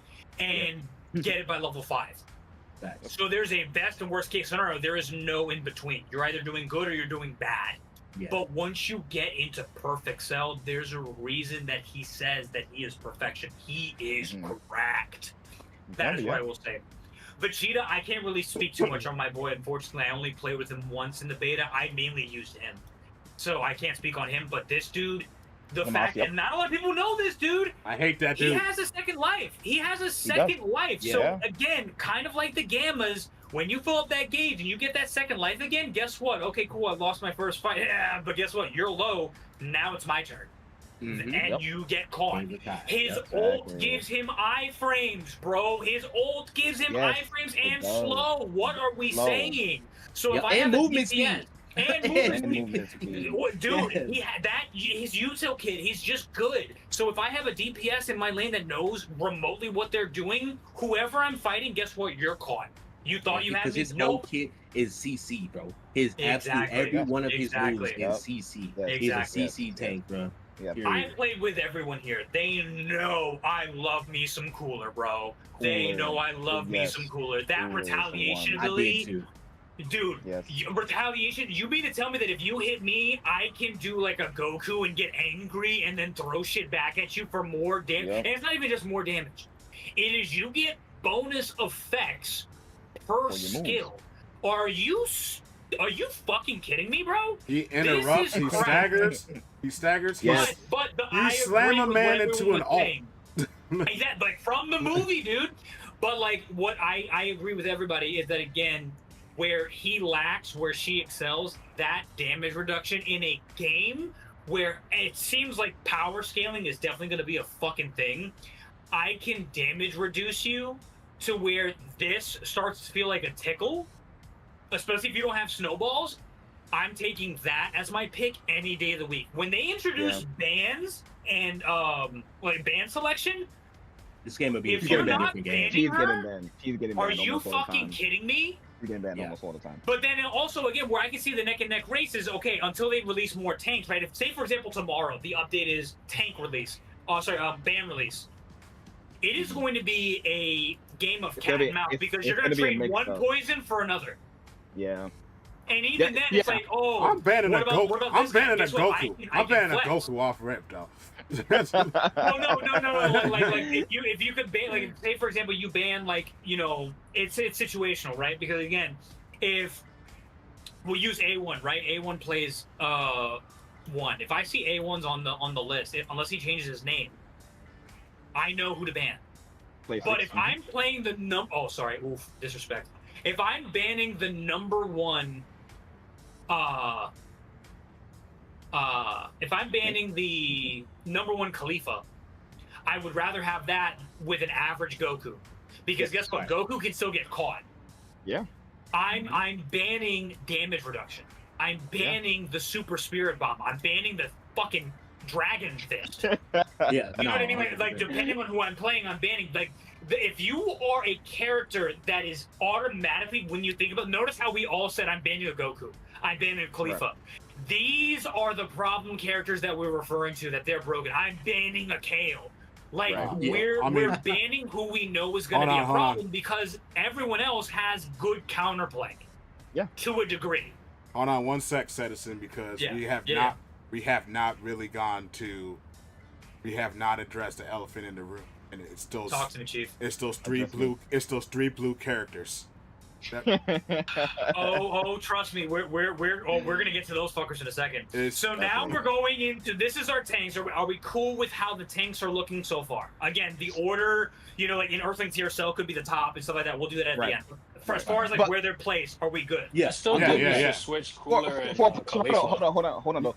I will say, because like we was agreeing that like it could be a top. Listen, I think everyone knows I'd say Cooler. You have probably seen me in matches as a Cooler. Sometimes I'm getting ripped.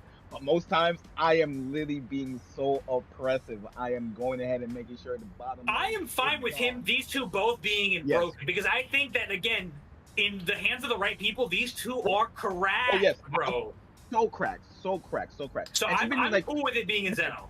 Right. So I was thinking, but like it could be both, because I do agree with A1. Like, if we don't get that, sometimes it's hard to go for the backline. It really is, because and she's the only one. That's the only reason why I give her that extra damage reduction. That damage reduction is so good, and he gets it for himself. You get what I'm saying? Where it's selfish. Just like I get that, but she is the ultimate team player all around. She can box herself, but I'm not taking that away from Cooler, where he can still go Zeno tier. But she is the best tank. She's 100% the best. I think that she's going to be over him, but I think we can keep him in Zeno tier, and that's like I have no complaint. I did learn something about how he shreds.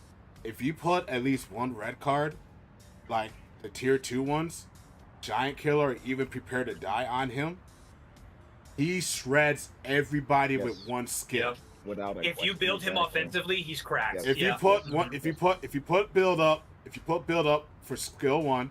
And then you put Prepare to Die or Giant Killer, he shreds anyone he sees. Literally. He sees them, he kills them. That is what Cooler does if he has that build. Exactly. And it makes no sense.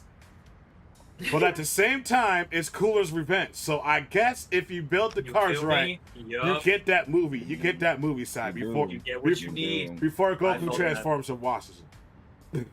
Right. I'm gonna go to tech. I'm gonna be last. I'm gonna let y'all do what y'all do on the tech. I'll be the last. I love my tech. I love my tech. I love my tech. I got a lot of time in tech. Where are we placing? Oh my god. I got a lot of time in tech. So yeah. Fat Boo. I feel like Z Warrior. You Z Warrior. I feel like Z Warrior. I play him myself, and that was like actually the first tech I played, and he does suffer from a lot. However, he's really good in real good hands, and overall in every single rank, you can still see him. You can see him in every rank. He's not like he's gonna be surprised. Like, I'm pretty sure everyone has seen Italian Bronx guy. That's the one who primarily plays Bull, and he plays such a good Bull. But the biggest thing I would say, and I keep him in Z Warrior, his ultimate. Yes. So bad. His ultimate is so terrible. Even at level 2, that shit is so terrible. Only when you get to max rank for his ultimate, you probably have a chance. So because if it's Z1, alright, not Z1. If his ultimate is level 1, you have to have someone in the middle of a fight. You have to have a team fight in order to go ahead and get it off. You're almost not gonna get that off unless you're fucking Nostradamus and you're predicting wherever they fucking go. You feel me? But other than that, a lot of people don't really understand like the utility that he has as a character. Because I definitely would say one of his best skill rights to go ahead and go through at the start is you want to go for hold on, is it skill 2? Is it skill 3? Just throws skill 3. You want to go for your skill 3. That's what you want to start off with. Wait, you're talking about the gummy? The gummy? Yeah, the gummy. Yeah, that's skill 1. That's skill 1. That's skill 1. Okay, yeah, perfect, exactly. So you want to throw your skill 1. You want to go ahead and upgrade that first, because you still go ahead and get that passive boost of you going ahead and like shooting your, you get your rush attack faster. You're doing more damage. But that skill 1 at top lane, bottom lane, whatever, but most of you are gonna be playing in top lane. It's so good at the beginning fights. It's early game fights. It's a real good way to go ahead and get, like, let's not even say if it's a divine draw with a super level 3. The enemy team, as long as you have a competent bull, they're not escaping. You're going to get free wins. You're going to go ahead and get that the Grand Kai at the top lane. You're just going to succeed in a lot of things for the most part. But his ultimate is so dog shit. Change it, please. Please. I need a counter. I need a counter argument with that, especially with the ult, because you can literally get the level 1 ult by yourself, and the The thing is, a lot of people want to max skill 1 first. I max skill 3 first. Yeah, I understand. Yeah. So like, it's the thing with Boo is he's okay. This is about to be the most controversial take in this whole damn video. This is about to be the most controversial take in this whole damn video. Let's hear it. Let's hear it. Citizens, circle around all them blue people down there. Boo is more versatile than all those characters combined. All right. All right. No. Now hear me out. Hear me out. Hear me out. I'm hearing you. Hear me out. Hear me out. Because this is think what. everyone just had a stroke in the back. Because one, this is my real prediction. Boo is going to skyrocket on the tier list the further this meta goes. Ooh. He's going to skyrocket up that tier list because a lot of people are beginning to understand how to really play Boo. If you can get 1 level on Gummy, that is enough. You can level up Heal because it doesn't scale. You can just focus on that one character until late game when you just want to focus on all 3. The only downside is he doesn't get to fully dash. If you Gummy one person, but you have at least like even a level 1 or a level 2 so you can escape out of it a skill 3, you can push them back into a wall, and then by the time you can either cancel it, you can cancel your dash, Gummy them up again, or you can cancel them while they're still slow, hit them with an ult, and then you can run off with them in your stomach back to your front line, back to your enemy line. Okay. Even in the top lane. That shit happened to me. I was so annoyed. Yeah, because like, I think a lot of people is because they don't know how to use the dash properly. So like, it can mess up a bunch of combos or setups because then all of a sudden a Boo knocks the person out of your beam and then you're mad. Yeah. That's going to happen because a Boo's selfish. But if the Boo is going to be aggressive, you want that skill 1, hands down. You want that slowdown. He can go with anyone. He can go with the tank. He can go with the DPS. He can go with anyone that's on that line. He can even set up for Piccolo for a special beam cannon if he wanted to. He can push someone all the way back into your God of Destruction tower, and then when they keep bouncing off, you can literally move around with the dash and hold them there, and then slow them down for your enemy team to get the kill if they want to. And with his passive, it's even more dangerous on top of that, especially if you get the ult off, even if you throw the ult off, because then his like menacing whatever, he does more damage on top of that. It's just, he is weird. He is a weird character. He's weird. The only thing that I don't like, his rush attack is weak. If you don't have any damage on his rush to make his rush attack stronger, you will see the difference between every other character compared to him. Yeah. Fair enough. All right. Good stuff. All right. Android 18's husband. I mean Cubo. I mean Krillin. Where are we putting? I have. Oh yeah, hold on. I'm here. Hold on. Everyone's here. Everyone's here. One match. I'm here. Right there. Which one? Put him at. Who? Where do you want him at? Krillin? Where we put him? I'll put God Destruction. Yes. Yeah. To be honest. Yeah. But I would say on Boo. Yeah. I was wanting to comment on him real quick. Go for it. Go ahead. Yeah. He's fine in situation. I'm cool with that. But bro, like bro said, when people really figure out how to play him, like Oob and shit like that, he's one of them characters, man, where he's definitely going to jump up because he's already should be rightfully in God of Destruction tier. Not broken, but I feel like Boo as a support character, bro, can be up there. Period. Like I said, play him the right way. Exactly. Because his kit is so crazy. Like I said, he can heal in his ult. He can do that to just survive, let alone, you know what I mean? Like just to be selfish in that. So it's like he has so much CC in his kit, and CC just wins in games. Period. I'm sorry. If you got CC, you win. That's why Deborah gets what he gets. You know what I mean? All these stuns. That's why Kale with her ult, with her stun, like when she goes big form. Like all these things, CC just wins, so that alone just gives him a higher. And for the viewers that are either new to this game or new to MOBAs, can you explain to them what CC is? Crowd control. Crowd control, man. You know what I'm saying? That's just basically being able to dictate when or how you manipulate a character's movement. I would say that's the best description I can say. You know what I mean? Whether you speed them down, slow them down, keep them in place. You know, it just take care of all ends and angles right there. You want to know the funniest thing? God of Destruction for sure, 100%. Most annoying son of a bitch, that ball-headed, eight-ball motherfucker. No. One more thing about Boo. Hold on. One more thing about Boo. The funniest thing to ever do, especially if you see a Super Saiyan 3 Goku on the enemy team, if they shoot their Kamehameha, you can knock them away with the run. Yeah. You can knock, and it's the most fun. It's the most funniest shit in the world, where that shit goes from a full range blast into a little butter knife size into a wall because he can't do anything about it afterwards. Yep. Right. Solar flare though. Solar flare on Krillin though. So he says that, dude. No, I think what I like about Krillin's kit, because I'll keep the spade. I'm just learning 17. These two I have not touched. Kind of. These two are my main tech. I don't use tech, but from Krillin, and speaking on Krillin, I would, and then correct me if I'm wrong here. If you guys don't share this viewpoint, I totally understand. The way that I have experienced Krillin, both from being on the receiving end and then actually doing the attacking myself, Krillin is like, I would say, a Deborah, like a Bojack, in the sense of he can flex his role to be whatever it is that you need. Him with those fucking mines, solar flare mine combo, offensive demon.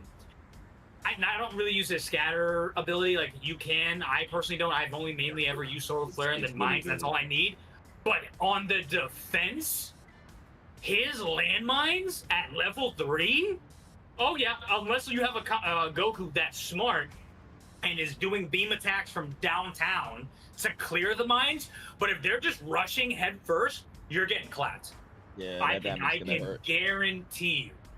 So that's what I say about Krillin. So I agree, God of Destruction for me personally. He's one. He's one of the characters. He has a great ult too. Super good. Oh yeah, the scatter. Like I said, CC once again, though. Yep. Like it prevails once again. Because like I said, solar flare, being able to fucking CC your opponent, let alone blind him. But I'm pretty sure it's a debuff too.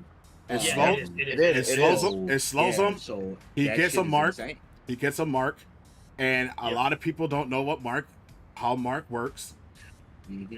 He's the only reason why you can see a hit.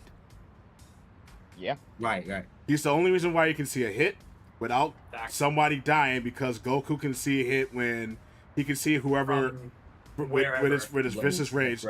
But with Krillin, once he has someone marked, you can home the destructible disc, you can home the scatter shot. Also, you can put your mines where you know where the creep spawns are.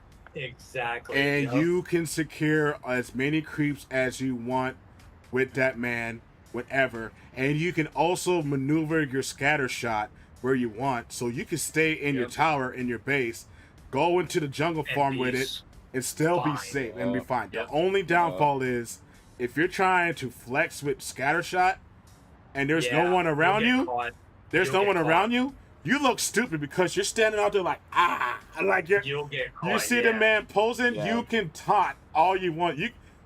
It's just like it's just as bad as the animation where you have a sliver of health and then you go into like the killing animation, and then when you pop out, there's somebody right in front of you to hit you. That's pretty much the same exact factor. I would almost put him into Xeno tier, but I like God of Destruction tier for him. Because there are times where he will fall off. And if he falls off, God. 100%. Yeah. He is heavily amazing when it comes to defense, though. If your team is back against the corner, he's most likely never going to leave the tower. If he does leave the tower, he's still... Just that solar flare alone is just so amazing. It's such a blind reposition, boom, hit. Blind repositioning. It's a way to go ahead and save your teammates. I'll definitely say he's one of the best characters. Oh yeah, honestly, it is for sure. Put that man by his twin. Put that man by his twin. I was about to say, now we're on to the MVP of the 17 main himself. before I went to Freezer, he is Xeno tier. I agree. Yeah. I'm so sorry to tell you. I just said I know. I would put him with his sister. No. I said put him near his sister, but I said but I was gonna say 100%. drag him right on top. Just drag him right by his sister. Just drag him right by his sister. He's definitely Xeno tier. If anybody want to say why he's not, feel free. But No. Reason why I know for surely why he is in his whole kit. Like, first of all, farm is everything in this game. All right, farm. You don't have farm, you don't get levels. Period. He is the #1 best on any of the supports at stealing farm. 100%. I'm sorry, just yoinking that shit. Skill one, just straight killing farm instantly, and then taking you out. He's the only one at the beginning of the game that you have to worry about. He cannot use his skill 1 on farm when you're walking up the lane with your teammates when you get the super boost, because you're just one shot in farm. You're gonna one shot all of that shit. So that alone right there is massive. His ult is such a bait and a game changer for people, and they don't understand. Like, they don't even understand his ult in a sense. So if you're in a team fight, you can go right to the middle of the team fight, pop your ult, everybody gets shield, everybody gets damaged in that scenario too. Let's see, his shield, he just has shield, and he has an extra cooldown where he can use his abilities twice. Like, that shit is insane. And he has a CC move where people don't realize that his because they never upgraded, because his skill 1 and his skill 3 is so fucking good, but his skill 2 is slept on in a whole scenario itself, because it replies CC 2. Once again, CC is so good. So like, if you punch somebody, you jab them with that with your 2, you just slow them and be able to do extra damage when somebody's trying to get away, whatever in the scenario.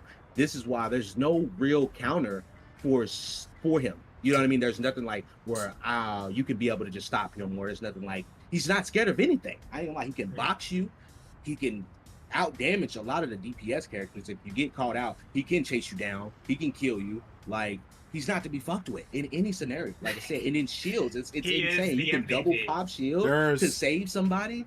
I'm sorry, he's definitely Xeno. Name one thing that he doesn't do good, and that would take him out of Xeno tier for me. No, you know no, what I mean? So there's one more. There's two more things. There's two more things he's got that no one has been brought. That no one really brings up to this day. He gives people. He doubles the buffs that you have. If you have debuffs on, he doubles that shit. He doubles it and gives it to the next person.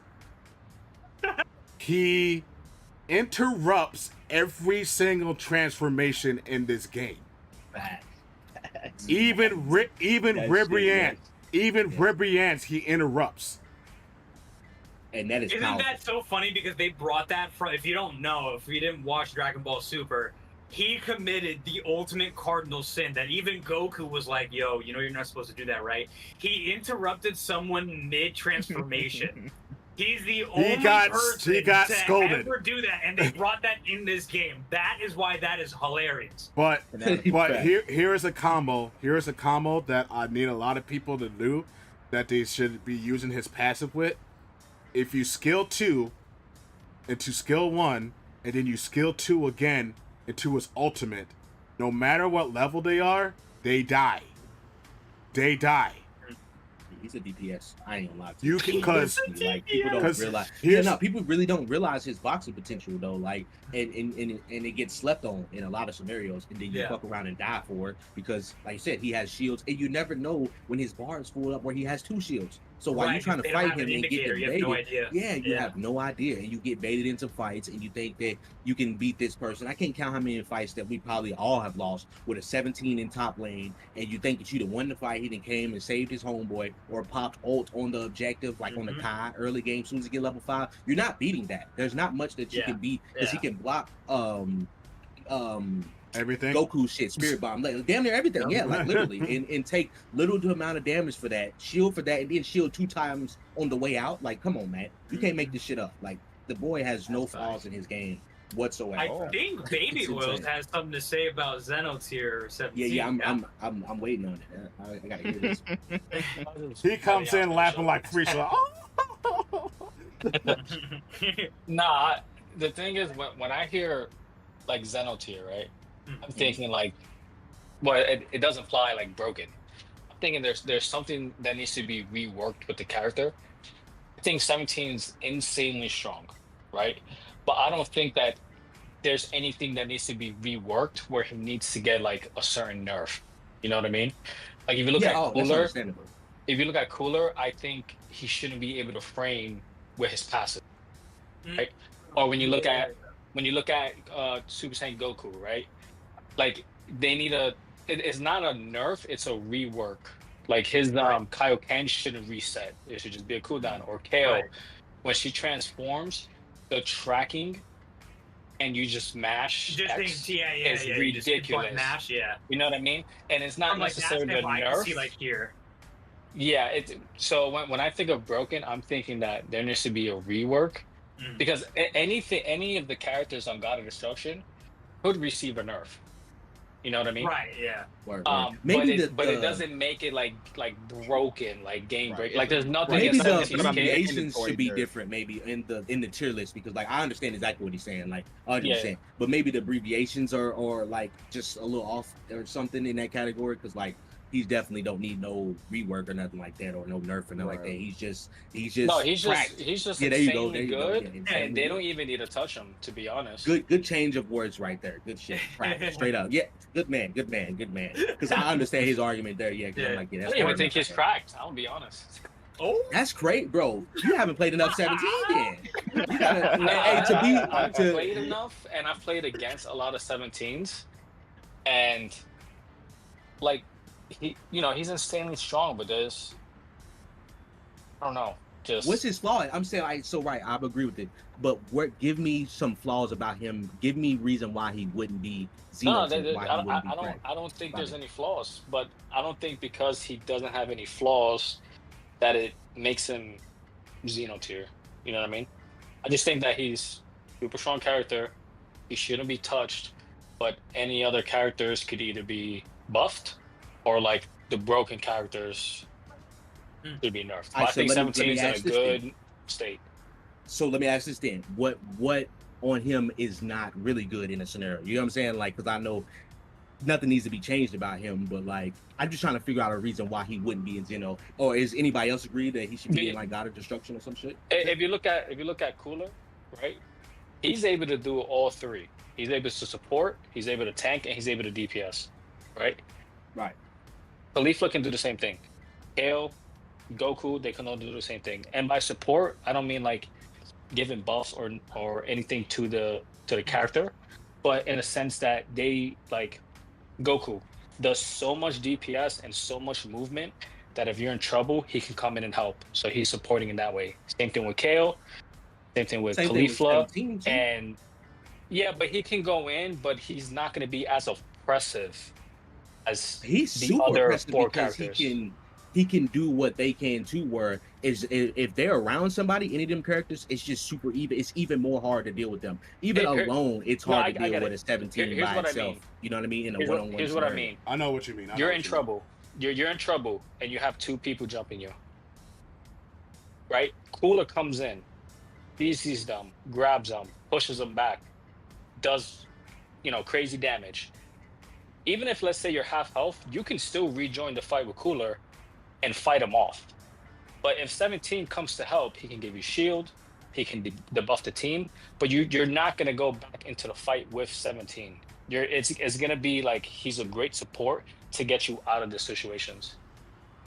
No, to be honest, he's a aggressive support too. So like, that's no. But I'm just saying. No, what he's saying. I'm saying to me, no, I understand what he's saying, but I'm saying you can still engage and go back in the fight with a 17. I understand that, but like, not as good, but not as good as the other characters. Of course, because he's a tank. In their DPS, that's what I'm saying. Y'all gotta not category wise where he is a tech, but you gotta give him his shit. But which is what I'm saying. No, that's what he's saying. A1. That's what I'm saying. A1, that's what he's saying. That's what he's saying. He's saying. I'm just saying they're not as oppressive as the other people. I'm saying what I'm saying is I understand what he's saying, but him being in Xenotier, like that was my argument was he's saying basically that he shouldn't be there. So I'm saying give me a reason why. It doesn't matter. He's trying. There's two tanks. You're missing. Disciple, I've heard what he's saying. No, you're missing it. We and him No, got each other. no. You're thinking that I'm not understanding. I'm talking about there's one aspect that I'm looking at, because the DPS they can support. He could be a hyper aggressive support. He could be low key support. What he's saying is they can also be in there, tank the fight, and still go into the fight. 17 can't do that. But that doesn't make him not I'm not done. Z-tier. I'm not done. I'm saying he can't do that as well as those 4. I'm saying he can still do that. I understand. That's what I'm saying. Let me just finish my point. But that does not make him not Z-tier. I'm not saying that he's not. I agreed that he's with Xenotier. I was going with Baby Oils because he's saying he's looking at them where they might need to be fixed. And those 4 characters, you can tweak them because they might need to be touched, especially Kale.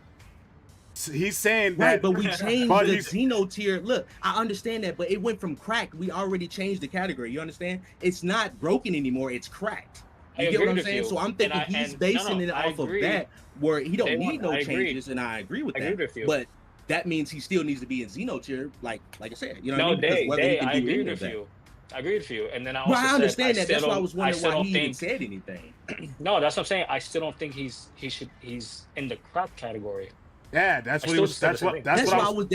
we were still debating, because he said he doesn't believe he's in the crack. But I'm trying to get that answer where I don't believe that he's not. Like, there's nothing about him that doesn't give that he's not. Even though he can't do what a tank and a DPS do, he's a tech character. He's not supposed to do all of that, but that doesn't make him not Z tier. That's what I'm saying. We're in tech category. We're not speaking on DPS. I never said all that. I was just pointing out what Baby Oris was saying, but you keep interrupting me before I finish the point. And you was interrupting me because I understand what he's saying. You not listening to the conversation, bro? I am listening to the conversation. I'm just saying you must not be. I am. I was just saying why he's not taking it out of there. But like I said, he agreed. I said we all agreed. Let's put this to majority. I said Xenotier. I was just saying he just couldn't do the tank role as well as the other 4 in the Xenotier. That's all I was saying. Yeah, but I was understanding that. But he's a tech, so he shouldn't be. I understand that. That's what I've been trying to say the whole time. I've been saying that. But he's a tech, so that doesn't. You can't categorize that with them because they are tanks and DPSs. You feel what I'm saying? He's a tech. He's in his own category. Yeah, I still say he's Xenotier. I'm just saying, like, when I was listening to Baby Oil's point, he still can be in Xenotier, but I understand, like, when he was talking about characters where he was seeing them in Xenotier where they might need to be touched to be nerfed, he didn't think 17 would be categorized as that because he didn't need to be touched. That's all I was saying. That's why we changed the category, right? Yeah. Right. From crack from what's called crack. That's my point. But even then, I don't think he should be cracked. That's all I'm saying. Right. Yeah, I feel like that's why we're going for a vote. Right. And then just to simplify it, right. 17, he's a support, right? Mm-hmm. And then you have like Cool and Khalifa, the tanks, and then the 2 DPSs, right? Mm-hmm. Like Cooler, he can tank, DPS, and support. Same with Khalifa and same with the other 4. 17, as you also agreed, can't tank because he's not a tank, he's a support. But you have a tank who does all 3. You have a DPS who can also do all 3. But you have 17 who's a good support, and he can DPS, but he can't tank. He's more like I understand that completely, but like I said, that still doesn't take him out of Xenotier because he's a tech. That's not his job. You get what I'm saying? Their DPS is built to be tanky. And takes to be tanky shit. You feel me? I feel like Cooler does more DPS than some DPS characters. I feel like we understand where we're going insane. So I feel like we should just move to the majority vote. Yes. Yeah. So if you want Xenotier, say I. For 17. I say I. Of course, me. I say you feel like he's Xenotier. Okay. Yeah. So we'll keep him here, but I definitely can see the argument that he was saying that it could be, even if it is God of Destruction tier, it would probably be at the top. Like I'm talking super close to getting here. So it's not like he's like, even though he's in God of Destruction tier, he's going to be over here. Not at all. He's probably top of the list, if that. But majority will put him in here. That'll probably be the question of the day. Since this was like the one that was the most controversial, you can't guard text like that. You can't grade a tech like that against DPS and tanks. I'm sorry, like whether or whatever, like they can only do so much. Like none of the tanks on the board can tank, period. But that does not limit them from being on the Z tier. Like I said, none of them are a tank. None of them can even play a tank role, so we can't even categorize that in a tank role. That's my thing. Like, so why is that brought in the conversation? Because like I said, DPS can tank and tanks can tank, but that doesn't mean that techs can't be Z tier. You know what I'm saying? Like just because they can't tank, that's not their role. We definitely hear you. It's not their job. So now I feel like the when it universe, comes to that, it's like player dependent when it comes to that. So we can go on. Yeah. So the Universe 6 Assassin hit. He's the latest tank that has been added along with 17. So listen, I like Daimaku. I'm gonna put some respect on his name. I disrespected the hell out of Hit because no one understood how he played. Right. Then everyone took the time to learn him. Yes. And now I feel like you could argue that he's the most oppressive tech. He's one of the most fun characters. He's one of the most fun players to play, and one of the most hateful characters to play against. Exactly. He has you stressed out so many times, wondering like, yo, do I need to defend? Do I need to teleport back? In now, the ratting, Yes. His passive literally is just. He is. His passive is literally the definition of this character, bro. This man literally puts the fear into the character, to the player, not the character. Yes, the players and stuff. Yep. Yeah. Where are we putting him? God of Destruction. He has to be God of Destruction. I back that. He really just goes ahead and just really changes up how people play. Like a low rank, sure, people are gonna probably be using him as a more aggressive. They're gonna feel like he's a DPS and such. But when you get to the higher ranks and everything, oh my God! You literally stop. That's when you like. That's when you're wondering, like, is someone gonna go defend? This is why sometimes I have to spam the defend call function on the shout out because I see. Listen, I understand when I don't know if you guys know, but I have played multiple matches with one streamer. I forgot his rest of his name, but his name is Ken, and his hit is just Oni Ken? No, Oni Ken. I think it's Ken Bonesaw or something like that. But yeah. Oh, Ken Bosu? Ken Bosu, exactly. Ken Bosu. Yeah. His hit is so good, but because he understands the character, he understands he's not supposed to be there in the team fight. He understands. He plays his role well. All right, my team is going ahead and distracting the enemy team. Great. It's my time to go ahead and cap. Like I said, he's the back cap king. Especially if you have the divine draw, if it's extra clouds, or if it's let's say the the grass under the gods of destruction.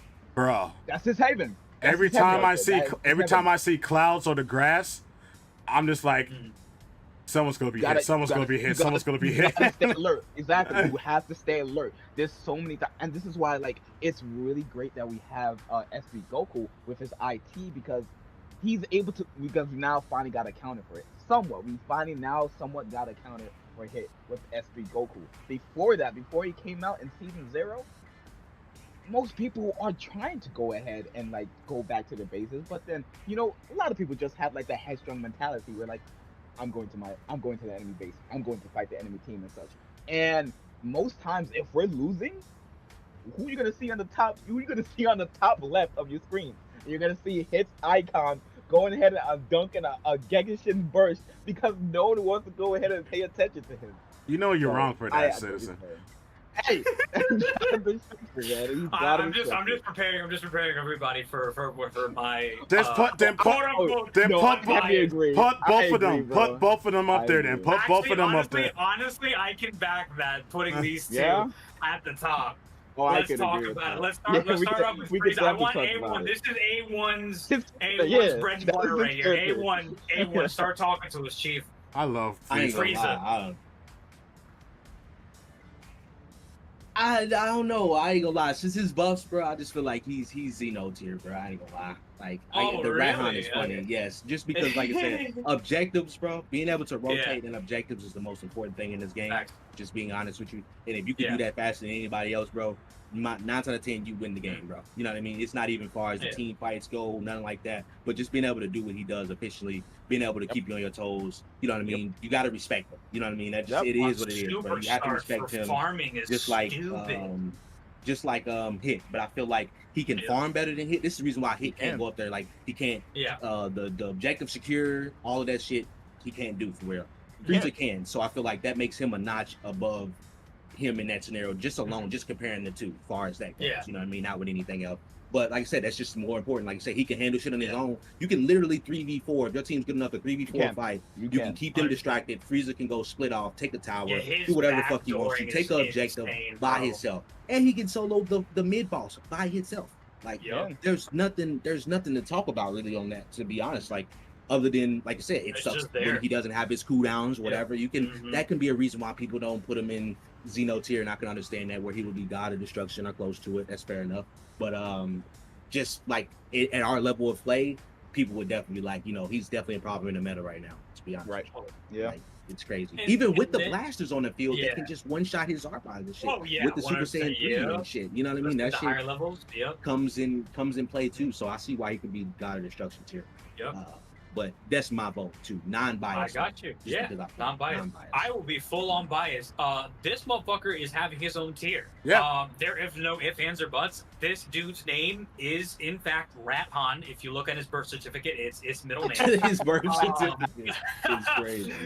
The amount of stun potential. Oh my god. Of cycling, doing a cell stun after a Rat-Han, doing a Rat-Han into a KO ult or into a cooler grab, into a soccer ball kick. Dude, it is Rat-Han City. Him being able to backdoor just as well, if not, I would argue, this is biased though, a little bit better than Frieza, while my team is fighting, then run all the way the hell back and help with, mind you, his passive light don't even get me started on this pairing. I'm gonna get to that in a second. His passive, being able to boost attack and defense of whoever's next to him, is fucking stupid. Getting energy, attack up, and defense up for his teammates with his skill 3. His ability, his interchangeable ability to double buff this monstrosity. No, triple. Because her passive, triple. Dude, are you on all kinds of crack? Let me bring this up. There is no reason why that little boy at the age of 5, 5 years old Namek Gohan can buff the entire team, buff himself, has 2 different alt results. Awesome. Yeah, not one, but 2. Two ults. People don't understand that. He has 2 ults. So here's how crazy it is. You don't need to do the second part of that ult if you're losing. If you're losing, but you just activate it, you become a Kaioken Goku fighting with your rush attack.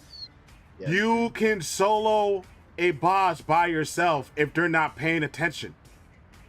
You can literally buff everybody around you twice when you have that ult active, and then when you do Leave It To Me, it covers the size of a level 3 Goku Spirit Bomb. It does. And it just negates so much more damage because it just feels like a wet noodle on top of that. And then he's not as fast as Frieza, but he does not need to get that acceleration boost where he just breaks the fucking sound barrier 3 times. This kid. No, but the hilarious part of all of this, if he's by himself and he's not like fully up yet, if he's not fully live, he dies. You catch this boy by himself and he's not fully prepared, or he has, like, for whatever reason, a cooldown down, he dies. He dies. He will get caught. Yeah. He can get caught, but I feel like his skill 2 really his skill, but a lot of people don't level up that skill 2 sometimes, and if you don't level up if you don't level up that skill sometimes, it's like you're playing him wrong. It's like you got Icarus on your level 3. Don't even get me that started on that shit. Like the Icarus. That shit crazy. That shit is crazy. We're gonna touch all that in a different tier list, but like you just put on PTSD. Well, like since this is a no card tier list, Gohan can handle his own, bro. Like he's a box. I tell everybody that he will box any DPS, bro. He 1-on-1. You gotta make sure you come in with your shit, because he will box your ass. You gotta respect him, because he's shutting down your skills. He is the perfect answer for S3 Goku. You see S3 Goku charging up, he tells him to shut up. You need to skill 2. That's it. Immediately. That's it. No question about it. He's taking that out. I have done that so many times, and I'm sure other people have done that so many times as well. He is really, really such a great character. Baby. It's dude, like that's why he reigns supreme. That's why he reigns supreme. That's why he has that damn name. Man, I love me some Gohan, bro. Like you do super skill you get superstar and you get the Superstar, level and yeah. you get the level 1 buff too. Oh There ain't no reason. Oh yeah. Look, I know some people say, "Yo, max out that scale 2 first." Well, nah, bro. On that superstar, just You can interchange. You can that, bro. interchange Still that. big It's ass, bro. Yeah, That yeah, is for what sure. makes He him has both special. options. The Yeah, he either has both funny, options, and the he's still even able to funnier dominate. is you can interchange all 3 if you want to. Like if you really want to disrespect the person, you can start off with level 3 and it's like, "Hey, yo, Goku, go take care of that." Yeah. Facts. I like the tier list, so now we're gonna start. Unfortunately, I can't move Bojack. Rest in peace. But in Earthling tier, we're gonna now attack the order. The leftmost is the best in that category. The rightmost is the worst in that category. So, are we moving anybody here, or are we keeping it as is? I feel like Definitely. Cell should be. Cell should be- Cell should be yeah. first. Yeah. At the top, okay, and then Yeah, between sure. Baby and Piccolo. Piccolo, That's fine. That's fine. That's Yeah, fine. Piccolo. Okay. Uh, This is fine as is? Baby Okay. is just too team reliant. If your Reliant, team I is felt that. dog shit, you're not. Yeah. doing And you're a anything tank at all. at that. You know what I And a mean? tank, So it's like right? it's a whole Come tank on. off the That's a whole board, bro. tank If who you're needs not a on the good game. team. You're not Yeah. exactly. So Piccolo Spoils. is superior above him. But You yeah, feeling this? Cell, You feeling this 3? I mean, I'm biased against Piccolo. I am too. I am too. He would have it here. He would have it here. That's fair. I am That's too. fair. But I just had to say it with this. It is what it is. I got you. Yeah, This I one's gotta going to do be my interesting. The mid tier. yeah, that's gonna be real. Who's the best out of this list? That's a tough one though. I ain't gonna That's lie. Yeah, really this tough. now that, and that's why I want to start at the bottom because this is going to be. We're going to have that's discussions. Yeah, yeah. Put Trunks in the so- middle. Put Trunks in the middle. Ooh, okay, Trunks in the middle. All right. I don't disagree. I don't disagree with I think. Hear me out here. Zamasu has to be like 3 or 2 or some shit like that. He has to be Pretty top sure 3. he's- Yeah, he's I definitely agree. up there. I can see this. I can see because of that second life. Yeah, his if the- value if early the- game if is the- just if the so Trunks strong is in good, mid-game. if the Trunks is good, it doesn't matter if he has a second life. It would be this, hands down. Right. But if in the hands of a bad Trunks or the average Trunks, it's Average this all Trunks. day, every day. Right. And since I think that a majority of the players are in the average or just not good with him or just don't pick him up, I would say this. Yeah. Number 2. I'm Number 2 is putting good. the gamers at the bottom. Yeah. That's me personally. I agree. Move I have Boo no up. doubts about that. Boo. Needs to go up. I could see this. I could see I this. see him being in front of Vegeta. Yep. Okay. I think Boo should be second. Yeah, Boo's second. Second, I would back that because of how I think Hit. It's just it's the same shit. What we're running into right now is the same shit that we looked at here and here. Yeah. He is where they started. Yeah. But he will end up where they currently are once it is the Master Boo, whoever the fuck decides to main him and put content out on him. Watch, he's gonna be up in here. Trust, I guarantee it. But for now, I'm content with this. This line straight, I like it. I'm just saying, there's somebody out there probably in China that's playing Boo right now. That's just pure crack. But that's hard. Yeah, that's hard. Yeah, 100%. This right here. Let's talk about it. Dabra at the last. S3 Goku, yeah. S3 Damu and Krillin and Hit got to be top 4 immediately. Yeah. We can switch those around. I would argue. I don't know because Hit's higher. Hit is higher than Krillin. Hit is higher. Then I back this. Oils, are you feeling this? I fucks with it. That was good. And do you think it hits better than Daima though? Yeah, I said that. I could argue that, bro. I could argue. It's a good argument for either or, to be honest. Yeah, They do different styles. With his buff, I think he's better now. Yeah, I feel like it's definitely because he can be in the fight. Damu can Yeah. choose to be in the fight or not, but he got to choose when he goes in, how he goes that's in, all good that. that these two are in combination of they're in talks of the being better than one another. That's a good fucking conversation because again, their playstyles are so fucking different, but their kits make them so you're oh, when you see it, especially in the higher ranks, in in low ranks, how many times have we said, oh, this is a joke? This is a joke. Yeah. This is preload. This is preload. Now in S rank, when you see this little demon child and this assassin from hell, it's fuck. Please don't be good. please don't be good. So the fact that they're interchangeable, but obviously we have an undisputed in God of Destruction, I'm healthy with that. Yeah, I'm healthy with that. This being interchangeable, you can see it either way. Now obviously this is number one. I'm not even fucking joking about that. No question about that. Yeah. Let's discuss the order. I'm actually okay with these two as they are. Yeah. It's these four. Now let's talk about it. Frieza after Goku. Frieza after Goku. Frieza after Goku. No, I think it should be Cooler. No. Cooler? Khalifa, then Cooler. I really feel like Cooler Khalifa. and then Khalifa. I don't know. Yeah, I feel like Cooler is just such a menace. They can be interchangeable. Are we saying that 17 is not better than Frieza, or are we agreeing that 17 is better than Frieza? I think Frieza is better than 17. In Frieza's the better. meta that we are in now. Yeah, in the meta as of now, I feel like these two are locked. All right, let's talk about it. I say Cooler and Cauliflower, they're literally tied then at this point. They are. Right. They are. Yeah. It's either or when it comes down. Like I said, I'll rest my case. The only reason why I feel like here. Khalifa is better, and I'm cool with it being interchangeable. Yeah. But I just, like I said, being able to, in the meta that we in now, being able to put pressure on that back line and then living after you do so, and being able to negate so much damage and shit like that too for your team and the buff, that just gives her the slight edge. I feel like even the slightest, they don't give a fuck if it's a slice of cheese. You feel me? I think that gives her the one up on Cooler, because I can't count how many games that like I've lost with Cooler and won with Cooler versus how many I've won and lost with Khalifa, and told myself when I was playing Cooler that damn it, I should have been playing Khalifa, bro. There's never a time that I'm playing Khalifa, and I would say I'll back you on that. I'll back you on that. I'll back you on that. I back you on that. Just being real, like Khalifa's that man. Don't get me wrong, but just that. You know what I mean? Like this. Yeah, these two have been regarded as this conversation is interchangeable at different roles, so put some respect on Hit. But like at the same role, the fact that every content creator struggles to say who is better and has agreed that these two are interchangeable for the #1 tank. That says season 0 that Cooler, season great. 1 Khalifa, bro. That's you know what I mean. Like this is season 0 Cooler so had it. Good. Khalifa got it now, in my opinion.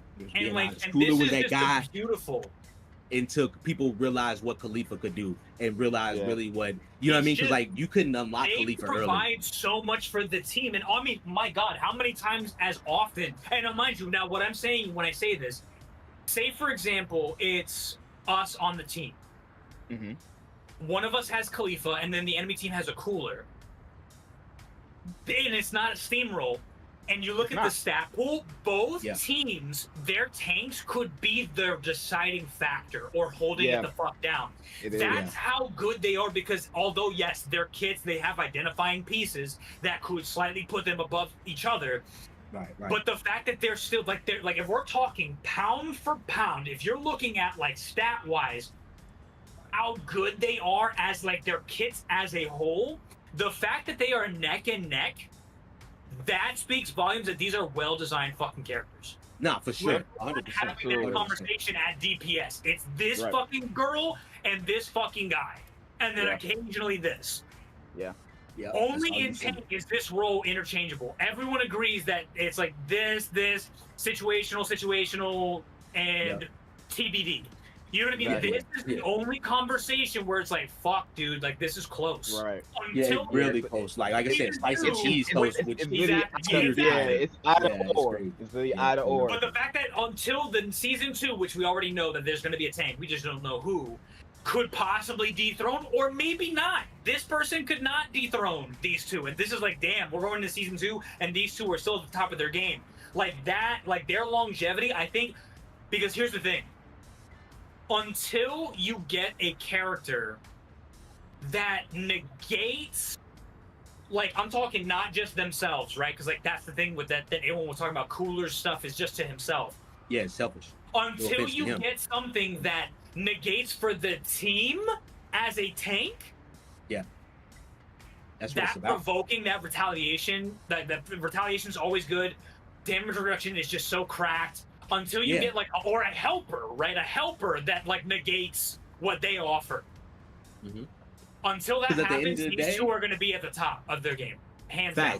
Because at the end of the day, as a tank, you want to be able to play the Yep. tank role. You can play a DPS Yes. role, whatever you want to, but at the end of the day, when it all said and done, you need to be a tank. That tank needs to be able to do tank things. You feel me? Tank for the I team, agree. make plays Yes, for the yes. team, not for himself. Yep, Because at the end of the day, you can't do everything by yourself as a tank. A tank role can't- shouldn't be that. Right. Like, I'm soloing this person, I can beat this person's ass. Yeah, that's fine. Everybody can pretty much do that. You know what I mean? You catch a one-on-one, whatever. But like, being able to provide for your team is the only reason why. You Like, that's you the have main to be a thing you leader. need in the tank. Yeah, facts on me, bro. That role has to be so good. And I just feel like that's season 0 was cooler on top, 100%. Now in this meta, I just feel like Sleeper got that slice of cheese bread that was like, hey man, I'm gonna go get on your back line, G, while you want to fight me in the front line. I'm gonna fight you, and then I'm gonna hop on your back line. And then Cooler just can't give that to me as a tank player myself. You know what I mean? As being top 30, you know what I mean? As a tank player, like he just can't give that to me and be impressive, and then still get out. Because like you say, he has nothing to get him out of situations. And once he's in it, he just dies. That's my thing. Like, it's just small little things where he's the GOAT. But those things matter in scenarios, especially at the high level of gameplay that we play into. Your team's not good. Khalifa, you can shine a little bit more on, even if your team's not good. Fuck it, I can get out of the situation a little bit better. Whatever. Cooler, you all in or you're not. Pretty much. Yep. So. And this is the tier list in a nutshell, mind you. So guys, listen, this is just our opinion. Again, every content creator out there is going to have one. I thought it would just be fun if I brought in my squad, people that are knowledgeable on the game, to give me like a combined opinion rather than you just hearing me talk about like X, Y, and Z. Because at the end of the day, they're just opinions. But when you can come together as a group, as a collective, and getting like top players and like very skilled players and their mindset on like their experience at all levels, because again, we all started at E and grinded our way to S, like, you know what I mean? So like, we're able to see it from a holistic point of view. This is how we see it, right? Again, Oils from his Bojack experience is like, well, you know, like Piccolo to me is a bigger threat than Cell. Like, again, like that to me, that's perspective, right? I don't feel that same way, right? But that doesn't mean that his opinion is wrong. Because again, if he plays Bojack, I don't play Bojack. How can I discredit him saying that Piccolo is a threat? You know what I mean? Or not a threat, right?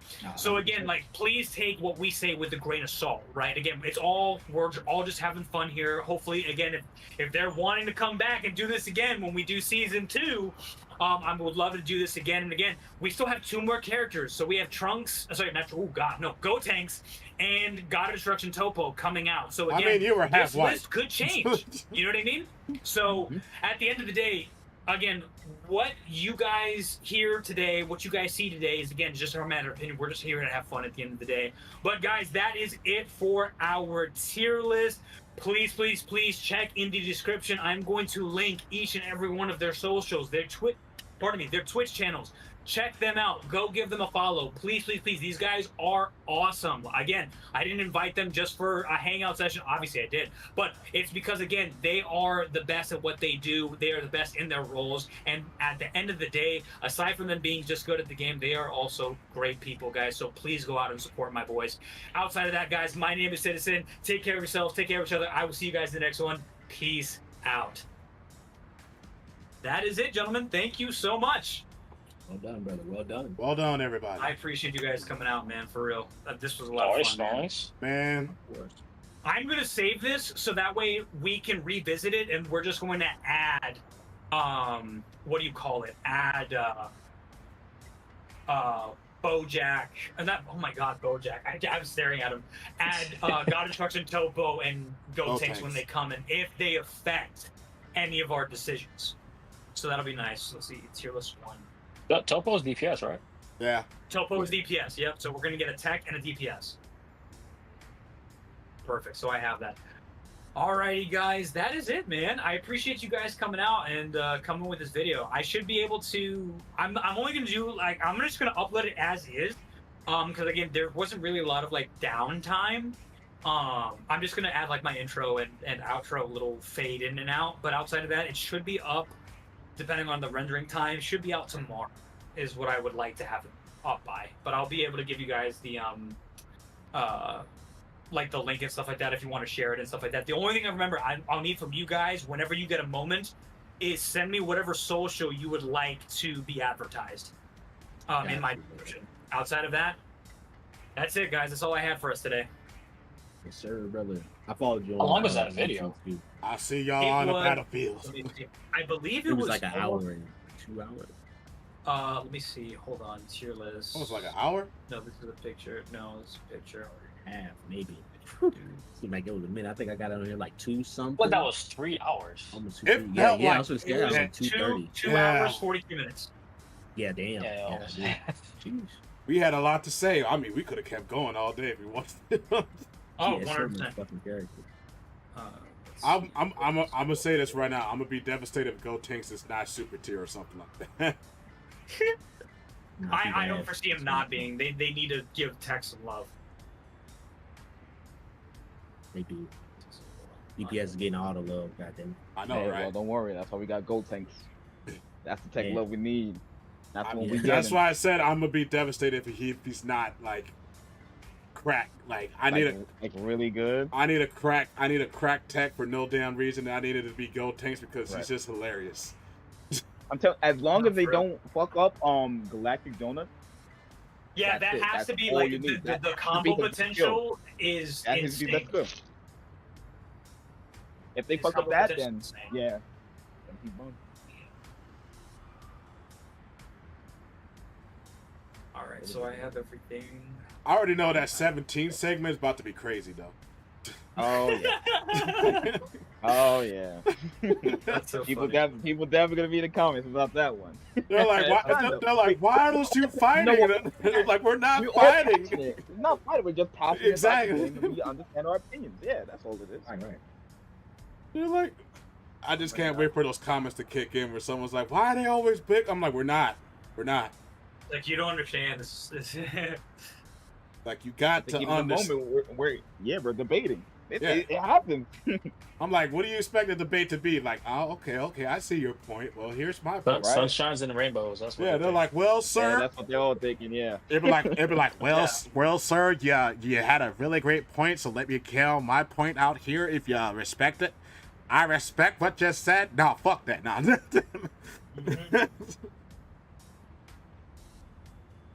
But I'm just gonna feed my dogs real quick. But if anybody want to play Gekishin for a little bit, I will be down. I already booted it up, but I just gotta go feed my dogs. You already so know I'll be what. on. You already know what time I'm on. I'm back on Digimon. Bro. Yeah, I gotta get back to Digimon, man. That bullshit. Them boys on that Digimon. Yeah. Wait, does Back everyone? on that. Wait, does everyone in here fuck with Digimon? No, I used to like it, but I didn't. He said he was gonna get it. Citizen was, and he said he was gonna tell me how it was, and I was gonna see if I wanted to get it. If anything, try the demo at least if you like it. Yeah. I will be streaming it tomorrow, first thing after this video is uploaded. Oh, bad. I can't wait. There's a demo for it. Was it on Steam? Yeah. It's on Steam. Everywhere. Yeah, it's on Steam too. Yeah, it's everywhere. Is it just single player? Yep, Yeah, it's a just a it's single a player, RPG. yeah. It's an RPG. There's no like online mode where you. No. I mean, you could PvP later, but like, There's a PvP mechanic. It's kind of like think of it like Pokemon, like how there's like the single player story, like it's not multiplayer, and then like offline, like after the story and stuff like that, you can do like online battles for like ranked and shit like that. They have that for Digimon. That's how it was in the last one. Yeah, I mean, I'll be honest though. It's just meta. You're only running into meta. It's gonna be the same meta, and it's just gonna be coin flips to see who wins. And that's really what's gonna come down to. Every time. Other than that, every time. Every single time. There's not gonna be no diversity in any team you face. It's really gonna be the same 6 Digimon. It made me want to play Skate. I still haven't tried this game yet. Well, Skate? I've been having it downloaded. Skate, yeah, I've been having it downloaded for a minute. Still have not got on there and played it. I'm on the same boat. I be seeing it. I was like, I still haven't touched this bitch. Still haven't touched that shit. And I used to play the fuck out of Skate 3. Nigga, it used to be fun as fuck back in the day. Yeah. I definitely say you should get I be seeing clips now. I be seeing clips now of people playing Skate. Like, I'm just like, bro. They're like, hey, it just took me like a week to get this down or something. I'm like, god damn. God damn, nigga, a week. I'll be like, yeah. I think I'm still gonna have my old skills ever since like 10 years ago. Because Skate came out. Skate came out 10 years ago. That's crazy. It did. Long ass time. But yeah, I'm gonna have to go now because I'm getting a call from some other people. So it was definitely no bullshit. You feel me? I appreciate you coming out, my G. Thank you so much. Of course. Anytime. Any discussion about Gekishin, yeah, got me. I appreciate it, bro. Blessings, brother. Easy. Make mine as well. It was always great discussion with everybody. I'll make sure to Appreciate get you, some brother. flavors for two. Everyone have a good day. I'm back to the stream. Appreciate you, man. Thank you. Later. All right, let me go run to the bathroom, and then we'll continue with the story.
Very good.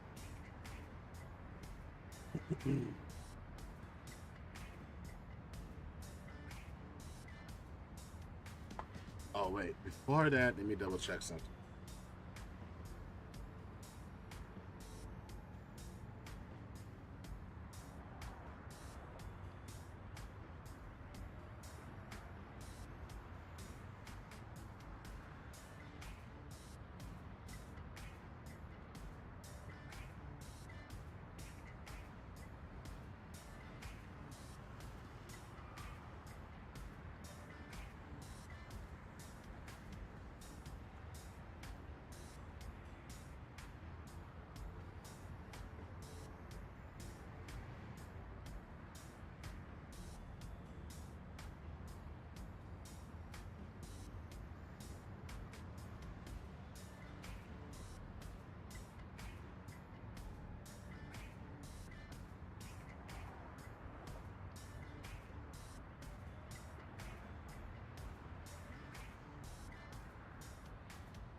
Hold on. Sorry.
it's gotta be 10. Alright, I know it.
Alright, cool. Damn, it went.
Alright.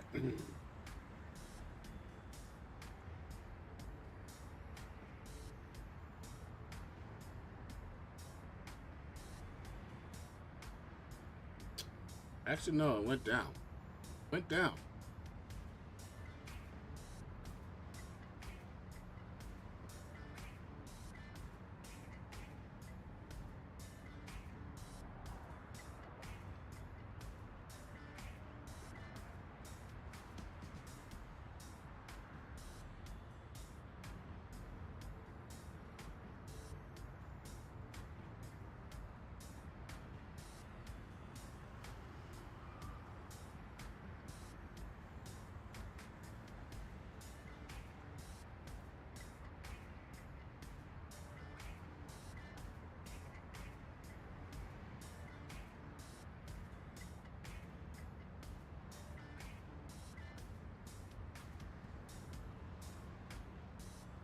Damn.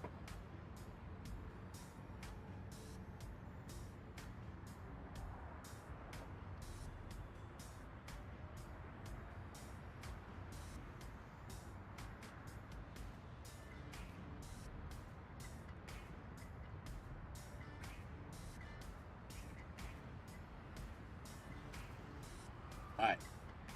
So, this is actually good news. My A1C dropped 8%. I almost hit 7.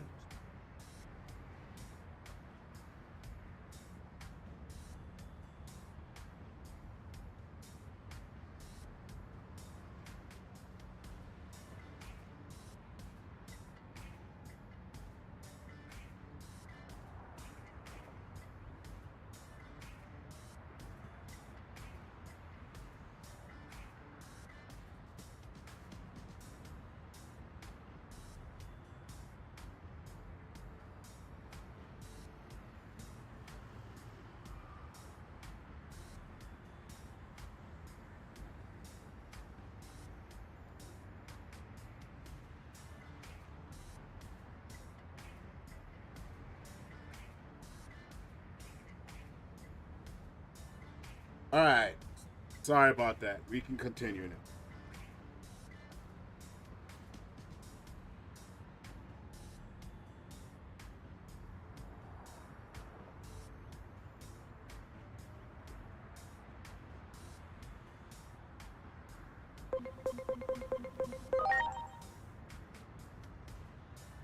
After we split up? Have we met somewhere before? Sorry, I don't remember. And there's no way I'd forget someone dressed like you. Save the chit-chat for later. Our first priority is getting away from here. Now, let's get moving.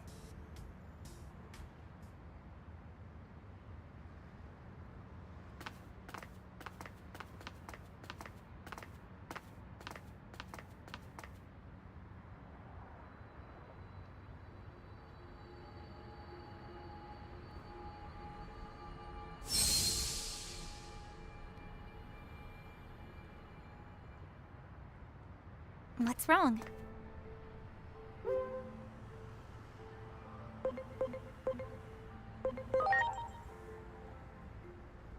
The government building was destroyed.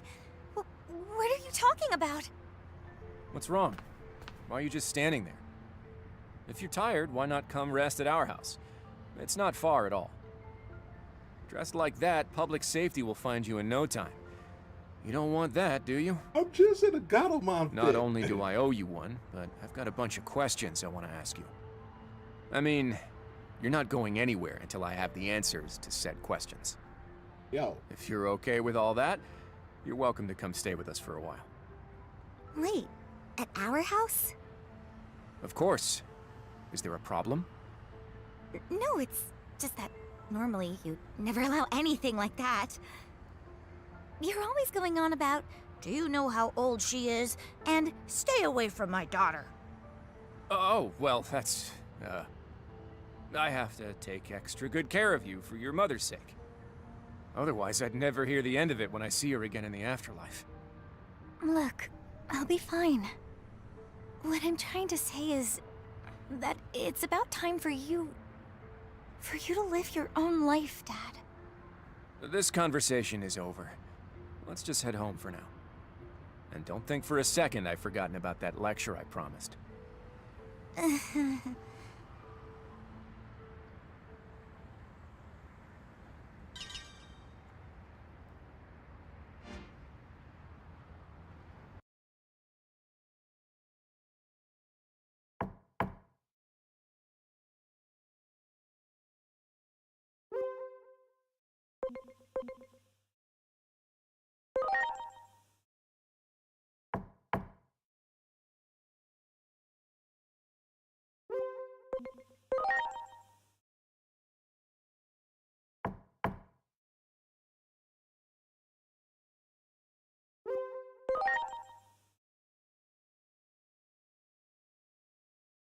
Damn, girl, you slept like that?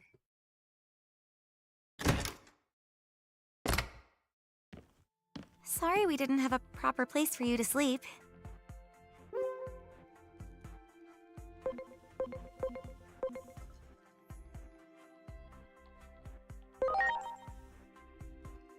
Oh, well, glad to hear it. Now, let me introduce myself. I'm Inori Misono.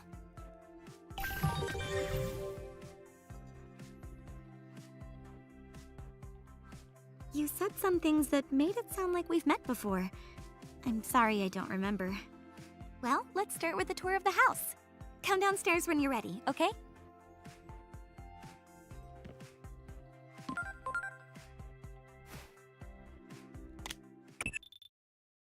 Finally, connected at last.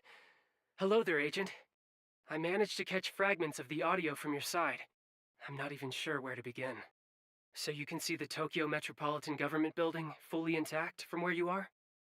The visuals of Shinjuku that I'm seeing are a hellscape I can't quite put into words. I've also confirmed that you're not present at your supposed current coordinates. Based on all this information, the analysis department has reached the conclusion that you've traveled through time into the past. This is an unprecedented anomaly. How is it we're even able to speak to each other? We just have to pray that this connection doesn't get severed.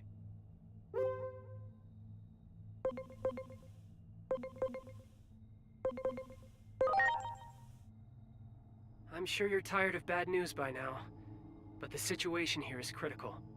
A global collapse is underway, and Shinjuku was the starting point of it all. I'll relay more details over time. We're still scrambling to collect data on our end. Send me whatever you learn as well. I'm counting on you, Agent.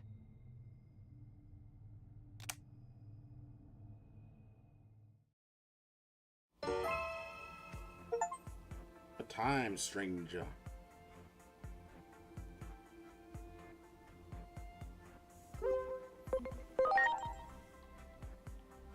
Check our Digimon.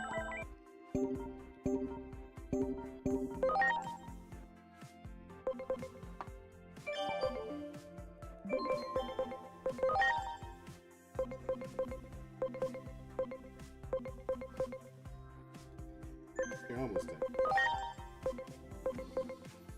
Actually, I want this to.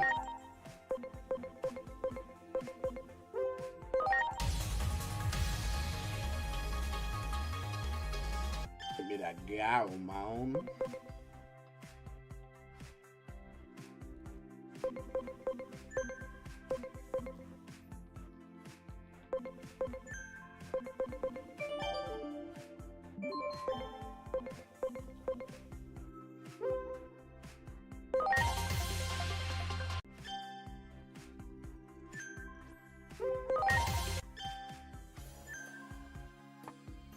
Evan on Time Stranger.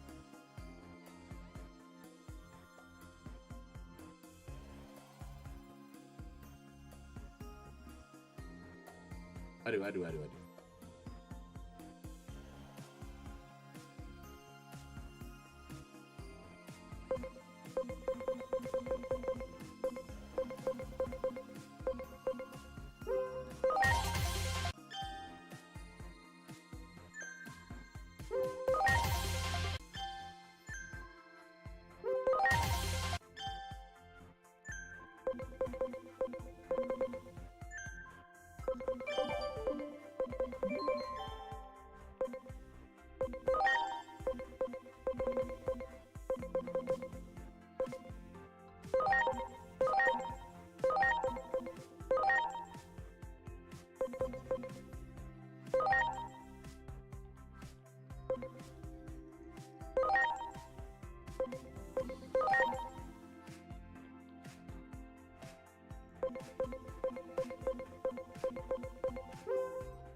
That better be enough to.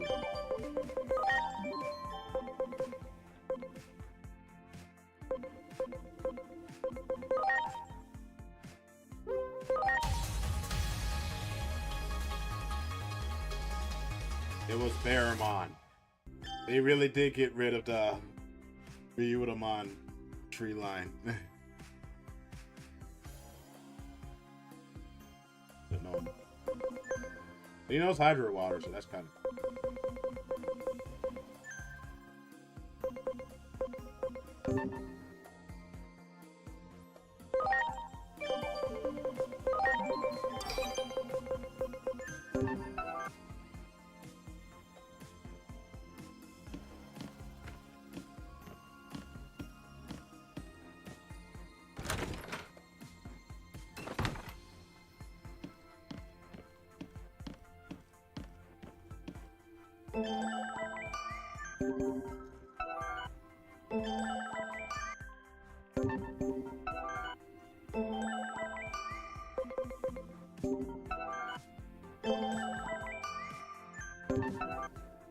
That's how much.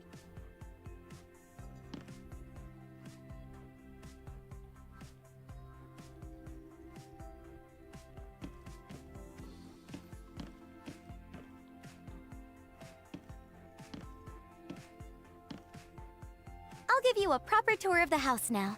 This is the living room. Over there is the bathroom, and that's my room. Don't go in without asking. Here we have the kitchen. Feel free to use it whenever you want. Do you cook? Wait, Is this too much all at once? Oh yeah, my dad wants to talk to you. He's a detective, by the way. He said for you to come see him. To get to his office, go out the front door and down one floor. Anyway, it's about time I left for school. Just in case anything happens while I'm gone, can you give me your Digiline ID? Okay, got it. I'll message you later. Right now, you need to go talk to my dad.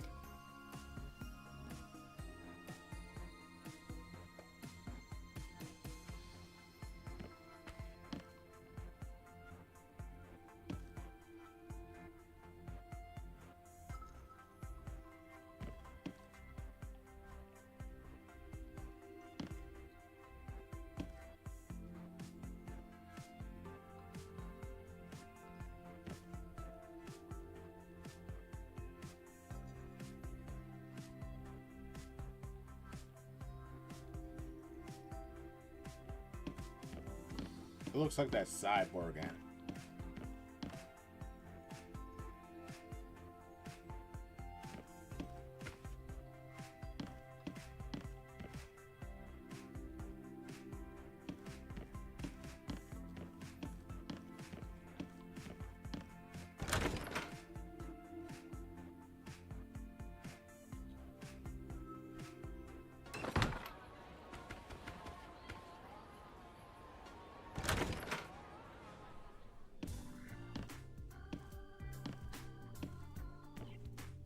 Did you sleep well?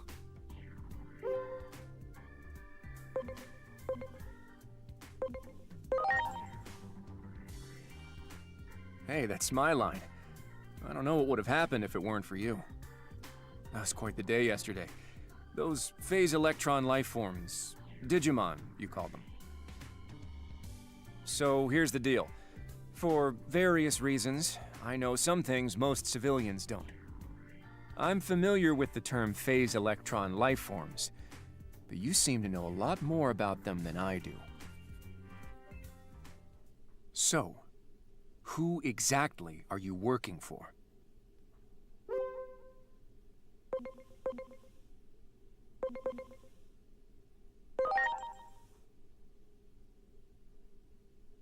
Yeah, I figured you'd say that.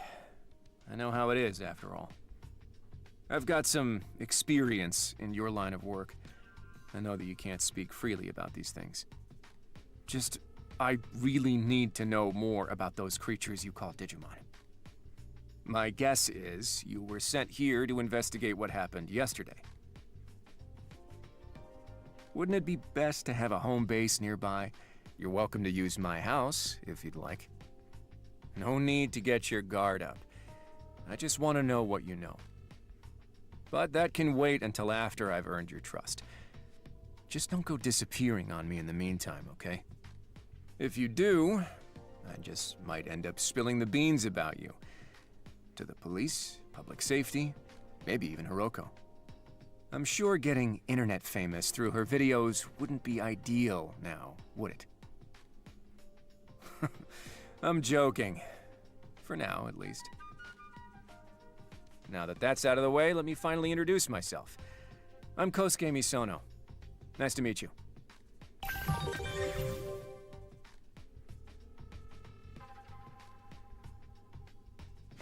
Well, I've got to go out for some work, but you can have free run of the house.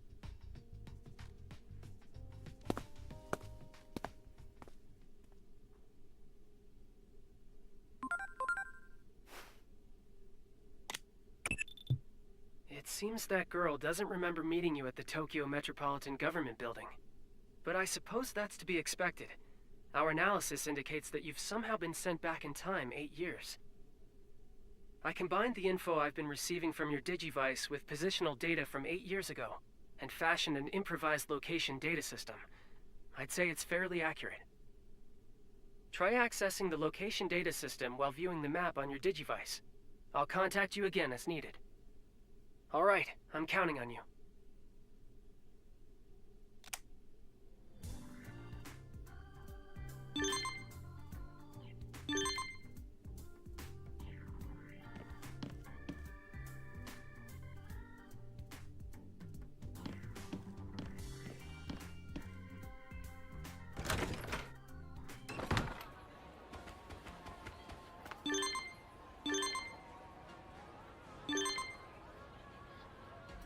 Wow.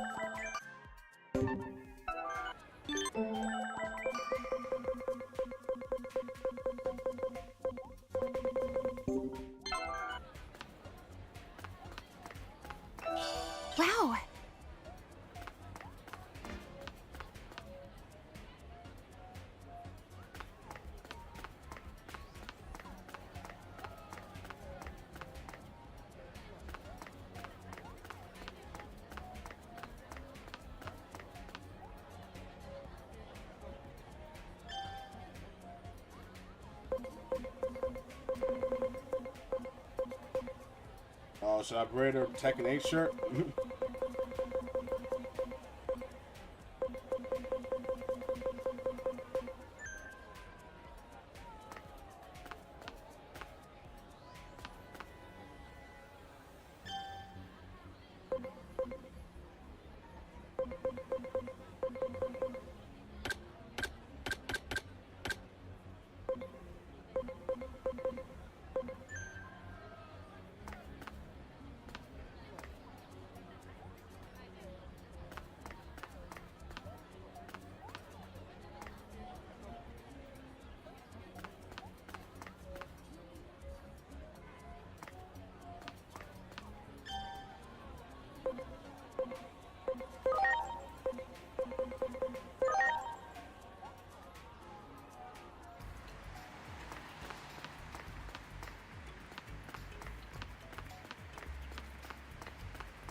Where am I going?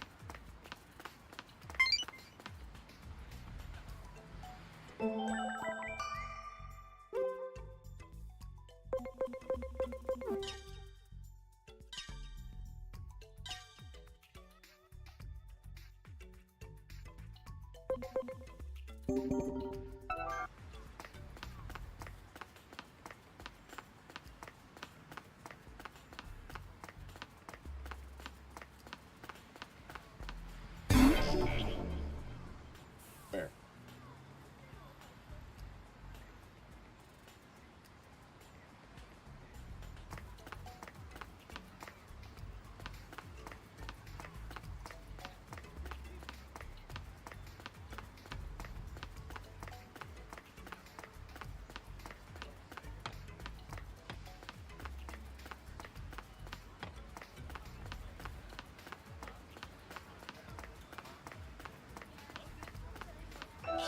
Wow.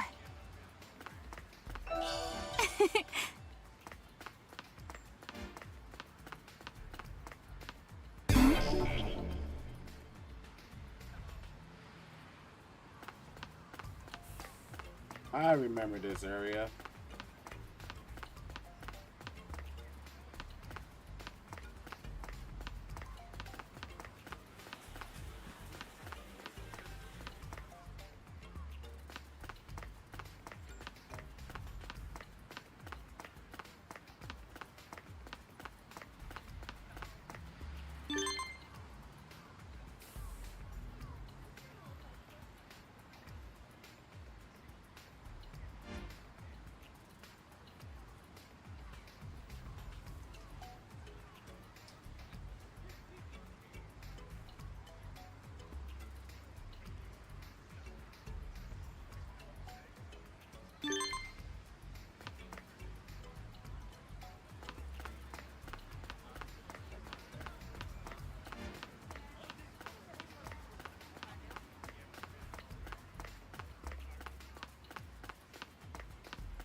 Great.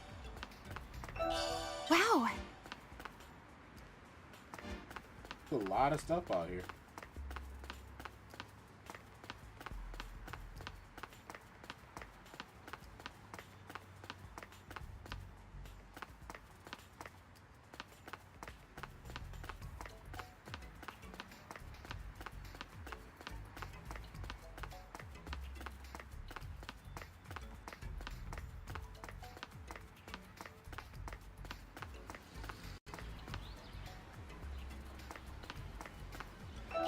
Wow.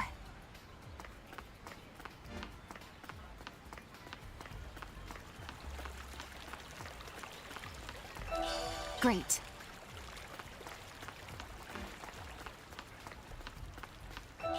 Great.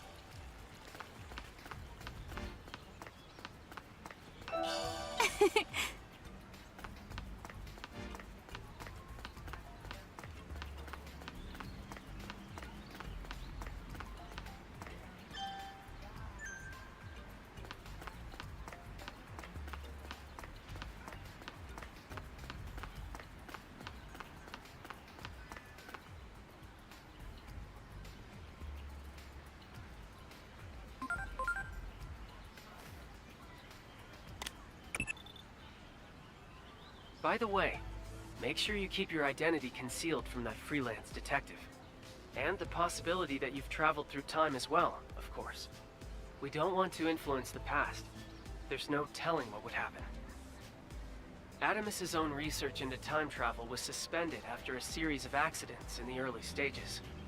Your adoptive father, Dr. Yuki, was caught up in one such incident, and... No, I'm sorry. I shouldn't have mentioned that. Just focus on the mission for now. I'm counting on you.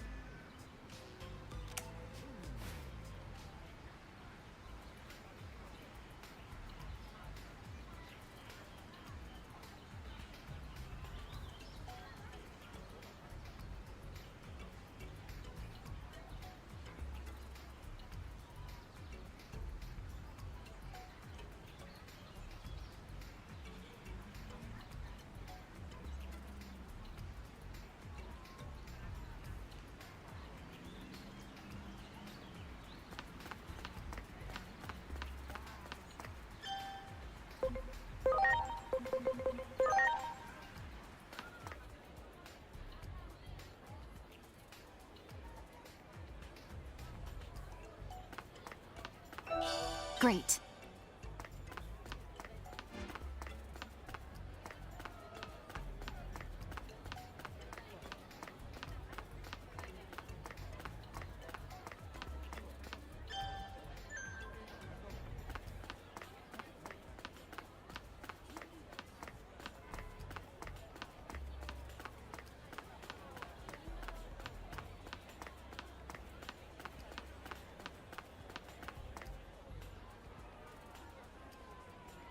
And you good?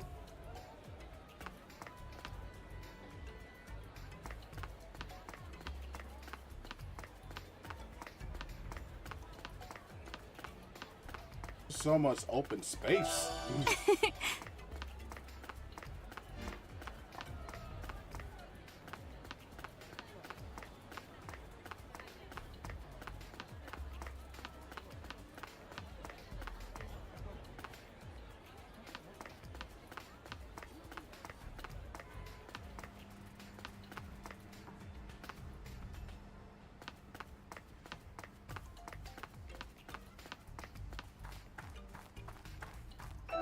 Wow.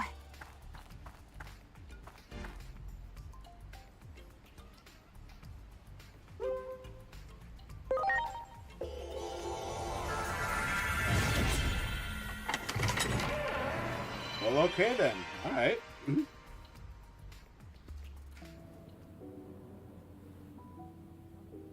Bro, where am I now? This is Eden. Oh my God, this might be Eden.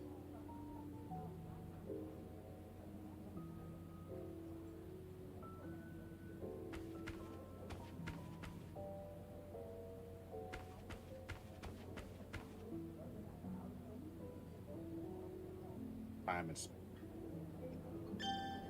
How'd you know that? All right, man, what's going on here?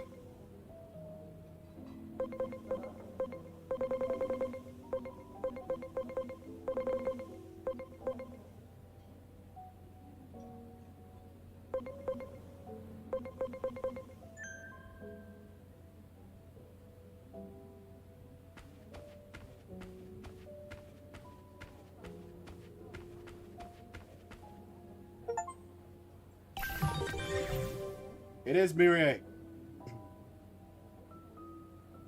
Welcome to the In-Between Theater. This is a special space located between two different space-time dimensions. Humans find their way in from time to time. Some people refer to it as being spirited away. As for why this place exists, that will be clear enough when the time comes. The natural laws of the world have already begun to break down. You will not be able to stay uninvolved. It's possible I may be able to help you. Tell me, what is it you desire?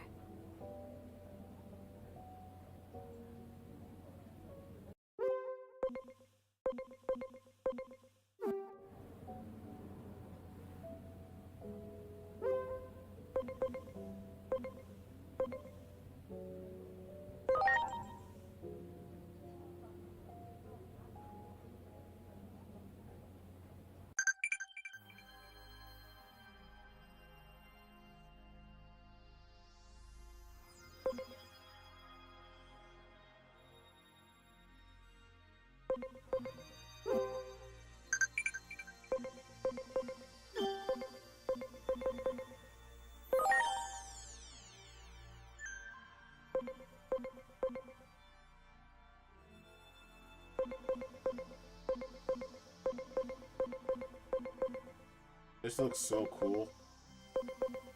I like this.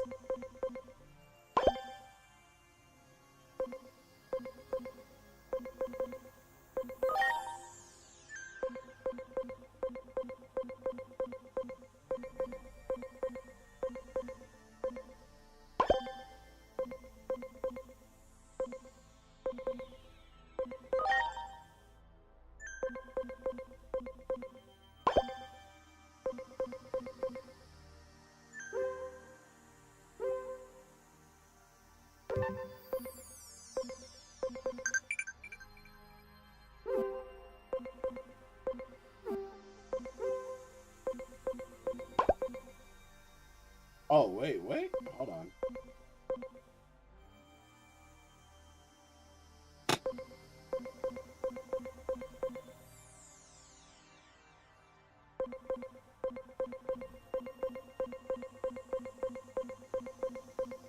Dude, this is so sweet.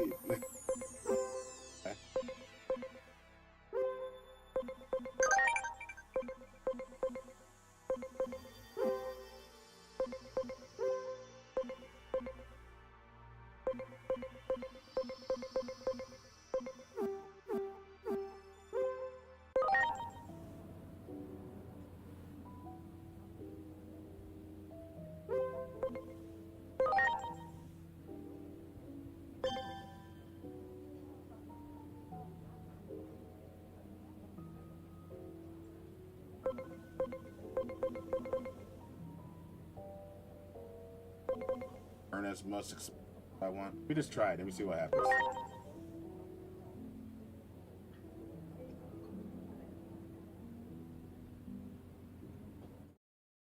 I have ultimate.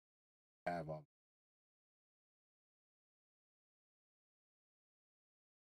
I gotta buy more stuff.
How long have I been in there?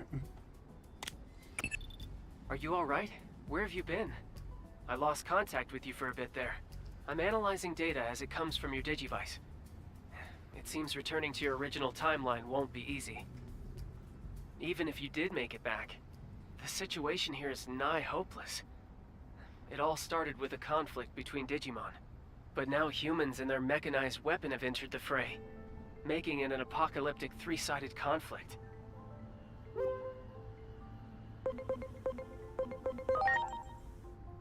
The battle over Shinjuku triggered all manner of anomalies, laying waste to major cities worldwide, one after another. The disaster that sparked this global calamity has been dubbed the Shinjuku Inferno. Our sole hope may lie with you, now that you've been flung into the past. You may be able to avert our impending doom. I have no proof of this, of course. No one's ever tried to rewrite the past before. All we can do is have faith in you. I need you to find information about this Shinjuku Inferno, so keep up your investigation. I'm counting on you. It's been A, bro. Great.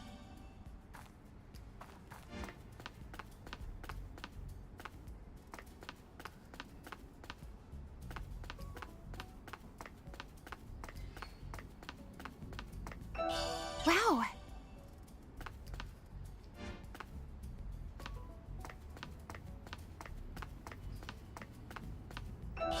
Wow.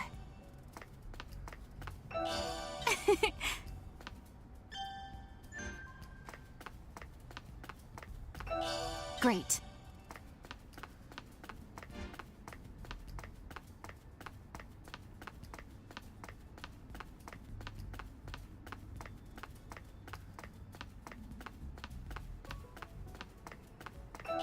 Wow.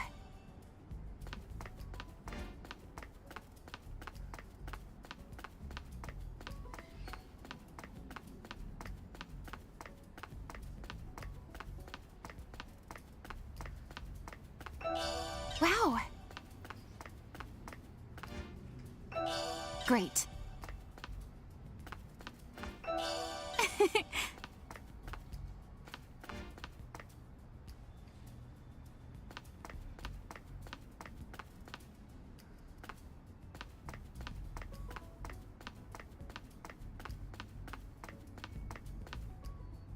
That item.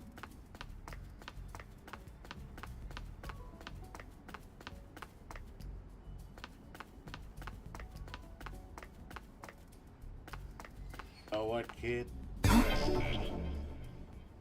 Really wanted that item.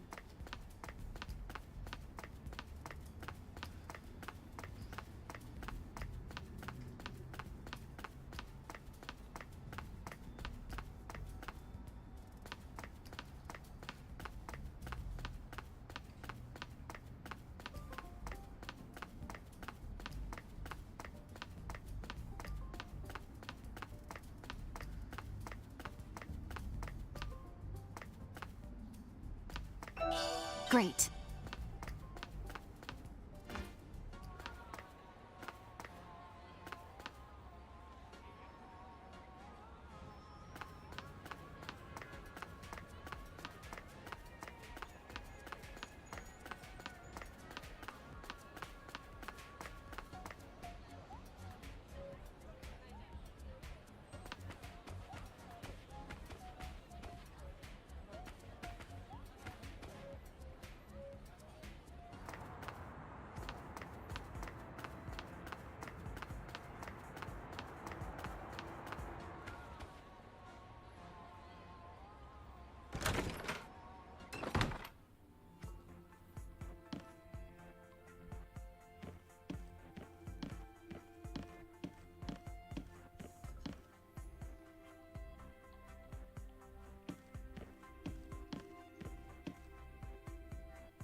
Okay.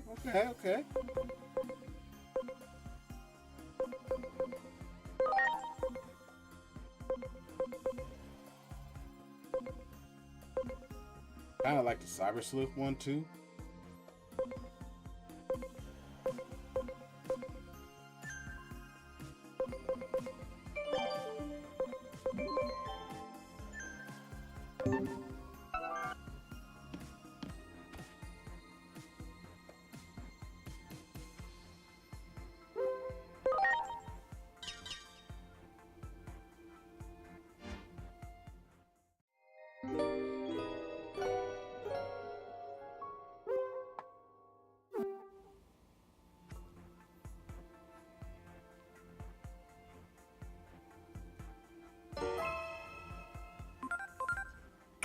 I've added a feature to boost the synergy effects with your partner Digimon, strengthening the benefits of your bonds.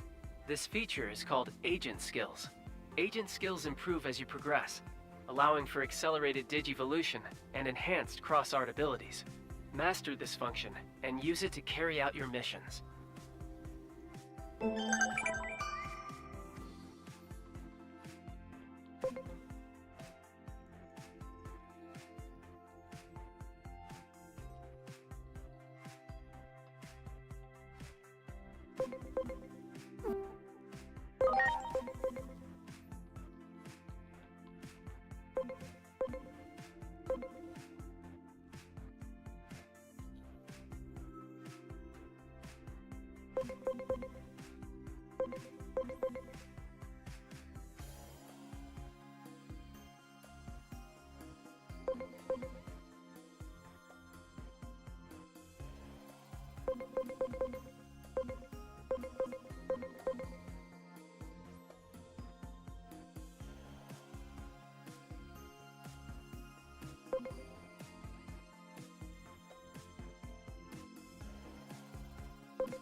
Okay.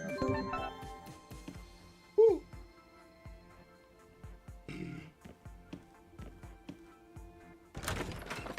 I have been. I am getting exhausted. I can't stop coughing. Uh-oh. I'm actually gonna save here. Give me some food. Take my other dose of the medicine. I'll probably hop back on later night or some more. This has been fun. I'll definitely see you guys around. Thanks for watching.